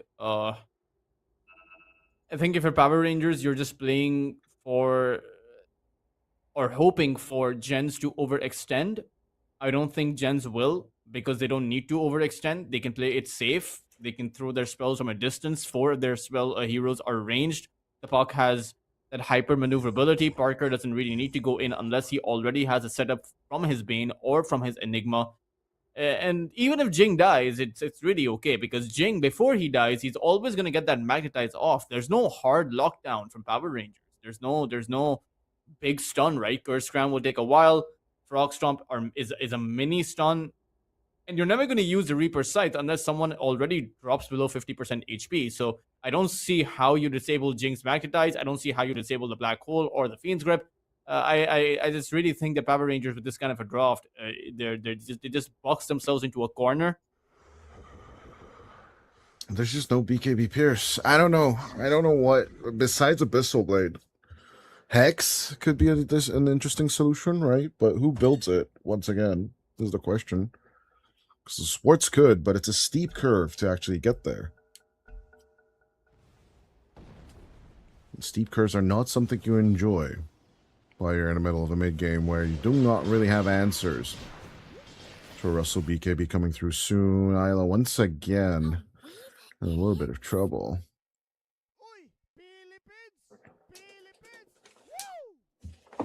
But yeah, Isla's still having connection issues. What can you do?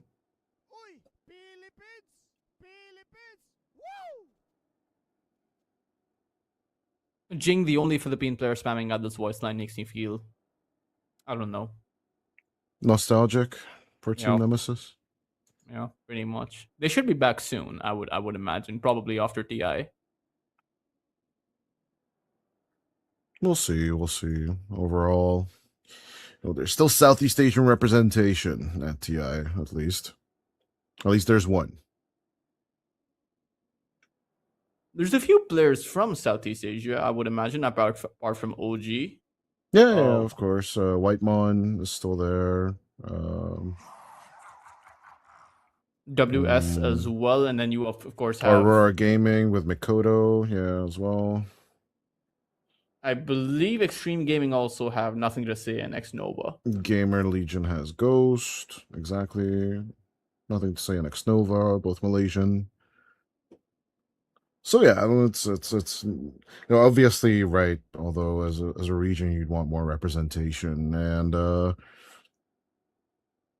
to some extent, I am happy but still torn about SA not getting the 2 slots. I do believe the region does deserve the 2 slots, but the way playtime has been gotten under scrutiny after EWC, and then the way Amaru has been approaching this tournament and the games of the future, I must say, maybe, just maybe, the SA critics have a point, one way or the But other. Playtime did win their first LAN. despite True. of That the is true. setbacks that they had. And they were, I mean, those weren't small setbacks. Those were team breaking setbacks. Those are the kind of setbacks that makes you think that, hey, why am I playing Dota in the first place? Why don't I just go Exactly. get a job or something like that? I mean, It's yeah, follow Eternal Envy's example. Go day trading, right? I mean, to be fair, to Envy, right? Like he did mention once he hits a certain accumulated value or a certain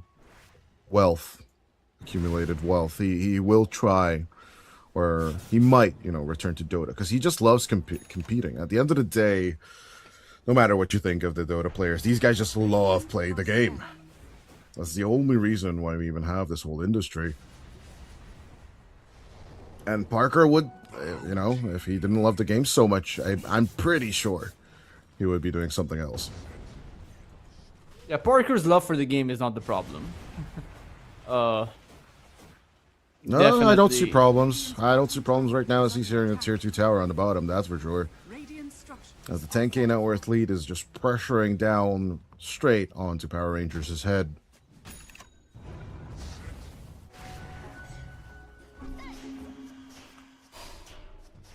Bashka? Oh, rather, it's actually going to be the Largo in trouble. Tildian gone. And he's gone. Honestly, though, this Largo pick currently for me is just not doing it. As perfect Fiend's Grip into the Requiem. They put Alberca to sleep, literally. Boschka looking for the counter kill. At least he will get a second Reaper Scythe stack. But can they get Parker in exchange for all of this? That would be the big one. But the SF, he should feel disturbed, shouldn't he? And there you go. TP's just not destroyed. TP's just not mitigated. Power Rangers do not have the tools against the Nightfall gameplay. 12,000 of lead now for Team Jenz and less Power Rangers. I don't know if there's a way that they can take a team fight, if I'm being perfectly honest. Like, I don't see how they... Like, it's not even seeing how you win a fight. It's just... I'm not seeing how a team fight takes place in a favorable circumstance for them.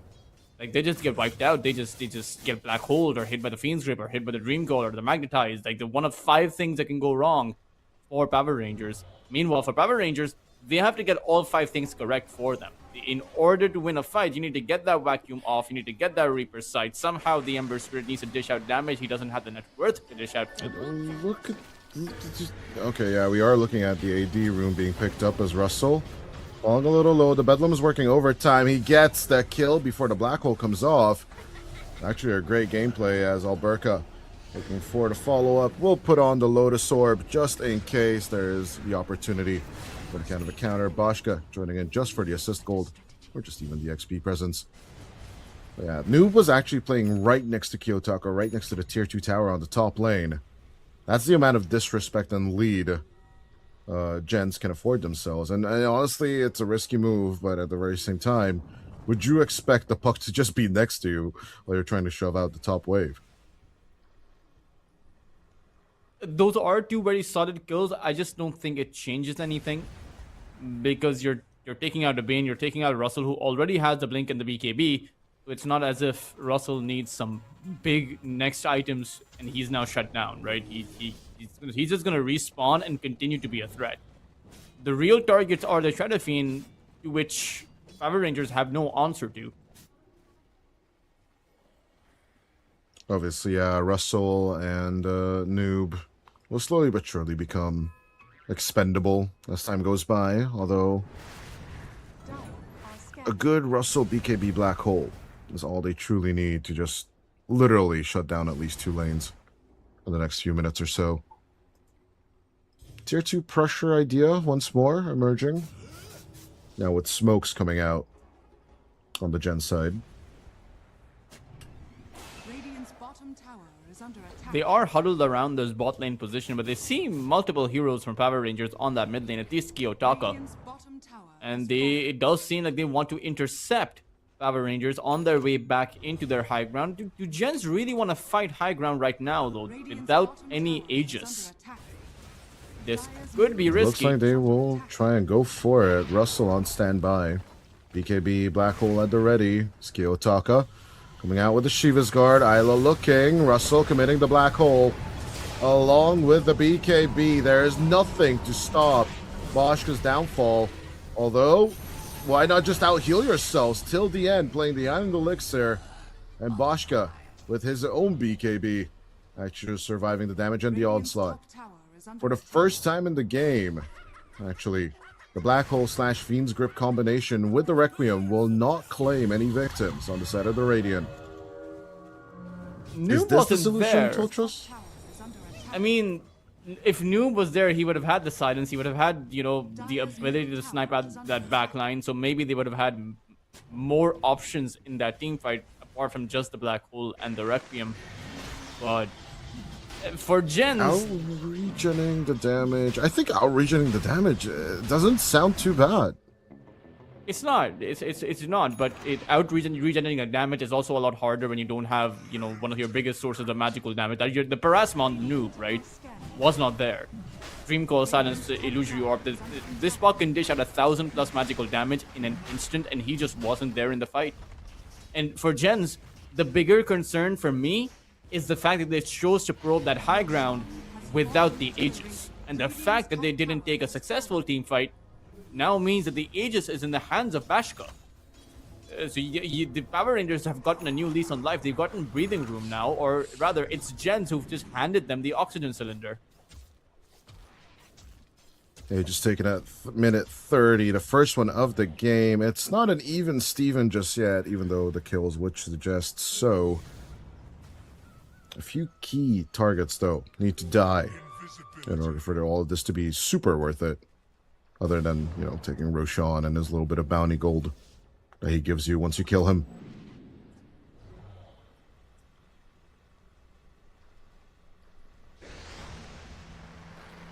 Just heals and regen. This seems to be the plan of PL or PR. Parker gonna get terrorized. No Requiem for you. Get the Parker kill. 90 seconds without DSF as he is not willing to commit to the BKB. Noob might just be caught here. Will dodge out just before the Curse Crown will hit. As the Eidolons are coming through, Russell is threatening with his presence. 20 seconds until the Black Hole BKB combo. But out comes the Reaper's side. Good catch onto Noob, and the silence is there. No. That is And a not. good catch onto Jing as well. Again That- and again and again. Good secures coming out from Power Rangers. Toltros? Toltros, talk to me. Dire's 9,000 of a disadvantage now. 3,000 Turns again. to 6. Or 6k just gone. bottom tower It's gone. Bashka They- now what has they- a Heart of they- Tarask. Jen's going in one by one. Noob getting caught out. The Shadow Fiend getting caught out. No spells being thrown out in response. This I mean- is, you know, Yeah, words hard. How not the way do that you do make, this? not the way that you make your mark at the tier 1 level, or rather, even the attempts of Even on bringing tier a- 3 at this bringing point. about a lineup that can compete at that tier 1 level, right? That's Power Rangers. Clearly, they have the intent for that. That's what they've been trying for. At some Just points, they have been out-heal it? able to make it through, right? They went to EWC. I don't see I don't see how Jenz will get there if they're this undisciplined. has fallen. This shouldn't have worked, but why did you go into agent? What did they have agent? What? I'm struggling to find an excuse for Team Jenz as to why they were down there when the enemy has Aegis. As Russell will be found, BKB will be activated out with the vacuum deal. Take out Isla. Let go of the Enigma. Take out your second tier 2 tower consecutively as the Aegis is still ticking on by, but will be active for 2 more minutes. Until the end. Going in for the approach. They'll find Jing. No backline available for the Gen side of things. As Parker, I think he's just lost on the map himself, struggling Dire's middle tower to find an explanation or struggling to keep this game going. As Noob will do a few puck things for sure. Cut down the top wave, at least not let that last tier 2 tower fall on the top lane.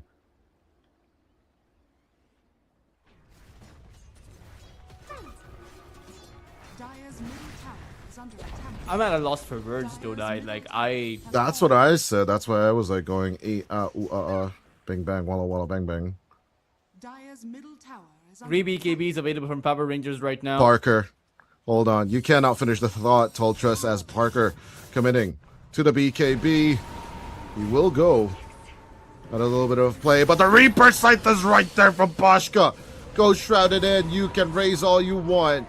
I'm still gonna kill you, says the Necro. Level Possibly 24 the biggest Necrophos now. mistake. Possibly the biggest mistake of Parker the whole game. Oh, they had Once an again. 86% win probability at the 25-minute mark. This 8 minutes from 8 minutes ago. Right now, it's a 53% win probability in favor of Power Rangers. It swung so massively, and all Jenz had to Hold do on. was play it patient. All Jenz had to do was play it disciplined. But Patience is stick just us not 5. available. Good with the vacuum. Jing, get the back line. They're just happy to get the back line. Isla turns around, but he shouldn't have turned around. Tries to nightmare himself up onto the cliff, but it's not gonna happen. Pull him back down with you to hell. 3 consecutive kills. Power Rangers executing moves that Jenz should have done in the previous game. And that they're just Jenz can making it still look do, so Dodai. I awesome. think Jenz still have the moves in them. They still have the uninterruptible black hole, the uninterruptible requiem, but they're just not playing together. They're trying to do their own thing, which has carried them from the play-ins, but it's not carrying them in the group stage for sure. Like, it's never going to. Not against teams like the likes of Power Rangers. To have just been attending EWC, sure, they might have been dumpstered in their groups, but with Russell dying on this top lane as well, and Noob having to use the Dream Coil defensively to continue farming at the exact same place where Parker just died a minute ago. Parker moving out once again. 7-second BKBs are still available to them, so maybe it's time to just group up a little bit, make any kind of move, although Alberca is pressuring out the mid lane at this point.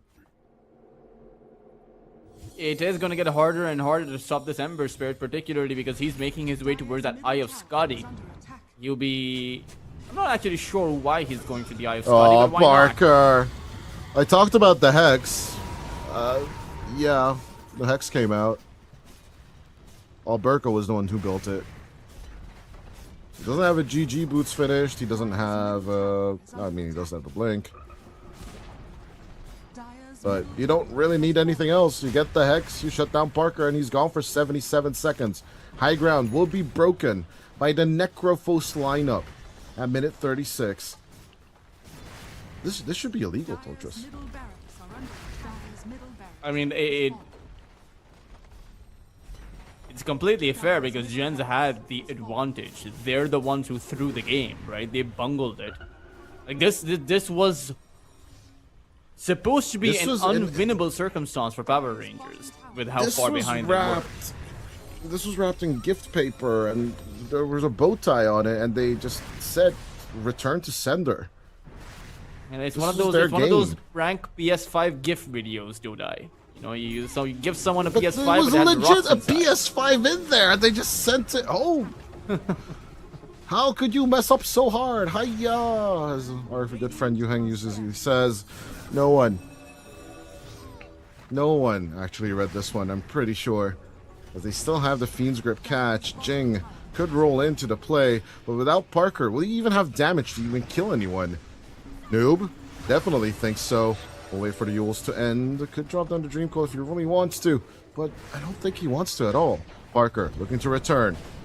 Silver edged. And looking to be a lean, mean fighting machine. Isla with the Nightmare. Does have the Fiend's Grip if he wants to. Parker almost looking to wind up with the Requiem, but once again the Hex down. Good with the vacuum. Isla's gone along with Jing. Isla looking for the buyback. As Parker did manage to get out of the fight just in time. We're still waiting for Russell's black hole. You know, he's hanging There it around there is. over on the back line. Combining it with the Requiem. At the same time, Kiyotaka going down on the Ember Spirit. 100 seconds without him, but Russell is gone as well. as the right clicks coming out from the mirror images are going to be more than enough to take out Parker. Parker buyback, going in for the dieback onto Isla.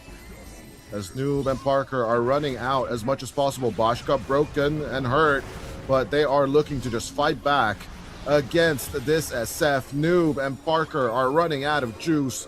The only two defenders of this base, Dire's as the bottom second set of racks is just absolutely deleted.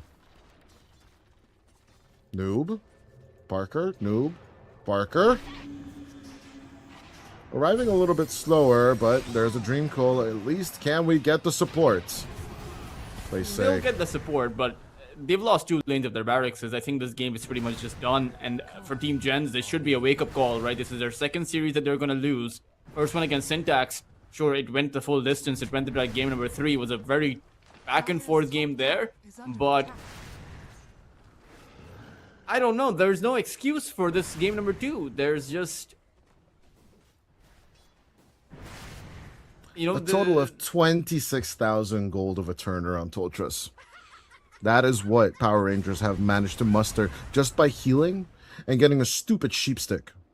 A stupid sheepstick, bro. And there are bigger comebacks that have taken place, right, in the group stage, in the play-ins. It's not the comeback that has left me dumbfounded. It's the draft and the potential of a comeback, just how difficult it was for Power Rangers. Like, it really feels like Team Jenz. They make it look so easy, though. This is the annoying part, right? We Like, all Jenz had talked to about do, though, was just run as a full 5. That's all they had to do. yeah. And then they just split up. They want to make a bigger advantage. And the big farm meta that everyone on the top tier is talking about, oh, we just need to farm, we just need to farm, it's just not working out for them. They hunt down Parker. They find Russell and go at him even when he BKBs. And of course he doesn't want to put out a black hole on Dark Willow. I absolutely understand that point, but when Alberca, you know, oh, they're chasing with the supports. Oh, okay, I'm gonna run away. I don't really want to engage. You get Hex, you get Vacuum, then you're just dead. You're just gone.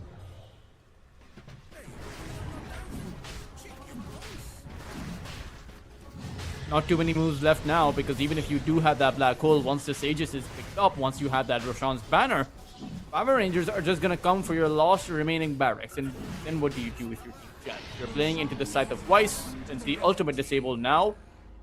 And you now desperately need that wombo combo. You now desperately need to be able to get off that black hole, Requiem, Dream Call, Magnetize, Fiend's Grip, everything that you have in your arsenal. Unfortunately, the Willow has a perma save now. He has the Wind Waker. So even if you do land that Fiend's Grip, he has a direct counter against it. Jing just absolutely gone despite the Aghanim's buy, and despite actually getting the Enchant Remnant. It's not going to be working out, although buyback coming out from Jing, good with a Fiend's Grip. It's been a long time since we saw the Bane Ultimate, but here it is. Hex down onto Russell as they will Reaper Scythe onto the Human Knight's Nightmare save as he goes for the Black Hole turnaround. As they surround Boschka, can they at least get the Aegis? The answer is a resounding N&O. Till the end, finally falling down. The Island Elixir song will finally be over. But with Boschka refusing to use his BKB, he's holding on to it with as much discipline as he can. Parker with the BKB will need to go out for the teleportation. But his teammates are falling around him one by one. As Noob will be the last one out. If he will be out, he should be out. Doesn't even have the time to just pick up the Illusion Rune. But as he turns around for it, this could be risque. But yeah, he will find the Bounty Rune, or actually the lack thereof. And we'll just look to keep running away. 3-on-3 on the exchange on this one, though. Although it's a dieback for the Earth Spirit, to be Dire's correct. middle tower is under attack. But still not that bad of a fight for Team Jenz, considering how the fight started, right? They got a full sight of Weiss on Russell. He had to throw down a very desperate 1 or 2-man black hole. It only got the Necrophos, who was healing back up against it. And sure, Jenz weren't able to get the Aegis down, but they managed to hold Power Rangers back. This was supposed to be a GG push coming in, but instead the game gets delayed by a minute or so. So, you know, I'm not saying they've done it. I'm not saying they're on the path to doing it, but, you know, this is as good of a comeback as Jenz are going to get.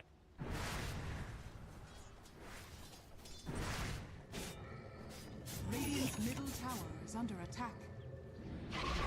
Yeah, 39 to 27. Still holding on to a 13k net worth lead. Killing off Bashka is still mission number 1, but he still has the Aegis, so I think making that approach is ill-advised one way or the other. Although Bashka doesn't know Parker is there, he will still eat one of the death pulses. One way or the other. Noob? Jumping onto the cliff, but there is vision up there. Radiant are scanning. Losing a 12k lead like this, Tolchus. Radiant are scanning. You know, we've scrammed with these higher level teams before. Dire's middle tower What do you is under say attack. in the comms at this point? I think the comms might just be completely silent right now. If you're I Team don't know, Jenz. right? Well, they should be as noob. Oh, they're here, they're here, they're here. Guys, guys, no, avoid, cut the wave, dude, cut, split the map. Someone go home and defend. But yeah, they see They are Bashka. trying to backstab our Rangers. I wonder if this approach will work though. Sooner or later, someone's going to get caught as Parker It's reveals either himself. Alberca or Bashka. What? Refresher? Has been killed. What for? Why did Parker use the refresher? Told Might have us. been a misclick. Oh no, not like this. Oh, Jenz. They're staring down the barrel of a loss here. Not just any kind of loss. Getting O2'd at EPL is the worst case scenario. And it might just be that for a second time in a row after Syntax, despite being the favorite team, despite having Parker and Noob, TI attendee players, by the way. Oh, wait, Parker never attended TI, did he? But, like, I you don't know, think so. tier 1 level players for sure. They are just about to be mega. But one last time, Aegis will expire in 20. But even with the black hole, they're just gonna Wind Waker the Necrophos. Russell does nothing. As he gets Reaper's Sight and he is hexed down, he doesn't have a Refresher Orb, so he doesn't really matter either. Down Picking for up the about kill 70 here, seconds. Noob. Again, desperate beat black holes is all we've seen past that 30-minute mark. And this is, again, going to be a Hail Mary defense at best. But Mary, Joseph, and all the saints, whatever religion you believe in, I don't think they're going to help out in this game. But yeah, it's just heals. It's just heals and a hex. That's the crazy part of all of this. Sure, there's healing mitigation coming out from the Scotty, but as Parker tries for one more Requiem play out onto Bashka, the Necro, he's just dishing out the damage. He's got the blessing, he's got the axe, he's got the heart, and he will crush the dreams of Jenz. They're picking up their first win of the group stage. Isla types out the GG. They are done with a total of a $33,000 turnaround. Mask of Madness buyouts from Bashka to throw into the fountain of the enemy before Parker disconnects. A little bit of fun at the end there as Power Rangers get the 2-0 victory in this series. Yeah, I don't know. I don't know, Dodai. There's not, in games like this, it kind of feels like the analyst portion, my screen, my cam should just be blacked out. Like, it should just be not there. Like, what do I say? What do I'm you want laughing me to at say? Bashka's inventory. It's so funny. Like, there's nothing for me to analyze over here. The draft was completely in favor of Team Jenz. They had everything going for them. Parker died 4 times within the 5-minute mark, within the 10-minute mark, but still was at the near top of the network chart there, right? It didn't seem like Power Rangers. He made it look, he made it look convincing. Like, oh, okay, so I'm not going to be grabbed anymore. I have my BKB now. We can make our combinations work. But as you mentioned, why the hell did they not just group up and execute the fights? Like, it did feel like they just want to delay the game to some extent, that Noob could do something more. And the answer was a big resounding, nope. Power Rangers will just hit that timing of an item of just basically getting that hex and getting a bit of out heal on Bashka. And then the AoE damage. I think Bashka did so much damage on this one. And what? It's actually no. It was Kiyotaka that the 53,000 at the end there, being the top damage dealer of the game. Boschka's overall damage doesn't hit the 40k mark, while Noob is then next with 47,000, 47, almost 47,000, and Parker with 44. It, I think they chose the wrong targets. I think they didn't execute their move with the BKB black holes and the Fiend's Grip later on better. They were using the black holes for the counter initiations, but there was just no opportunity for the counter initiations to ever come out. And even then, it's not just about the black hole, Yoda. I didn't see the dream coils. I didn't see the fiend scripts outside of the pickoff stage. I didn't see the magnetized plays coming in by Jing. Sure, we saw the requiems, but those were quite frankly too late. I did not see And Jenz coming then together as a team. And to be fair, I haven't really seen Jenz coming together as a team all tournament long. I've seen them win True. games at the back of True. Noob just outplaying the other Parker. team, Parker just Parker outplaying and the Noob, other yeah. team, but never really as a full unit, never really how Power Rangers does it, or even never how Syntax does it, because Syntax plays like an actual team. True, true. And also, of course, adding insult to injury, right? I think the creme de la creme, this game, number 2, was going high ground without the Aegis, man. That was just tragic. We were looking for excuses for poor old Team Jenz for a while there, but there just isn't one. And I think it will boil down to communication at the end of the day. Hopefully they will recover in the next series, as they will be our next contenders in the last series of the day against Nemiga in just about 30 minutes. So asking for a little bit of patience, but until then, Power Rangers get their 2-0 against Team Jenz.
Ladies and gentlemen, heralds and immortals, and everyone in between, Team Jenz are back, and they're facing off Nemiga Gaming. My name is Doda. I am joined by the lovely Toltrus on my right. And Toltrus, you want to tell the lovely audience what's going on with Team Jenz? Well, we have a stand-in. That's the unfortunate news. The good news is Parker's love for Dota continues. I suppose that's one way to look at it. Nemiga versus Jenz. Normally, I would say that.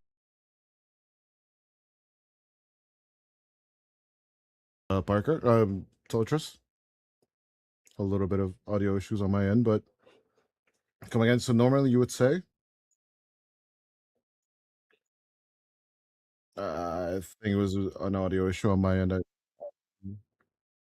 Hold on. Who can you not hear at the door? What's up? He doesn't hear you apparently, so there's still a mic issue on your end, Toltrus. Yeah, it looks like we're gonna get a reconnection from Toltrus. Just to summarize it while we figure out the technical issue there. Basically, Parker just decided that he's just going to go play ranked matches instead of compete in the EPL Masters. After losing the 2-0 in the previous match against Power Rangers, I'd be mad as hell as well, but leaving out your team out to dry, even regardless of the tier of the competition, is an interesting level of behavior that I don't really know as a former competitor where to put. No matter what competition you're in, I think abandoning teammates is not the way to go, per se.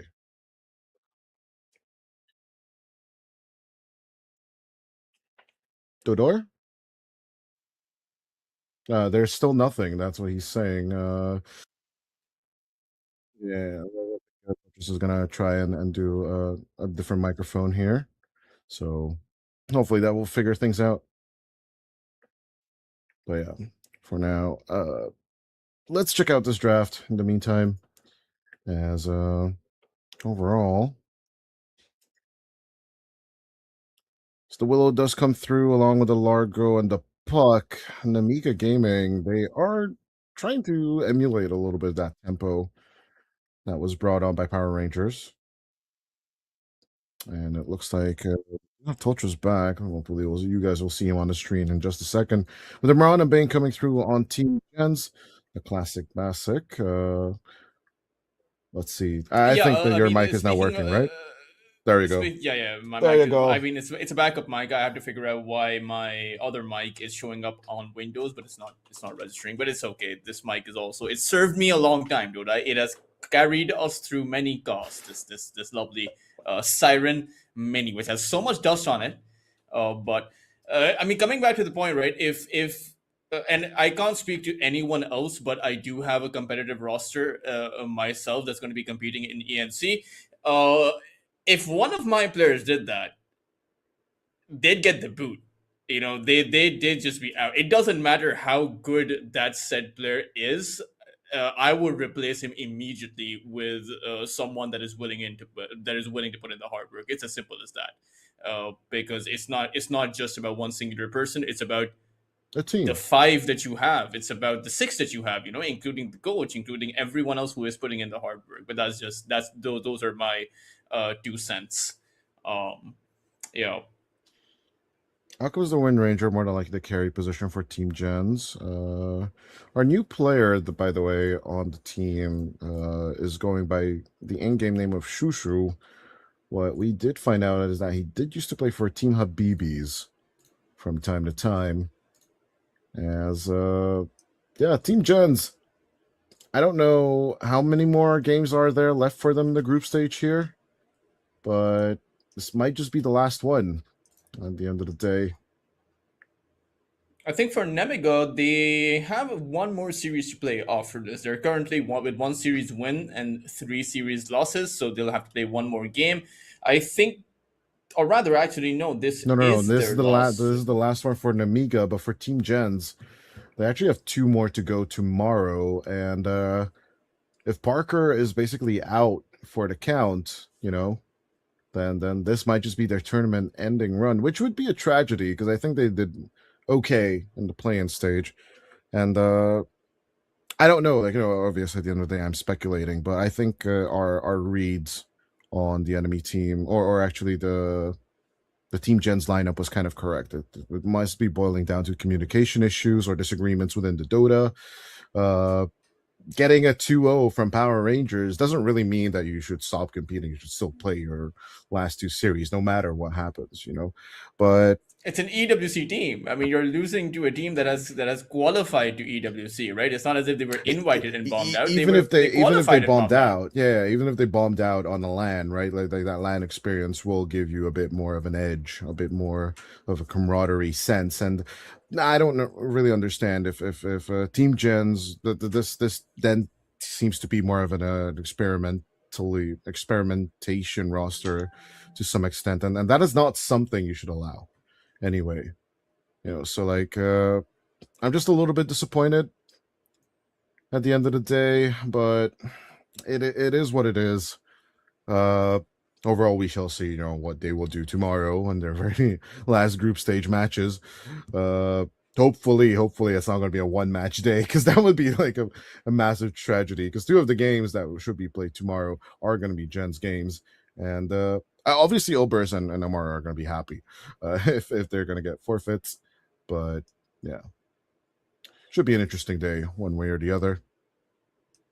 Wait, the Winter Wyvern gets picked Wyvern. up for Nemiga. Now, taking a look at both of these two drafts, I would imagine that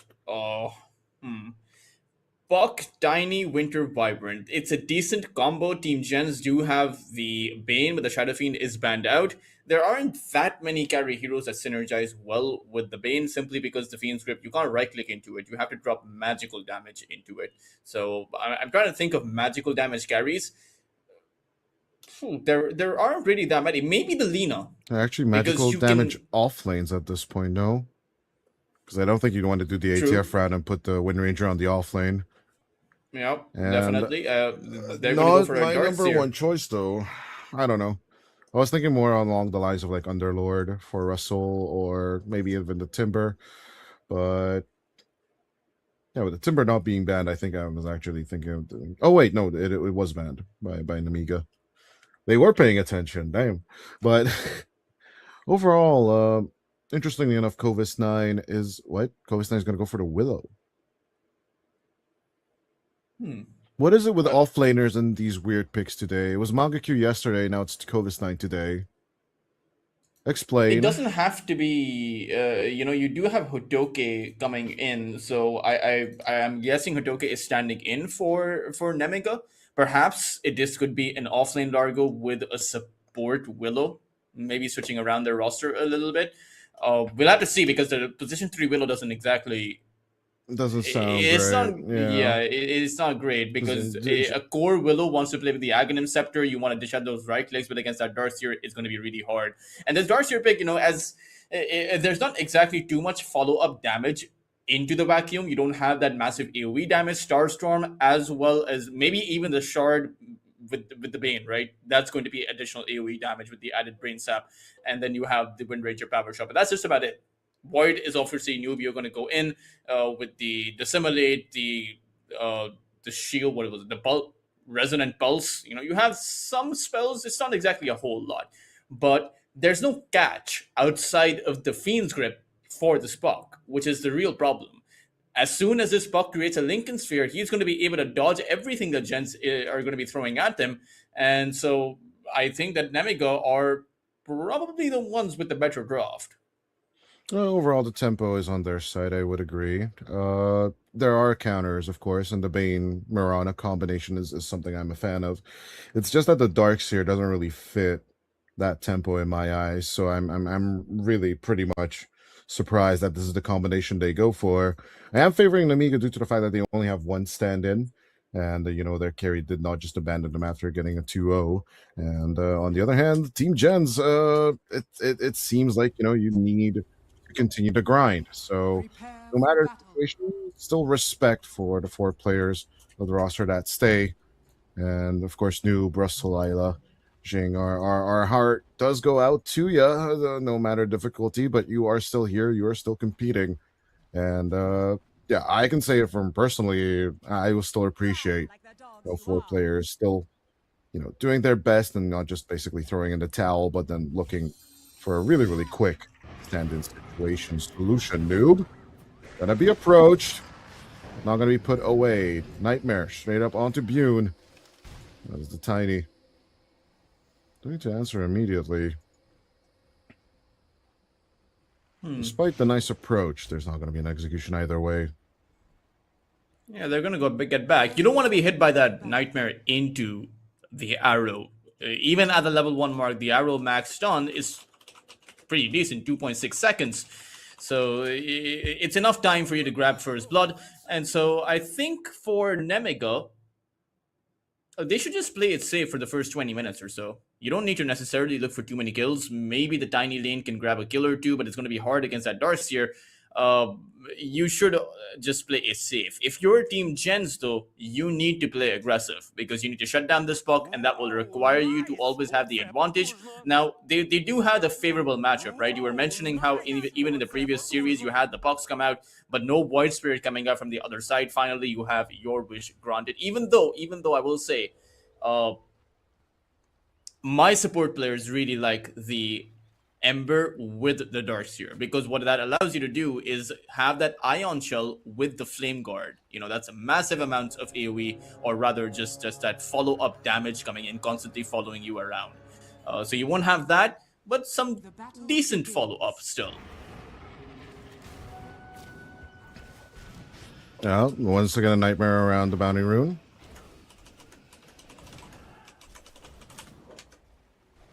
But it looks like, once again, the exchange doesn't really end into anything as well. Tochus, you there? Yep, I'm here.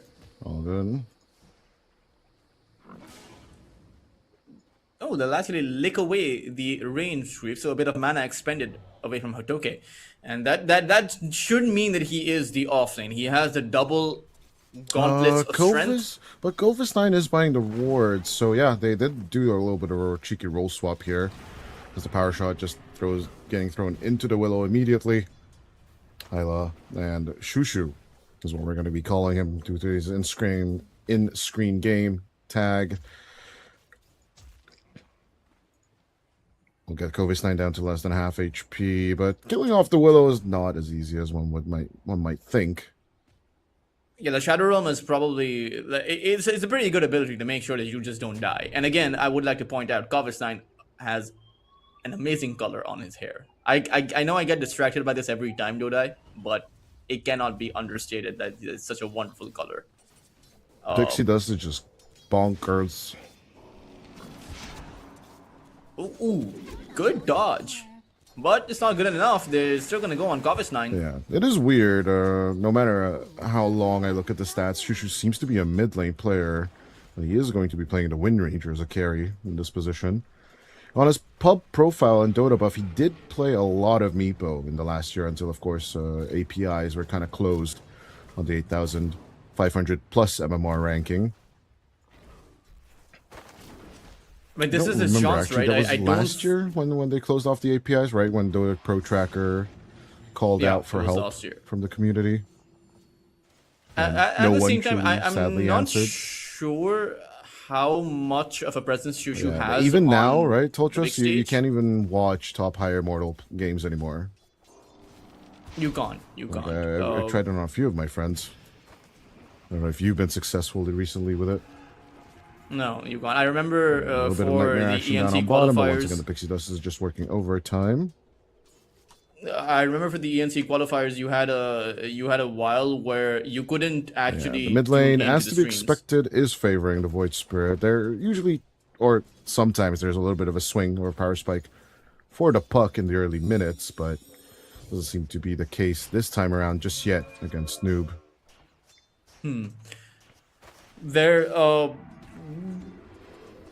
Now, I don't actually know how much Shushu competes in the overall pro stage, so this could be his chance to make that big debut, right? Dodai, I mean, certainly if he does well over here, perhaps, Jenz picks him up for the rest of the tournament too. That's always a possibility. I can actually give you an answer to that. Shushu does hail from Radiant are Algeria, scanning. has 57 pro matches played in the past year in various tournaments, of course, and has won basically 30 of them, so 30 to 27 is currently his experience, but he does main mid, and actually the analysis site I'm using is basically kind of confused as to where the numbers are. Like, why is there two mid laners playing in the same game? And I mean, to be fair, Nemiga also has swapped around the roles, right? Corvus9 traditionally at pause 3 is now playing the pause 4, constantly going to be jealous of the kind of farm Hotoke will be able to acquire, wishing that he could, snag a few creeps here and there, but won't be able to do so. It is, Shushu is not off to a pretty good start. He only has about 14 CS. Compared to the 25 of the Tiny, this is a near 2 CS differential between Bune and Shushu. Yeah, bottom lane has been going pretty much. Most of the mana is being expended on Corvus9, who is basically just pixie dusting himself and just negating that damage. Once again, we go for the Nightmare Dance along with the Shackle. But Corvus9, oh, what did he press? The W. But is he going to get out of it this time? Not enough mana for the power shot, though, on Shushu. So I guess Corvus9 will survive for basically the 4th or 5th time at this point from this combo. Ariel is also gonna just get back, and it's impossible to take down a Tiny in this lane. So the only move that Jenz actually have is to rotate their Mirana over on this bot lane, maybe play with Isla, but Isla, oh, Good great catch. dodge. Good catch, but even better dodge with the Nightmare. At the end of the day, though, Hotoke and Corvus9 will secure first blood on the Nightmare-inducing Bane. Looks like Batman. Oh, I guess it's Frogman, right? On Hotoke. Will finally defeat the Bane. Oh, we did have this conversation, right? Did you manage to watch the Odyssey at the end of the day or not yet? No, my friends have mentioned for me to watch the Odyssey, but I don't know. I just see too many memes on Odyssey, which I kind of don't like. Not the memes or not the content, but just the fact that there's so much coverage for a movie that I don't really understand. It's a Christopher Nolan movie. Honestly, I think it's gonna be meme to that death explains one it. way or the other. that Oppenheimer kinda was explains meme to death, and so were all the Dark Knight movies. Thus the Bane reference. I remember Oppenheimer and Barbie comparisons coming out left, right, and center, and Oh, I just God. couldn't understand why. Considering It those didn't are really like kind of make like sense. Very very different different movies. movies. It's just the Yeah. same release date. That was the coincidence. That very anticipated movies, and Young G were anticipated to die even with the 3-man rotation, but they'll put the Nightmare onto Corvus9 instead. Arrow will be broken. Noob did not pull the creeps to the right direction. And Corvus9 lives to see another day for the 50 bajillionth time. Finally, a good little grab. Zyla coming in with the play. Good leap. They'll finally kill off Corvus9, as this has been a long time coming for them. Corvus9, it's a good kill by Jing. So Jenz do adjust in the way that they were playing these lanes. They realize that getting a kill on the side lanes is very hard, but getting a kill on the Spuck could be easy if they find that Nightmare setup. Phase shift and illusory orb don't matter if you get hit by the Nightmare, right? Because then you get arrowed down, and the duration on that arrow is simply far too long for a hero like the Puck to survive with, simply because he has too little HP. Let's go with a cold embrace, Young G.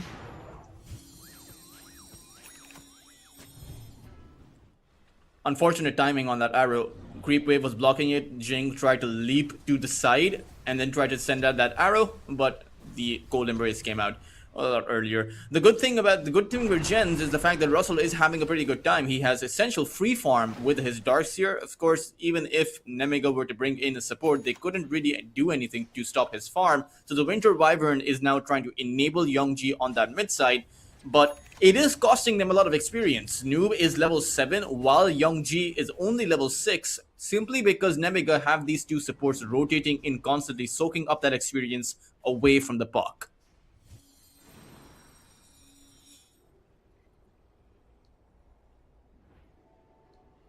Eight minutes into the play, 1-1. Radiant's One kill middle every tower 4 is under minutes, and attack. I can see the audience yawning. or hear it, as Russell gonna be approached with the Arctic Burn down to 1/3 HP. Young G and Kovis9 will commit, and the neutral creeps will not guarantee him in the deny. Thrown into the sleep goes the puck as Noob comes in with the setup, the double damage. I don't care that it's called amplified damage. It's still gonna be double. His Ariel should be next. Noob keeping up the contact. Could be kill number 3 for them as Ariel tries to deny himself. Isla also falling low, but Isla will get the kill. Ooh, Well, Isla will get denied. pretty well done by Isla. Took away the aggro from the neutral creeps. The Void Spirit was trying to wrap around, so the Winter Wyvern had nowhere to really go. And, I mean, Isla gets a freebie, right? He gets a free train back to the fountain. And a kill. Despite not giving away the gold, let's see if this Dark Seer stat contest is going to continue in the good way for Nemiga or not. Young G looking to rejoin. Just died previously a second ago, but in comes Bune with the Ava. No toss just yet on the combo, as out comes the vacuum as well. Bune not having leveled the toss here, as is usually the way. Kovis9 will be lost for the kill onto Russell. Noob now with no amplification rune. Out comes the Nightmare Sacred Arrow combo. As they're looking to continue to play, Young G will die again, but Bune will survive, as all they get is the Darkseer kill. That is a pretty massive kill if you're Nemiga. Again, you're getting the Darkseer down again and again and again, but you're also losing your puck repeatedly. So I feel like these kinds of engagements are not really worth it for Nemiga. Trying to invade the other side's triangle but not really succeeding. The Void Spirit now is a full 1,000 net worth ahead of the puck, and you can't have Noob snowball this game. He's already showed us what he can do once he starts snowballing, and he's playing a Void Spirit. He can decimate your backlines. Despite the weird situations, Team Jenz fighting back, semi-protecting their stacks. That Russell is currently just double ion shell farming or single ion shell farming. Can't really tell. He does put the ion shell not on the Ancient Thunder hide, but on the small one, the Ancient Rumble hide, which does slow down things a little bit, but then finally putting the ion shell on himself will get mass stacks and mass money out of all of this, catapulting himself into 3rd place on the network chart. You know, on the bottom lane, of course. The Radiant Tier 1 already being threatened could be the first objective of the game to finally fall. 5-3 right now, Jenz. They are being pressured, but they should be able to trade their tier 1 tower, maybe on that top side, but Nemiga are bringing in the numbers. The Winter Wyvern's already here alongside Bune and in fact Kovis9. So this may not actually be a tower traded out at all. Good domination coming out from Hotoki and the boys, and of course, that's what Tin Gates are for. Moonlight Shadow coming through, Isla going in for the grab, as out comes the Nightmare as well. Into the brambles, he will throw himself, and he will just get a tree to the face. And kids, you don't want to get trees to the face. Pretty even game, I would say. I'm not actually sure of who's coming out ahead, simply because there's just pretty much kills across the board here. But what I do know is that Definitely a coin there's toss, isn't it? you know, it's Arrow, hold on. Out comes the wall. Good with the avalanche, but still losing Ariel for all of this. The Iron Shell does the work. We'll take out the Winter Wyvern with ease as Noob. Good grab onto Kovis9. Russell trying to keep contact despite the pixie dust. Eventually, Noob will just take the kill. Russell can cry a little bit longer, but as Young G will be approached, no extra kill setup will happen. I do wonder what the kill distribution looks like, because Bune hasn't died at all, Hotoki hasn't died, so both the carry and the offlane for Nemiga haven't gone down, and at the same time, Shushu hasn't died and Noob hasn't died. So as far as the cores go, both the carries are scaling on Jenz as well as Nemiga. It's just the mid lane difference here. Young G's died twice, meanwhile, Noob hasn't really fallen. In fact, Noob has like 3 kills and 3 assists, so he's very far ahead. It's not that big of a surprise, right? The puck is just genuinely countered, and now the hunting spree will just absolutely continue with the Remnant Arrow, Nightmare Arrow, and all of that shenanigans. As we focus on the mid lane, despite the kill onto the bottom lane, it's Young G that we're very much curious about. Will manage to escape with a defensive Dream Coil. Out comes Bune with the Ava, no mana for the toss, but it will be enough for the right clicks to kill off the Priestess of Salamene. And that's a double whammy, right? Nemiga, they take apart Shushu, the carry from Jenz, while also securing a kill for their own carry. So they're clearly looking to build up a difference, and there is a difference. Shushu is 5,200 in terms of net worth, and the Tiny is 7,500, 7,600 now. Bune is potentially going to be in a position where he can actually just take out the Bane, take out the Mirana with one single hit once he gets to his Blink Dagger. You know, at that 18 to 20 minute mark, he's going to be able to one-shot a lot of these heroes. And that's what Jenz need to be careful of. They're trying to play aggressive, but their aggressive moves are being countered out. So how exactly do they slow down and calm down, you know, the dynamic of this game, allow Shushu to recover?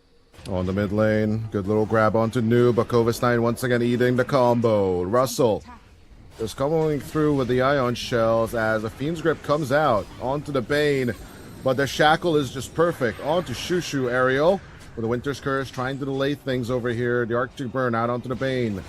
Just trying to buy time, but it's not going to be successful. Young G out successfully, though, as they only lose the back line for this, but the Tier 1 tower should soon follow, I was about to say. But Bune will get his revenge kill onto the Wind Ranger, now in danger. The Tiny will go down for this as Young G looks for the turnaround. Good with the Terrorize, but no Dream Coil for the follow-up. Jing, at the same time, will get licked to death as Russell will try and escape with his Pinecone and his own life. In this rune, Noob will find it. Could just use it. But eventually, with the sentry coming through, Nemiga will try and continue the chase all the way down into the triangle. Once again, massive stacks for Russell, which he could just take over on the other end. Shushu having returned. It's just a constant action between the back and forth. Where was this, basically, 7 minutes ago? Is the question arising in my head. It's still a pretty big win for Team Jenz to take out the Tiny. Bune did die. However, Nemiga, they're on the prowl again. Shushu's gonna break away all of these smokes. Well, in exchange, they'll just break his life and neck and head off. Lick him apart. That doesn't sound right, but that's what Hotoke did. He got caught with the Bramble Maze. Unfortunately, increased movement speed makes it harder for you to actually dodge the Bramble Maze. It's ironic how that actually it gets countered out. Nightmare So out ran onto into the Ariel. maze. Kovasnine pulling it out. Don't put your Winter Wyvern in nightmares, is what we're learning here, as Hotoke went for the Meteor Hammer, which is actually kind of legit, right? Bune is not going to be joining in for a long time, so someone needs to take care of the tower as well. Bune is farming up. But Russell, they continue the aggro out onto the Tiny. Good with the Winter Wyvern's Curse as Bune trying to run the hell away. Out comes the Moonlight Shadow. Noob will be thrown into the air as down he goes. Russell, at the same time, pulled back into the fray. The mirror images aren't doing jack as Russell's killing spree will finally end, and his little congregation of illusions will also be kind of stuck and be farmed for their extra gold. Those are two pretty big kills. Those are two streaks, a dominating streak as well as a killing spree streak going the way of Nemiga. All the meanwhile, Shushu clearly doesn't have the same kind of impact or the same kind of farming capacity as, well, to be Parker. honest, exactly. So Parker? I what feel is Parker like doing now? Is he still playing the pubs? Or you don't have the link I open think anymore? so. I think he found a match, but I'm not sure. This is a very awkward position for Jenz to be in. Like, it's so unlucky that it just breaks my heart to see this kind of a scenario. Doesn't matter. Fight till the end. That's all that matters now. For our Yeah, I mean, you're in viewing the arena, entertainment. you're in the gauntlet now. Do you think 322 calls were common in Roman gladiatorial fights? Like, I bet Septus basically paid off his stupid gladiator to fall down in the first round, you know? I'm legit thinking about that right now. But it's also a fight to the death, so Yeah, but like, basically he's like, oh, I will take care of your family if you die for me, you know? Like, that was like the kind of deals that were made in Roman gladiatorial fights. As, in the meantime, Isla does lose his life there. Hotoke cold embraced and held on to, but the beautiful Windtalkers from Ariel. It's just a setup on Shushu. They will Shushu him out of the play as Russell trying to fight with his very last breath. The Darkseer will go down to make it a 3 kill for the price of 1, but why not 4, as Jing will also say goodbye to the land of the living. A 4 for 1. Jenz, unfortunately, even with the Darkseer, the Avalanche Charge just simply does too much damage. This Tiny is way too far ahead of anyone from Team Jenz. And then Darkseer, for all of his net worth, Radiant's middle tower is it under doesn't attack. matter. His net worth doesn't actually matter in the early to mid game because he's really just playing with the Vacuum and the Ion Shell, the Wall of Replica. That's it. Right? Until he gets his big team fight items like the Shiva's Guard or something like that, his Aghanim Scepter maybe. It's only his spells which create value in his team fight. And Shushu dies Shushu, again down on the bottom lane. Tier 2 pressure will be coming out from Nemiga.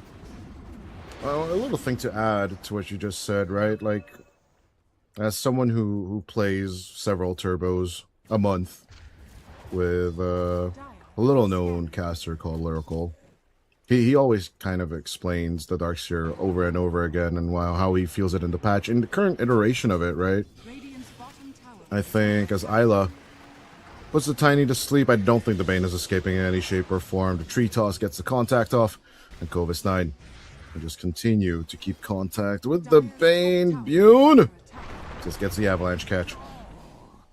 So yeah, he does say that it's either you go for the utility build or either you just go for the wave cut build. This on Russell does feel like the wave cut build and the initiation approach, as he will try and go for the blink. But Russell is not approaching Guardian Greaves or any kind of armor and enabling itemizations or magic damage reductions either, as he dies on the mid lane. Sadly missed out on camera. But it is truly evident to us right now that while Russell is the main net worth leader on the Radiant side of things, if he cannot make the impact with the Vacuum and the lack of blink, even with the lack of blink, I just don't really see a way out of Team Jenz with this lineup as... Jing does have a leap, but he's now stuck here for 75 seconds. This is terrifying, or terrorizing, as he tried to leap out of the map, but Gaben said, nope, out of bounds, red card, move back into play zone. And they'll grab up a Tormentor too. This will be an 8,000 net worth advantage. It's a pretty good short game for the Winter Wyvern, especially on that Tiny, right? Cold Embrace the Tiny, No, 60% attack damage. No, yeah, they will get the Tormentor, but that's not the action I'm looking at right now. The Dreamcoat will land on the Void Spirit, but Void Spirit only. Isla will ensure that survival on the puck will happen. Well, we kind of did predict this, right? Despite the counter lanes and the good combination of the Bane Mirana, Jenz just fell out of favor, and currently all they're doing is just buying time for Shushu, but to the untrained eye, it might seem like feeding. Or maybe even for the trained eye, it might seem like feeding. Dire's middle tower I don't think is they have under a choice. I'm pretty sure they're not coordinated enough to play with a carry at the very last second. You know, like what do they even do if it's not your average pubs. I think like every time we look at competition, right? This is not how pubs are being played. Thankfully, or I don't know, sadly, or whatever your choice of words are. But as the Mirana, I mean, the mount does have wings, so Bune's going to teach it to fly. Sadly, the mount will not allow for flight, so Jing will fall flat on the face. As the tier 2 once again being pressured on the bottom lane. It's always this safe lane tier 2 that falls first. Zyla, once again caught, rather more executed. Otoke and Russell will meet on the bottom of the lane. Go with the far grab, pulling back Russell as much as possible. There's the avalanche. There's a bit more of the catch. Toss play. Young G will steal the kill, all for himself. Defending the tier 2 on the top lane, I don't think is as important as taking away the enemies. Although it has to be said, Russell is doing his very best work cutting off this bottom lane. 11,000 for lead now. This Tiny, he is nearly 8,000 ahead of the Wind Ranger. I feel like there's no space for the Wind Ranger to farm either, right? It's just the map is being closed. Tier 2 towers are still standing, but Shushu, he needs his BKB, and then he needs like 1 or 2 items even beyond that. Yeah, And right definitely a now, link even into this game. if he enters a team fight, he just dies instantly, right? His focus fire is not Oh, going to last noob. for Middle tower more than Noob. 2 seconds. Finally, That's an Bune going interesting for the place on the grab. map. Disseminate. Or dissimulate back into safety. Good with the remnant catch, but Noob and Young G, the 1v1 of the century, as Bune will dive in with the blink to finally catch out Noob. As yeah, this is basically they are delaying objective takes coming out from Nemiga, but Hotoke will eventually turn it around for a bit of pressure. Look to take out the last tier 1 tower on the Radiant side of the map. There's just no way out of this, right? I don't think there is. tower has fallen. Russell is farming up. He has that Shiva's Guard as well as the Helm of the Dominator, a Blink Dagger almost up to. But even if you were to re-counter initiate with the Blink Dagger, the Tiny is going for a BKB. Young G will be able to make his way out, and the Winter Wyvern has that Cold Embrace as well as the Curse. So who are you really locking down in that AoE position? And then, where is the follow-up damage supposed to come from if your team is this far behind? Oh, Bune. Looking to break all the smokes and all the necks. In he goes. Good with the avalanche. Will get shackled and vacuumed and walled and thinged, but out comes the curse again. Sure, the Fiend's Grip will grab the Winter Wyvern. And Ariel will get the counter killed.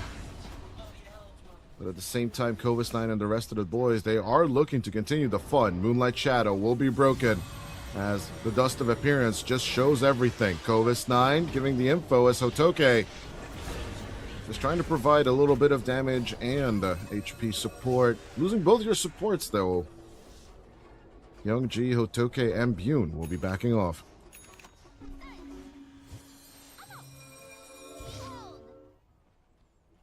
$13 to $26 right now. I mean, a good set of responses, a good set of kills. They found the 2 supports. It is 2 supports, but it's not nothing. Those 2 supports just gave them 1,400 gold. So those 2 supports are quite farmed up in this game. I mean, the Winter Wyvern is not that far behind the Wind Ranger, unfortunately, for Team Jenz. It's just, how do you take this Tiny out? You had so much time with the, the Focus Fire. Winter's Curse just takes away a lot of the duration of your Wind Run in your BKB, right? It's a good counter in that sense. Radiant Takes away even from your focus fire duration, right? So, at the end of the day, it's just time wasted by Nemiga that guarantees them win victories. Although, I think just keep killing the supports, keep killing the smaller targets would be their way back into this fight. It's just that you shouldn't lose your members this way. Right? At the end of the day, I think Yawar and Low Skill both talk about this all the time. Dire's middle High tier Dota is all about, making the fact that one of the teams will make mistakes, evidently. And once those mistakes are made, the level of punishment and executing those punishments will distinguish you from a tier 1 and a tier 2 team. Alright, so currently I am just looking for possibly Nemiga to have a bad execution, but Bune just seems to be like such a fortified and protected character here as the Terrorize doesn't go through. Noob cannot make the approach. The Aegis will be caught up by the Tiny, and as Bune moves on forward, the Avatos combo straight onto Jing. They're just teaching the Mirana to fly as Noob moving back in on to the puck. But there you go, the focus fire timing wasted as Bune might be silenced due to the Aghanim Scepter. They will grab Young G out of this. And as Shushu goes for the BKB and tries to go for the escape, the harpoon and the catch, Bune will rip apart the redhead. And all they get is 2 for the price of 4. They did take down the puck. Unfortunately, they didn't do much apart from that. Great vacuum coming in by Russell. Focus Fire was also good on the puck, and they found a decent duration Fiend's Grip. It's just the fact that they're so far behind, though, that they can't do much more than this. They can't have a better team fight. This Tiny is is kind of unkillable right now. Radiant's bottom tower is under attack. The net worth lead between the two is now 7,000 gold, Radiant's just between bottom Bune tower and Shushu's Wind Ranger. But the Wind Ranger runner still looking to try and amp up the damage, try and get a bit of a distance from the Tiny, right? The Hurricane Pike will definitely help. That's just, at the end of the day, Harpoon Reach is still going to be 700, even if you manage to just Hurricane Pike yourself away. A little bit of Nightmare action. Young G not going to be arrowed just yet. It's getting into that contact range. This is just not going to be enough. Isla is gone. Bune is 15-1. Oh, Winter That goes the Scourge Dream catches Coil. Russell. Russell is not the true target, though. Noob will go down first, and now they pay their attention to Russell. Beautiful vacuum coming out from him, but again, it does nothing. Toltrus, it just does nada. I mean, the follow-up was dead in that instance. Follow-up is death? Follow-up is dead. The follow-up was already dead. Like, who's gonna come in to help you? The Void Spirit, it was dead. They're already dead. Radiant's middle They're all dead, Dodai. They're not pinging all out the of them. vision, and they're actually very accurate with their consideration of where the vision was. Like, the pings were close by both Russell as well as Noob. So nice intuition. Unfortunately, that intuition doesn't really translate into much this game. Dion gets caught, but it doesn't really matter. Ariel does have a gem of True Sight, so they are clearing up the enemy's triangle. Not taking over it in terms of vision just yet, as Bune put to sleep. He will still get Jing, as they pull out Isla as well. No more backline, no more interference, with a little bit of sentry warding back and forth. As I think this is time for the high ground.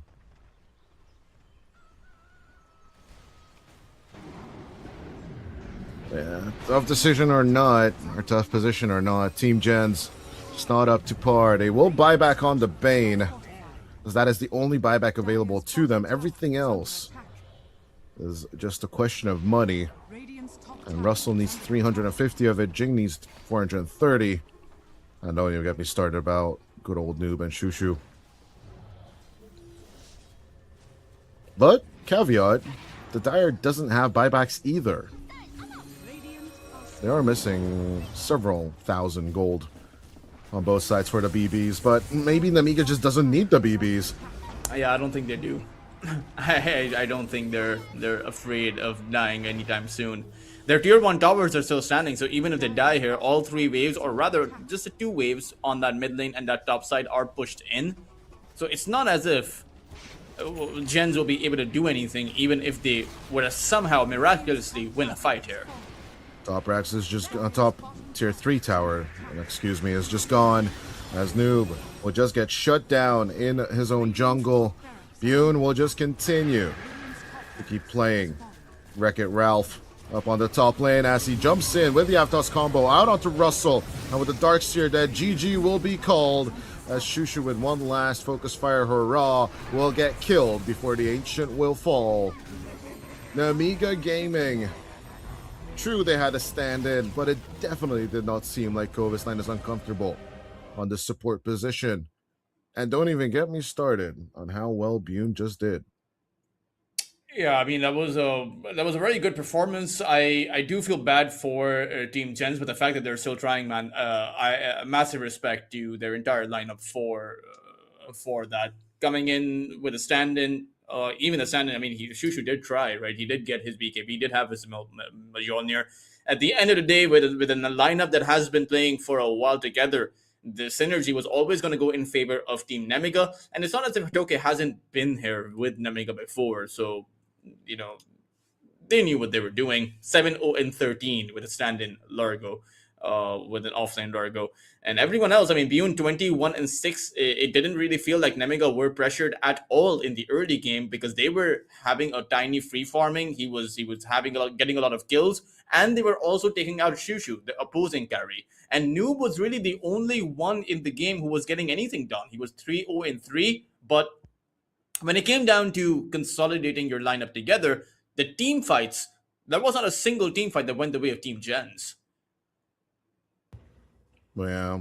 Overall, Nemiga Gaming will take the first game of the series in a clean fashion. Bune hitting very good timing on an early to mid game tiny, and just shutting down the game for Team Jenz. Let's see what happens in game number 2. Will Team Jenz get it together? Can they muster a victory to even up the series, or will this just be the beginning of them crumbling for the rest of the group stage? Find out after the break.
Ladies and gents, match point here between Nemiga Gaming and Team Jenz. And honestly, I'm just not that surprised anymore, right, Toltrus? As Nemiga Gaming only having to deal with one stand-in. Team Jenz, on the other hand, losing out your carry player is pretty rough, right? You know, like cutting the head off the fish or what have you. And the tail. And the Oh, tail, you know. and then basically all you have is like two fins and a headless, tailless fish flapping on No. dry It's land. not even a powerful fish. It's like a Magikarp. You know, just flubbering around. I loved We're collecting waiting for the evolution. Magikarps. I loved collecting Magikarps. I think back in the day, like obviously Permasneeze is the more Pokemon aficionado, but like back in the day, I had like a full a basket of Magikarps, and then you know I had so many Gyarados, it was kind of insane, but I was bored. Gyarados army. Gyarados army, for Jen's sure. wishes they had a Gyarados army right now. They had a Gyarados, but there was a reverse evolution happening, don't I? The Unfortunately. Gyarados is back to playing chess and playing ranked games with. Yeah, the Gyarados has now turned into a Magikarp. But I mean, it's not over, right? It's not over until it's truly over. The first game with a stand-in, it's always going to be shaky, even if you do end up winning, even if you do end up doing well. Now Gens have the capability to actually go at it, recover, adjust how they want their stand-in to play. You know, you communicate, you get through it, because last game you had to also consider that it wasn't as if they knew an hour earlier that you had to bring a stand-in in. Right, it was literally last minute. Like 30 minutes, right, between this series and the previous one. Overall, Exactly. So now you've had the time to communicate. Now you have the time to figure out how you want to play. As Gens, they'll go for the Necrophos, and between the Necro and the Keeper of the Light, one of these two has to be a core.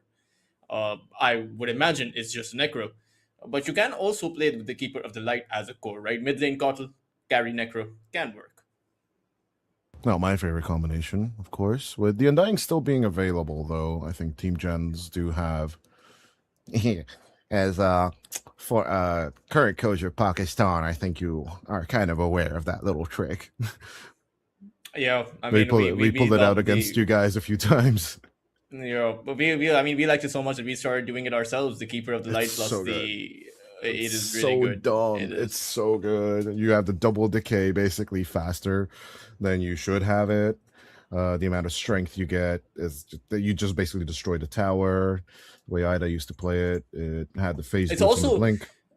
it's also, you know, even apart from the double decay, it's also that double soul rip. Like, Yeah, imagine you can send a out lot of a 500 heal twice or a 500 damage nuke twice. It becomes very oppressive. Although, yeah, like it has to be said, ever since Miero played the strategy and has been tweaked and implemented time and time again, a lot of people are pivoting back to the Tombstone, right? Because it will guarantee you not necessarily the kills on the enemies, but it will guarantee you a nice zonage and a bit more pressure on the enemy lane. But Nemiga, it looks like they're kind of preparing for it. Grandma kind of dead on the mid lane.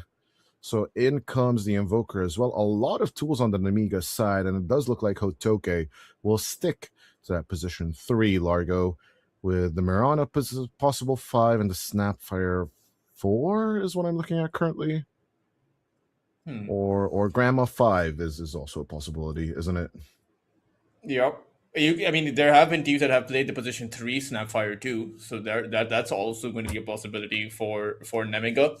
But we'd have to see how they actually switch these years around. I mean, they had a really good game with the offlane Largo, right? He literally did not die a single time. So maybe just stick to the offlane Largo. They play a support Snapfire because it is pretty good against that Necrophos at the end of the day, sending out those Mortimers, constantly dishing out that magical damage, and then you have the Invoker. There's no setup for the Sunstrike, though, unless this Mirana finds that arrow somehow. Which, to be fair, you know, I'm of the opinion that you don't really need a setup for the arrow. Like, Dota's at a very different stage in the game, in the meta right now, as opposed to 10 years ago. I'm truly thinking who's the last one that really baffled me with arrows without setup. But beyond snaking, I can't even think of, like, even before him, right before his victory with Tundra, maybe it was Fada, right? The Fada was the last one that was very impressive with the arrows, right? When he even played Mirana position 3, I believe, on Secret at the end there, towards his last core days, right? From all the way through the Liquid journey, all the way through Secret, and then eventually coaching Tundra for like 2 weeks, I guess, or something like that, and then the switch off. But no setup Mirana arrows. It's tough to think about, like, like besides core players, right? Like Sumail is the classic example. If I think about it, like he is my number one Mirana player when it comes to that. When it comes to core Mirana, but no setup Mirana arrows. Do elaborate more. Like what? Like the tornado is a setup, Cookie's a setup, Largo Frost. I just think that you miss 100% of the shots you don't take, right? That Oh, much this is the philosophy. punch take, right? No, listen to me. 10 years ago, there wasn't that much mana restoration available in the game. Now True, you have Arcane Boots, you have the Guardian Greaves, you have the Clarities, the Mangoes, the mana regen, you have Water Runes, you have so much that gives you that mana that you can just probably send out so many arrows in that early to mid game. You're not going to be worried about that. You have offlane heroes that also build up to that mana restoration, right? Such as a Largo. So Agreed. you send out 10 arrows, one of them lands, you find a kill with a Sunstrike. Do you really need to have a setup in that specific scenario? True. I'll say the counter argument, though, there's definitely lower cooldowns than the old ages, for sure. I remember Dota 1 matches lasting an hour and a half, and that was like usually the standard in LAN parties and tournaments, because everyone was pausing, everyone needed a beer, everyone needed an extra bow and another bowl of rice. So we paused the game for 10 minutes, and everyone was discussing strategies and smoking cigarettes outside the LAN tourneys. As what is this lifestealer? I mean, it's pretty good. Well, It's to be fair, good it against can the cut both Centaur. ways. It's It's decent great against the Centaur, yeah. But it's also a pick that is very timing dependent. If you can get to that 35-minute mark, have that nullifier, you're going to be able to take this Shushu Necrophos out. But if you can't get to that timing, the Necrophos usually destroys the Lifestealer. Outside of your rage, outside the 6 seconds that you have with debuff immunity, you can't survive. All right, so that's going to be the biggest question in my mind. Now, sure, if you can make it to that 35-minute mark, you have that alacrity with that Lifestealer. He will be able to mow down just about anyone on Team Jenz. Noob has to be careful on his Keeper of the Light, because if Nemiga are allowed to close the gap, then Noob can't survive, right? And this is a lineup that is very much built around this Keeper of the Light. Normally, I would say it's built around the Necro, but clearly the Necro is a stand-in, and Noob is their star player now. Even more so now. Previously, he would share the spotlight, but right now, their spotlight is unfortunately on him all the way. Yeah, a little bit disappointed that we don't get to see the Undying, but it is what it is at the end of the day. My disappointment is immeasurable, Toltris. But yeah, to some extent, I do get a little bit of zombie action with Bune bringing on the Lifestealer. I'm a little bit concerned about the infestations, right? More than likely, aggressive infestations is what he's going to go for. So Radiance, no BKB, Radiance Aghanim Scepter is kind of the route here. Or maybe yes to BKB, right? You can mitigate a lot of the damage coming out from Noob, a lot of the damage coming out from Shushu. So that might just be the route. Production, help us throw the people into the game. Thank you. Prepare for battle. I wouldn't mind having the cost returns in the game as well. Cost comes in the game? No, I don't think anyone wants to look at my face. I get into like very weird positions. I don't think anyone fair, is but that. It's good for coster reaction. I think okay, so you don't need to have it in the game, but in the fillers between, we have sometimes because it is a tier 2 tournament, sometimes you have extended match times, right? Teams are getting ready, there are delays, there are infrastructure issues. It's exactly so you can have like coster reactions and stuff like that as filler, as filler content in between of the matches that actually take place. I wouldn't mind that. How many lands have you done in your life so far, Toltris? Done like Either English or Pakistani. 4. I've done 4, but 4? all in English. I can't. My Every native. freaking time. In Pakistan, you guys speak Arabic, right? No, we speak Urdu. You Which pick is a Urdu. mixture. Yeah, my bad, my You know, bad, my which bad. is it's a mixture of, you're not that far off. I mean, Urdu is an amalgamation of different languages in the region, Damn. one of which being Arabic. Yeah. Every time I get onto lands, the photographers love the weird poses I make while I cast so much. I have like a massive compilation of the weird poses I have. As a weird pause position as well, is that Young G will get sent over the wall from the ice wall. As no way Ariel gets away with this. He can't keep getting away with this, but he does. Oh, the Murano. I'd be so mad right now if I'm Team Jenz. They were right there. I mean, it was an easy opportunity for a kill, but it's still, we'll have to see how Nemiga actually perform. Yeah, cookie cutter gameplay with the grandma's cookies. And of course, immediate reaction bushwhack. coming through. Good bushwhack Ooh, onto Ariel, stop. but he's just absolutely fine. As up top, we also have Shushu being in a little bit of trouble. But the Ice Shards this time not getting the Kovis Knight catch as well. Well, Isla keeping the contact here. You don't have tag team, my friend. What are we doing? What is the goal? To be fair, the tag team isn't going to be as big of a factor because the Necro isn't really a right-click based carry. No, my lord, down bottom though, the back and forth continues. Someone has to die. The Sunstrike misses. The leap is out. Toltras. My screen is going crazy. I'm telling you that. I cannot stick to a lane. Same. I'm trying to have more than a second. one lane on the VMix, the other one on the screen. Just I need to catch this first blood. I'm not missing out on a first blood ever. Well, we'll see.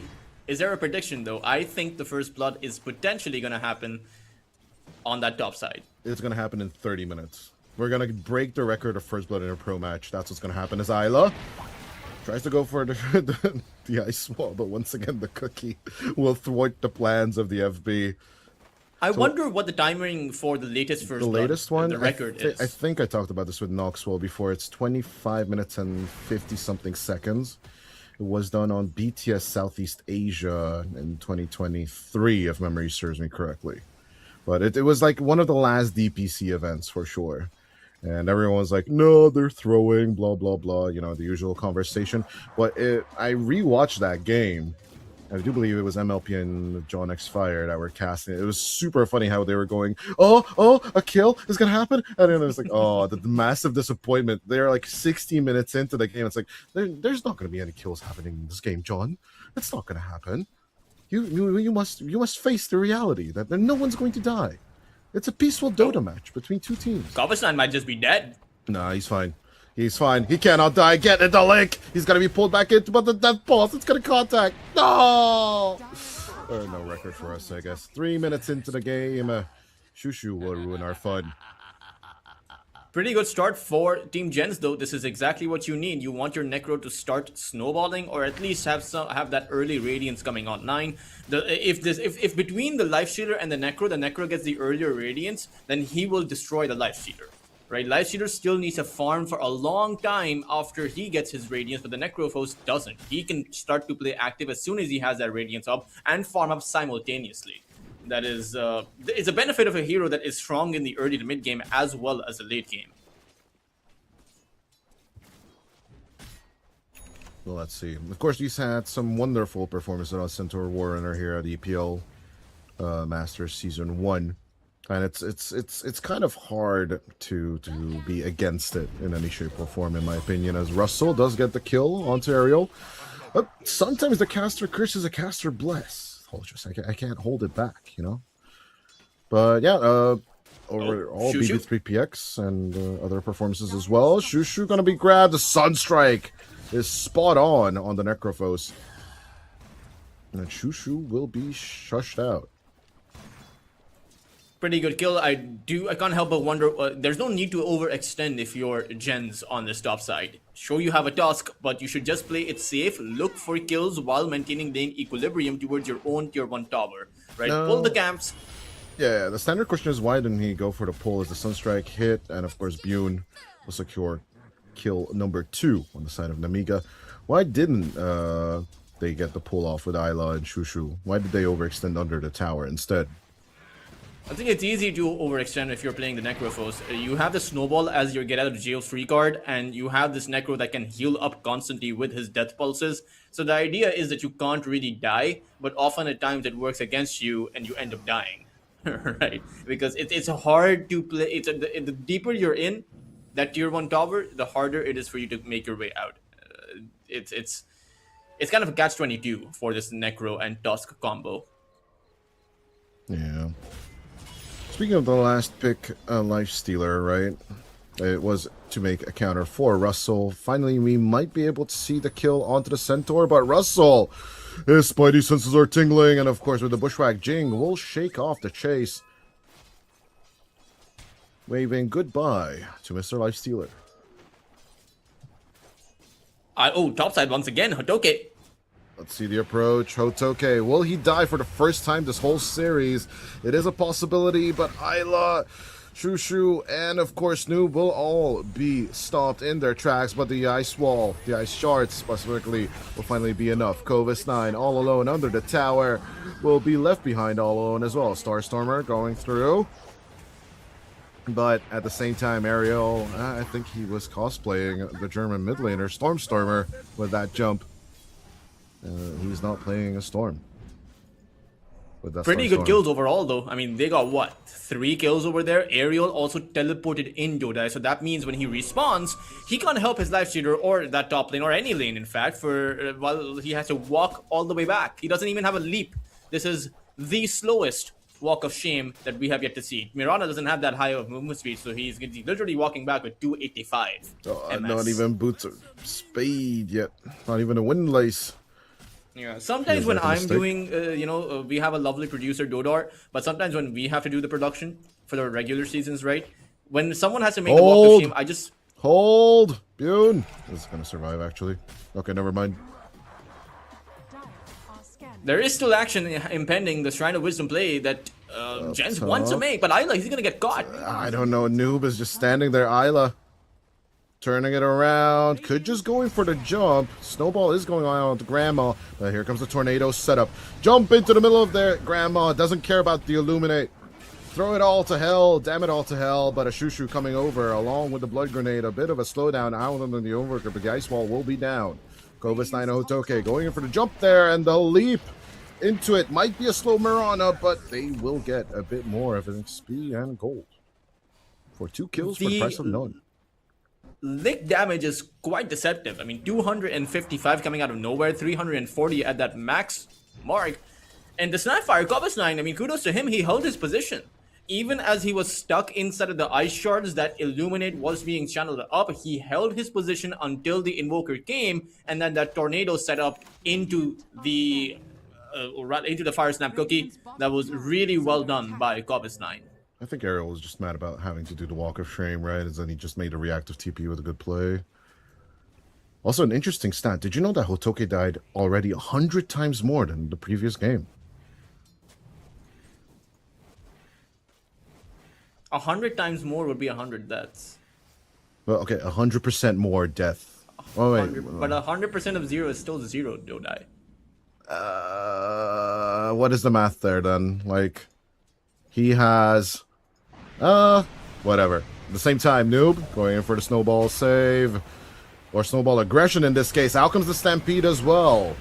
Team Jenz with the aggression as Young G gets the cookie play on the wrong direction. Jing will not get caught out, but Hotoke is more than ready to lick the squirrel to death. Would you actually lick a squirrel to death? I definitely would not do that, but... Nah. Largo players Not do my- be disgusting, for sure. Yeah, not my type of meat. Darling, what did you do today? Oh, I licked squirrels all day.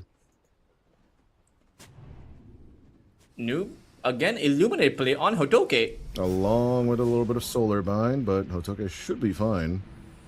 He is wasting quite a bit of time, though, on this Keeper of the Light. Like, sure, you're distracting the Largo, making sure he can't actually play the lane and allowing Shushu to find his farm, but And you're also maybe not even get the doing tier one anything with the tower. Lifestealer. And the mid lane is absolutely free as well. Which currently is being handled by Jing, so there's that. but trying to force the focus of Nemiga up onto the top lane. The question does remain, is this still good for you? As you mentioned, the Lifestealer is just having the time of his life. Clovis 9. No shotgun blast, but finally finds onto the Tusk. Good with the cookie as Isla will still eat the Sunstrike, but no kill onto the Tusk. Just bump indeed, Ariel, he's Ariel. looking for the arrow. Top tower is under attack. Goes for the double leap and Starstormer instead. Good lick onto the Walrus, but the Walrus does not die.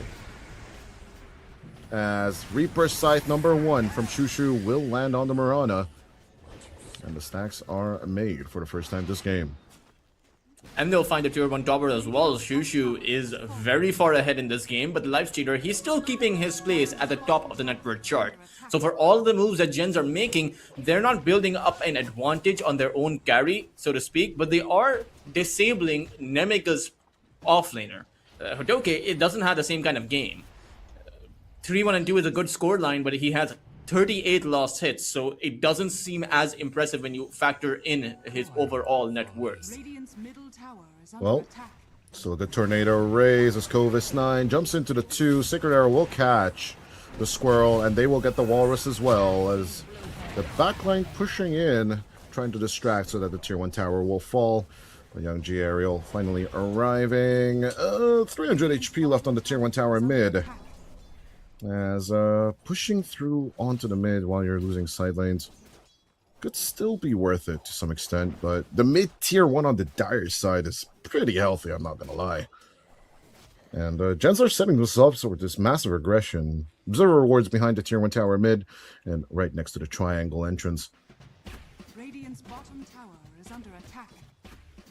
Surprising that the Invoker went for the Boots of Travel rather than the Meteor Hammer. I would imagine that considering the amount of pressure there is on the map, you would want that Meteor Hammer so that you can start to probe some of these tier 1 towers. Because who's really going to take these towers? The Lifestealer is not going to go for it. Largo is now going to start kicking the tower. And you definitely can't lick the tower to death. But it's such an interesting question, right? The age-old question, right? Faster rotations or better tools of pressure? But of course, with slower rotations, there's just only one thing you can do on that map. So it's the catch-22 of Dota. What are you going to itemize for? Things you're good at or things that you need? I would, in this specific game, I would use the faster tower. I say meme hammer as well for sure. As Russell. Like, because your towers are getting pushed in. The mid lane tower isn't going to stand in for long. Doing the Dark Troll Summon Earth thing, and they will be taking this tier 1 tower with ease. There you go. Tower pressure for the win so far. 2 tier 1s gone.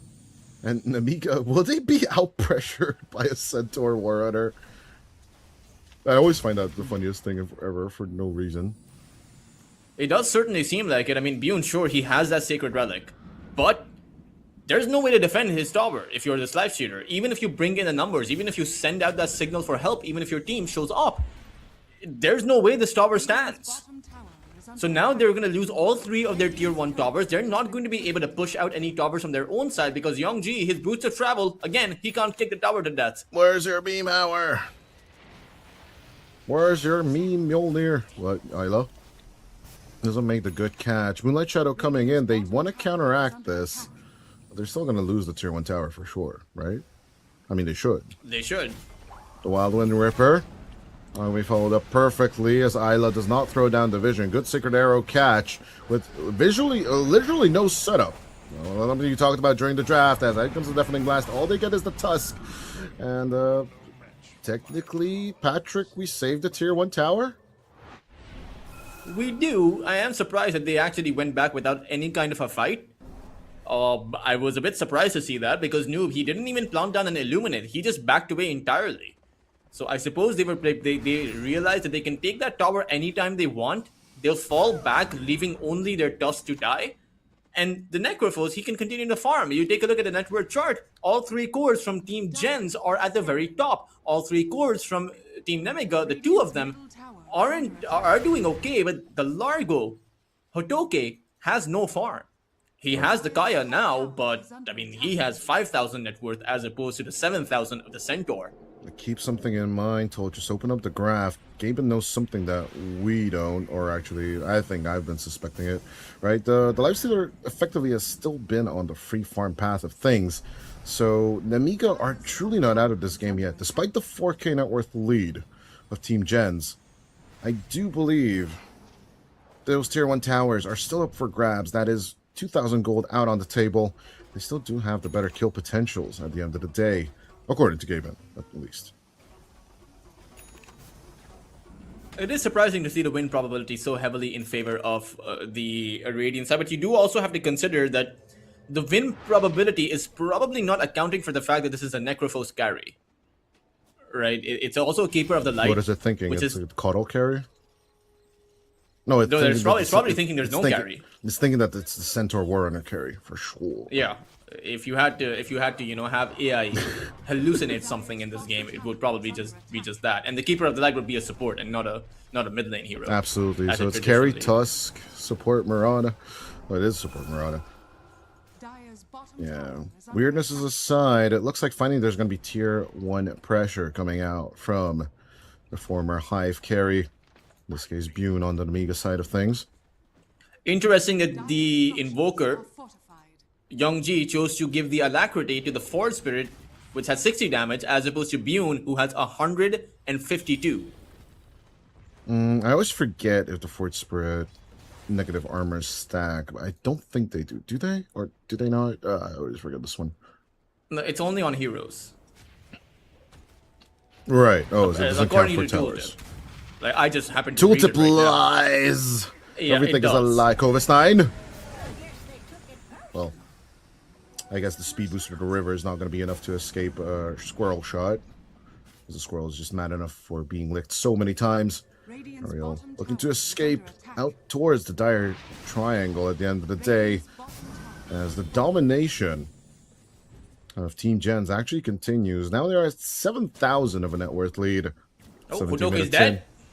in. As Hotoke dying for the second time. No, okay. So it's not 200% of deaths at this point for him. I don't think so. I don't think Math. that's how it works. The math is not mathing, Mr. Doctor.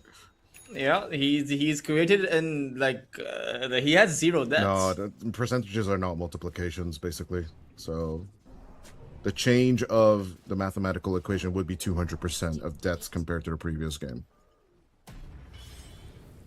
Right, so it's an I easy don't know. That percentage still doesn't. That still doesn't multiplier. fit right with me, though. I don't. That's I don't, what it. Okay, so if something is free, right? That is $0, right? No, but if I But were to you go have with to my pay calculator- $100, I don't care about your calculator. If if I have to pay $100 for the thing that was free previously, the price increase of that is 100% compared to it. But you're itself, not right? paying $100 But for the yeah, thing yeah, that's yeah. free. But then if You're paying the free thing, $0. but if the free thing is increased by $50, right? Instead of $100, it's still going to be 100% price increase, because then the new price is the 100%, is what I'm trying to say. So the 1 death is the 100%, and the 2 deaths is 200%. That's economy. That's not math. I don't buy it. I don't buy it. It's the 0. If it was 1, I would agree with Get you. an economist in here. Get me a new analyst. I'm done. Amplified damage rune going out for Young G. Will they get a tier 1 tower? Toltros is rather the more important question this game. I mean, they can. It's just the Invoker is Young G is dead set on not going for the Meteor Hammer. So is the Largo. We are seeing more Largos go for the Meteor Hammer, but Hatoki doesn't want it either. They're just So- boycotting the meme hammer, bro. They don't want to win. How are with you gonna memes. push? They don't want to win with memes. And now you need to be able to win a fight and then translate that into taking a tower. But Young G, he's not winning any fights. Good reveal.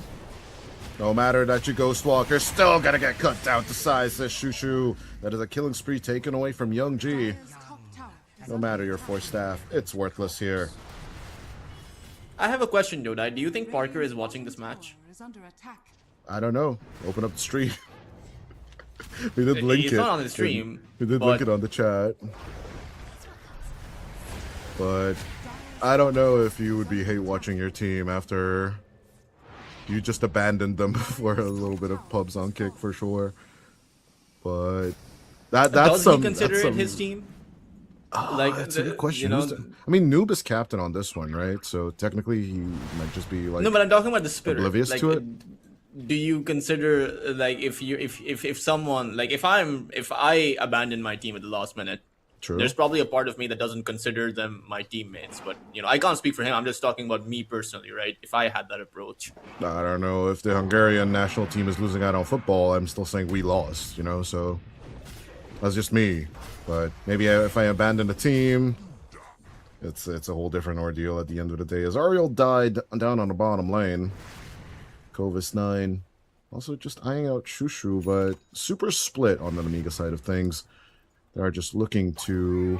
What was it called? I think Nyx just said it. I read it out on his X post. That, yep, all you gotta do is farm. Radiant are scanning. that is, I would say, more true now of Dota than it was several years ago. But Yoon, Up on with the Walrus Punch. Bune does have the Enrage, though. Will try and eat Eyeline. Will be successful on that. Shusha at the same time trying to come in to just throw down the R button, but at the same time going to be Ghost Shrouded. Death Seeker to escape. That range is a little bit shorter than it used to be, but Shushu will still get the hell out of dodge. So no kill or kills for all of this shenanigans. and they take down the first tier 1 tower of the game. Not bad for Nemiga. They find a kill. Unfortunately, most of the kills, I feel like I'm actually going to take a look over here. Yeah, they haven't taken down anyone apart from the Tusk in the past 10 minutes. It's just a Tusk, and it's only 2 kills they've gotten on the Tusk. So this is the last core kill they got was the one on the Keeper of the Light, was on the one on Noob when he died near the tier 1 tower topside. So, and that happened at the 7 minute mark. They just want to farm. Let them farm, but as immediately they move over onto Bune, the Stampede will ensure that the Reaper Scythe will get the kill onto the Lifestealer. The damage, the punishment will continue.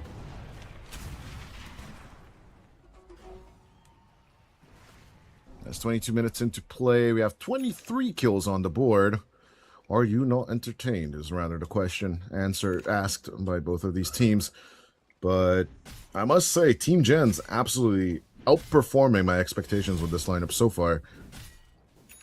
And they might as well just continue. I think this is what I was mentioning. You didn't have the time before when you brought in your stand-in, but in between the games you've had time to talk about things, and this is the upgraded version. This is the talked about version. This is where you have now fully adapted. And it's very nice to see. They're enabling their stand-in, and in fact they're enabling Noob. He's able to play as a playmaker, something that he wasn't able to do both in the last game and in the previous series, I would say. Jang looking for the grab, mid-air grab onto the Miranda. She died tied to a tree in the sky. But as Noob, Young G, he's looking for the task. Cheeky Illuminate now onto the Noob on the other side, but let's see. Will the meatball kill happen? Deafening Blast not sent into the meatball, but in with the Alacrity. Sunstrike for the dodge, but Isla will eventually be found by the creeps. And they'll get the Great Tusk kill to get. A third kill on the Tusk in a row. Yeah. At the same time, Kovis 9 gonna be chased out. Jing with the boomerang. Amplifying that magic damage. Shushu's ready to lay down the law along with the help of Noob, but they don't want to dive tier 2 towers. I wonder why. They have, I think they have, okay, so they have only 2 4-stars, not that bad. Allows them to reposition. I do wonder what the plan is going to be, because your lineup is so far behind. 11,000 of a net worth disadvantage, and this really doesn't feel like one of those games where the Lifestealer is going to out-carry a Necrophos when he's 4,000 behind in terms of net worth. Shushu has a BKB. Hold on, Torches. What is pushing high ground, though? That is fair. That is true. That is my question at the end of the day. How is Team Jenz going to finish this game? Oh, you can keep killing them till the day comes, but you can't even dive tier 2 towers to secure kills. So what are you going to do with the high ground at the end of the day? Pray Maybe for a help of the Overlord? minute 60 and then wait for Ojing to catch onto Ariel. Russell can upgrade his helm, though. I've never seen a Centaur Centaur upgrade that. I've never seen it. I've never seen a Centaur upgrade the helm of the Dom. There's always a first time for everything in Dota, Dodai. Never forget that. I don't like risks. Dire's I don't play bottom new tower is under games. attack. I play the old games. Repeatedly for 10,000 hours. Exactly. 15. Thank you very much. Although, yeah, I still have to say as a caveat, about 15,000 hours on my Dota 2 gameplay is literally casting games, so... As Tornado up into the reach, good kill onto the flank, but You want to know who they've killed apart from the Tusk in the past 20 minutes? Dire's bottom the hoodwink? has fallen. Yes. Damn. Support kills super valuable, but And they even did he was get, backing they, a dominating streak. they did get another tower. Let's just give credit where credit is due for poor Nemiga, as we've been riffing on them. But honestly, a lot of magic damage. It's tough to compete with, as Isla will die. Tusk! Finally, again, making Young G's killing streak to come back. But I think all three of those kills were literally the Tusk. Yeah, I mean, he's actually given the Invoker 1,500 gold with his last 3 days. Or actually, no, he's given way more. He's given actually 2,000 gold to the Invoker this game in the past 15 minutes. I'd be careful if I was the star. Like, you don't want to feed an Invoker with has a Cataclysm, right? Get that the hell high out ground of there. defense. Run! Oh, Lord. I was a little bit scared for Bune, not gonna lie. My heart was the pounding more and you- I'm not even playing. Enable this Invoker, the harder that Okay. high ground is going to become. Gonna go for the same combination that he does on aerials, Mirana, but this time around, Hotoke. Is he gonna be fine? The hoof stomp will almost catch, but no cigar. This time around, haste rune on Isla. As he could go for the hunt, while Young G, now with the shard, will just keep cutting off the top lane. Rat Dota just could be the best Dota at the end of the day. Radiant's bottom tower is under attack. As Moonlight Shadow coming out, escape attempts are absolutely worth it. As Isla will throw down the law, will find Ariel. You might just keep leaping, Miss Mirana, while Jing, you know, the bane of the Mirana's existence, Russell, will take the kill instead, though. I do think that Nemiga's ability to play the map overall, it can work, it can delay the game, maybe add in an extra 10 minutes to their lifespan, but in the end, you're gonna have to contend with how to defend your tier 2 towers, because as soon as Jenz go for this, and they are eyeing down that mid lane tower, you can't really stop them unless you try to go for the defense. But Young G, he's here on that mid side to split the wave. Dire's middle tower has fallen. Radiant's middle tower is under attack. And now there's no more push. Well, a little bit of a Shushu grab. could be in trouble Bune. here. I think Dodai, Bune as is soon as he also in the reveals eye. himself, Goes on to Covis 9. But the grandma in a little bit of a tough cookie position. We'll try and get a bit of a distance as to not be Reaper's sight. Young G coming in as well. But his grandma will be under vision. There's the tornado. Good cookie jump away. Into the Ghost Shroud he goes. So even with the EMP, he should be fine, even though he loses half his mana. I'm surprised they did not try to force out that BKB from that Necro. You know, use a cold snap into the Mortimers, force him to use the BKB, and then just back away. But great save coming in by Young G. And great juke, by the way, by the Snapfire, hiding in between of those trees. Very well Yeah. done. Going for the approach onto Russell. That was kind of the time for it, but here comes Shushu. The Necrophos need to lock in. There's an amplified damage rune on the Tusk, as with the Infest, Hotoke we'll get a little bit of help in terms of HP. Getting 800 extra HP feels pretty good on the Largo, though. Not gonna lie. It's going to be 1200 soon. He's very close to hitting his level 18. And they are hunting. They're hunting for Russell.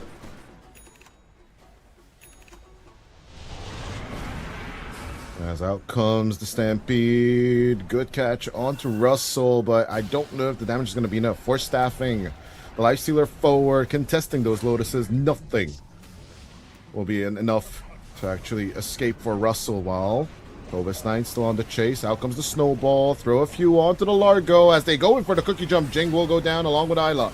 Tornado throwing the Necro up into the air while Bune keeps on moving forward with the Rage. He does not want to be turned around on, though. Radiance versus Radiance action doesn't hurt the Necro enough. But I mean, those are 3 quick kills. The Hoodwink, unfortunately, got arrowed there. Jing had to be protected by that snowball. That snowball, though, no creeps available, so you had to snowball into Jenz's lineup. And by doing so, you essentially give Nemiga the setup. A series of unfortunate events, all coming from that Centaur Stampede. He could have used that Stampede and backed away from the lane itself, but he chose to go towards that Lotus Pool where he was never going to survive. So for Jenz, I hope that this isn't the build-up to a series of mistakes rather than just settling down for this one team fight that they did happen to lose. We won't get to see the fight recap though until the game is unpaused, but this live shooter is getting big, right? Nah, there's no way they're turning this around. They're 10,000 gold in the lead on Team Jenz. There's a 100% win rate for. Wait, what?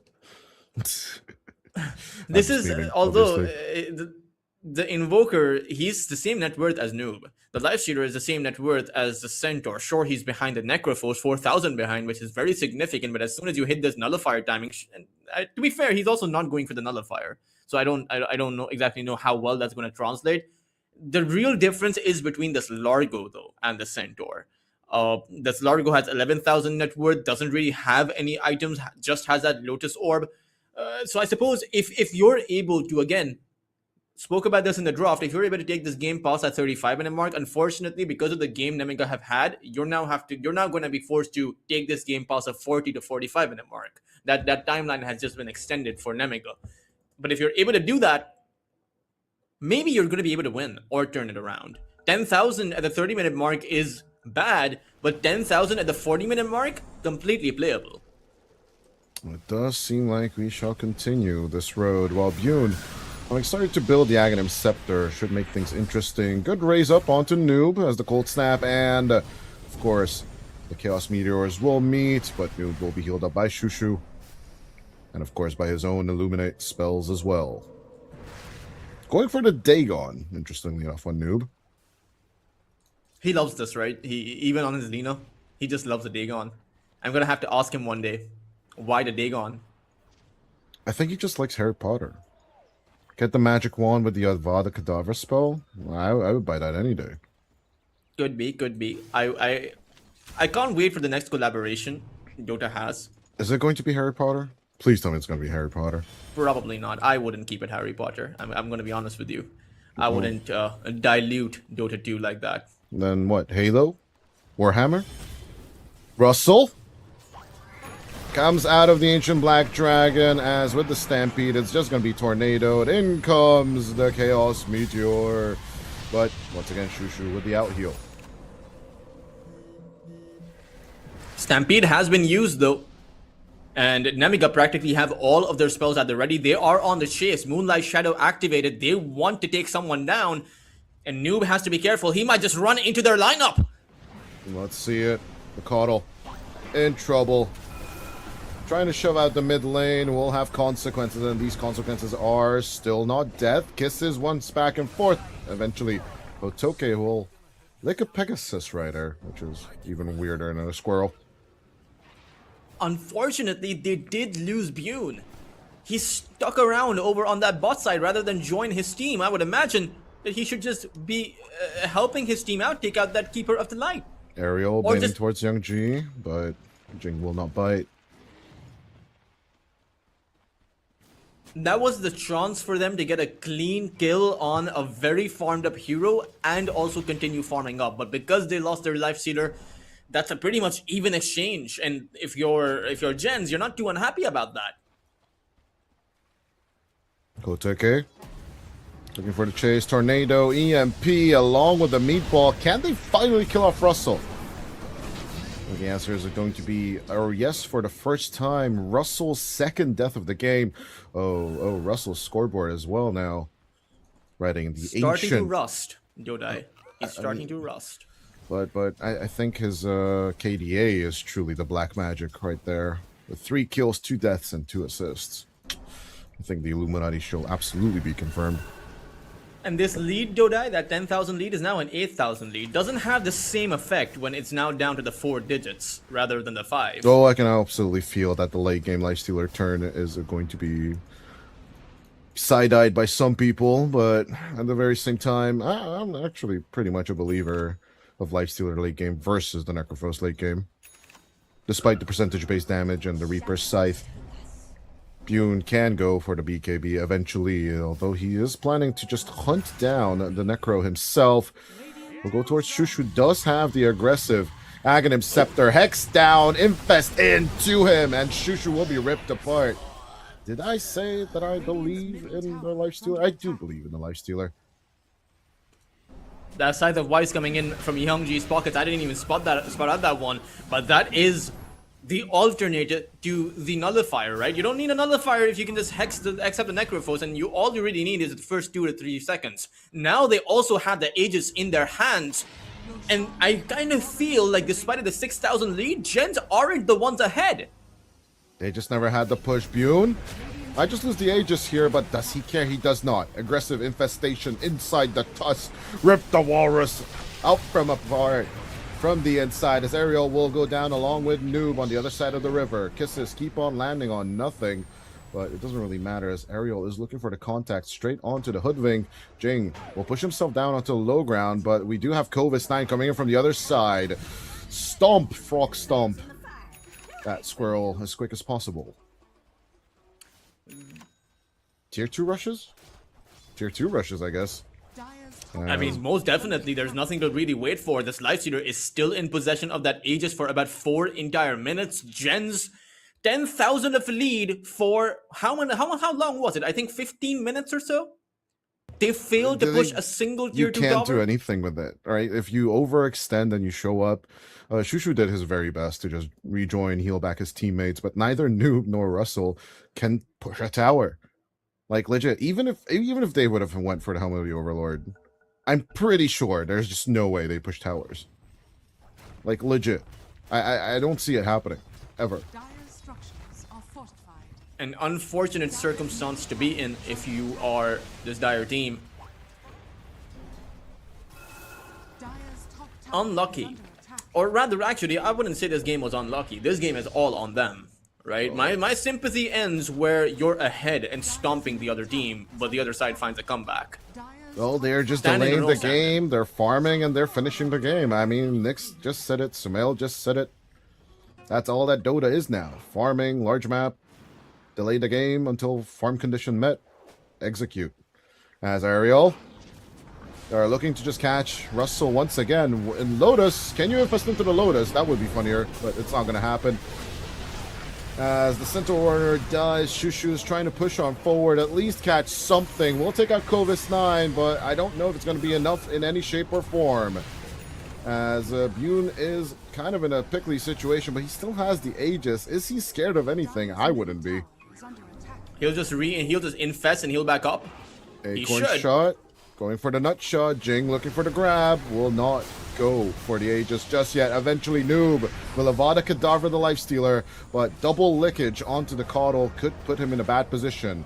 Bune rather eyes up the squirrel and is looking to just explode from in the inside. Jing is gone.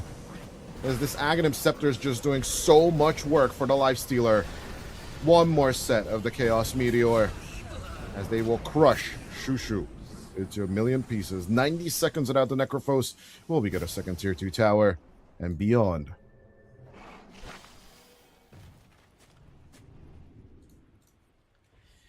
Playing into a Lifestealer with the Aegis, Dodai, I'm not too sure what the game plan there was from Team Jenz. They knew what they were walking into, and Russell being blown up at the very start of the fight, he desperately needs a BKB, but he seems to want an Aghanim Scepter.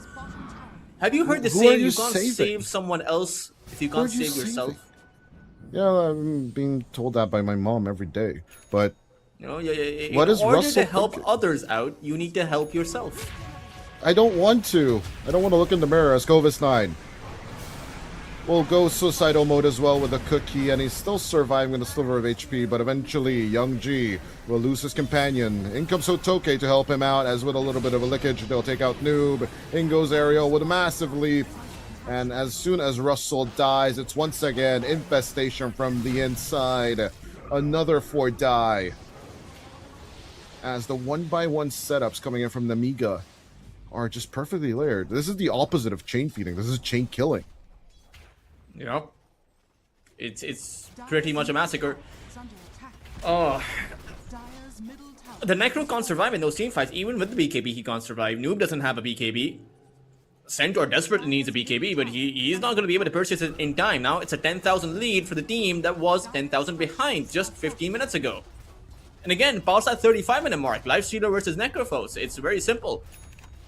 Go the Has that Abyssal infestation. Blade as well. So you now have Chain lockdown with that Scythe of Vice. There is no way someone that gets hexed up with Bune nearby is ever True. going to live. Radiant's Shushu on the top run. tower is under attack. Goes for the Sanjay Yasha of his own. I don't know if this will help you in any shape or form, but Dire's middle barracks are Shushu, under attack. despite your belief, despite your attempts, get hexed, get revealed. Good save from Isla. Question mark? Or is it going to be a save?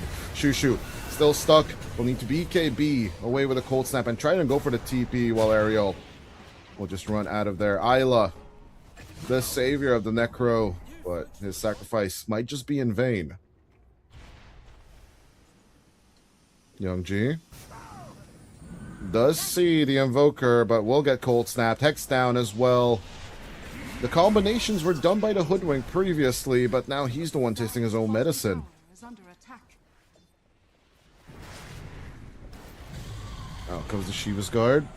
Shushu trying to jump home. Will he get aggro infested? I really would have wanted to see Bune try and do that. Dire's bottom tower. That would have been way more Oh, funnier. top lane though, it's Russell once again. Will live.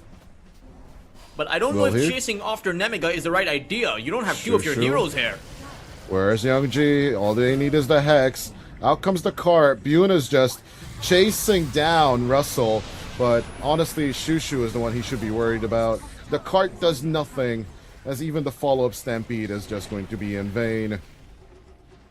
Russell trying to delay things out on the bottom lane, but Bune, he's just going to finish the It's- job. It's over though, right? There's no buyback on the Necrophos. He's down for about 76 seconds. Even the Keeper of the Light is dead for about 50. Even if you respawn on your two supports, Nemiga, Jenz have been taking fights that they had no business taking. They are going to be playing against Mega Creeps, and Tower is under attack. there's no mental fortitude in the world that you can play against Mega Creeps this early on against a 20,000 lead with heroes that scale up so much better than you. Hit timing, get Aghanim Scepter, kill heroes. That's all, the only thought Bune has to have on his head. Radiant now have mega creep. And obviously now with a 30k swing in total at 40 minutes in, as you mentioned. It did take them until minute 35 to turn things around, right? But they turned it really well. Is Yeah. all we're showing Yeah. here.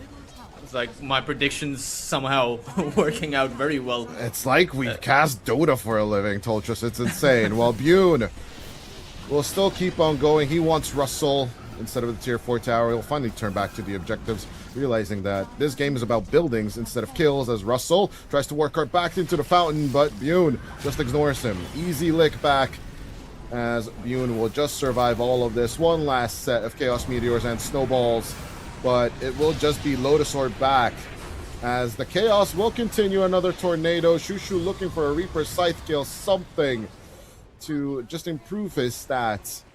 Any kind of professional capacity, but the Mega Creeps are pushing the base. An interesting chase onto Kovis 9. He does survive, but a little bit of a split on the map. They will get aerial. Okay, Team Jenz showing signs of life, which I do absolutely appreciate. They do need to get 2 more kills for the funny number, though. Skovis 9 turns it around. Jing finally sees that, oh, the Invoker is there. Good bushwhack, but he's still going to be hexed down. Jing trying to escape with a sharpshooter, but gets Sunstrike. And Nemiga, the ruins are fun with the funny numbers. What can you do? 22,000 for the anything that Jen's play for right now is a Hail Mary at best. As Russell, he's the one who's gonna get caught out. This is just awkward. Your heroes are getting picked apart from the map, left, right, and center. The name of the game is, though, pick off, pick off, pick off, delay, delay, delay. Inside infestation, as Shushu was even attempting to TP straight onto the Centaur. Good luck, I guess. No Aghanim Scepter or Heart of Tarrasque on Shushu, as he did go for the Sange and Yasha build, which is definitely strange. But I think this is it, Toltres. Despite Shushu trying to make himself a right clicker with the Sange and Yasha, there's still a fortification, mind you, but 60 minutes without the Centaur War Runner, who is basically your initiator, savior, and controller of this game, gone for 50 seconds. It should be Jover. Shushu, one last jump, one last Reaper Sight. He does get Bune out for 100. But I don't think they're defending here, as 100 seconds without the Necrophos is truly the death sentence. As Hotoke with the BKB and the Amphibian Rhapsody will just keep on rolling it in. More meteors, more projectiles just flying back and forth. Govis 9 firing back with furious anger. GG will be called, as Noob will still die before the Ancient falls. Team wipe will be achieved despite the Lifestealer going out. Nemiga And I have take the 2-0 in the series. And I have to say, I think the MVP for this game has to be Young G. While nothing was working out for them, he was splitting the map. Like That's all you need to do. On that top side, right? That's all And you need as to do. every single time Nemiga tried to push, he was there cutting the creep wave. He took down the Tusk 4 times, right? So not only was he splitting the map, not only was he disabling the push from Team Jenz, but he was also finding kills across the map. And had it not been for Young G, 15, 1, and 23, Nemiga would not have won that game. Bune was struggling outside of his farm. He was getting picked off. Hotoke's net worth, I mean, it was right. It was there. 7, 2, and 20 does not represent the fact that Hotoke was practically the lowest farm core in the game for the majority of that game. I will say this, right? I think Nemiga, they were just confident in the game plan. They didn't seem worried at all. But as soon as Bune finally finished that Aghanim Scepter, it was just go time for them. Well, the split from Young G is definitely commendable. We were screaming for push on the Nemiga side, which Team Jenz, we just have to re-emphasize, was just literally non-existent. Team Jenz did not have the tools to actually finish off this game in any shape or form, in my opinion. And maybe, just maybe, yeah, we will always have this disagreement. But even with the overwhelming, Helm of the Overlord build on the Centaur Warrunner, I don't know. If Shushu went for the Heart of Tarrasque, I don't know. I don't think either of them would have worked out in any shape or form. As Team Jenz, even though with the better team fight and just only sacrificing the Tusk, will eventually bite the dust against Nemiga and late game.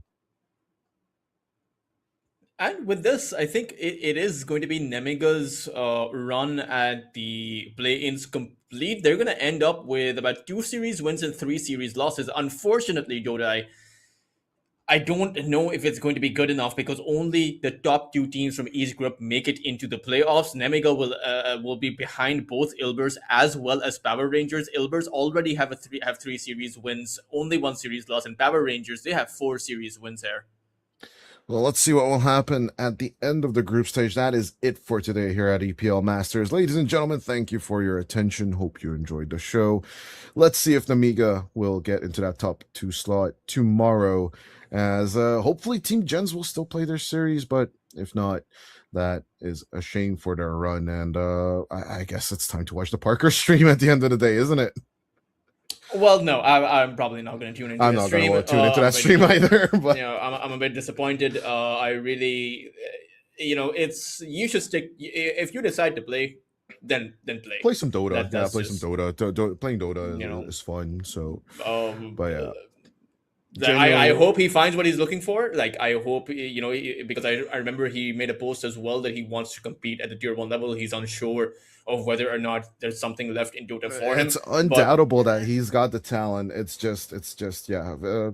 I can just say goodbye in terms of Machiavelli's expressions, right? You need virtue to actually be a good competitor or to be a good fighter, right? A good leader.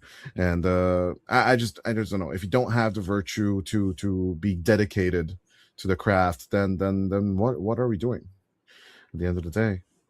But yeah, GG to Nemiga. I think it's a great game plan, and I hope Team Jenz will still play their last 2 series of tomorrow. But final words, Nemiga 2-0 versus Team Jenz.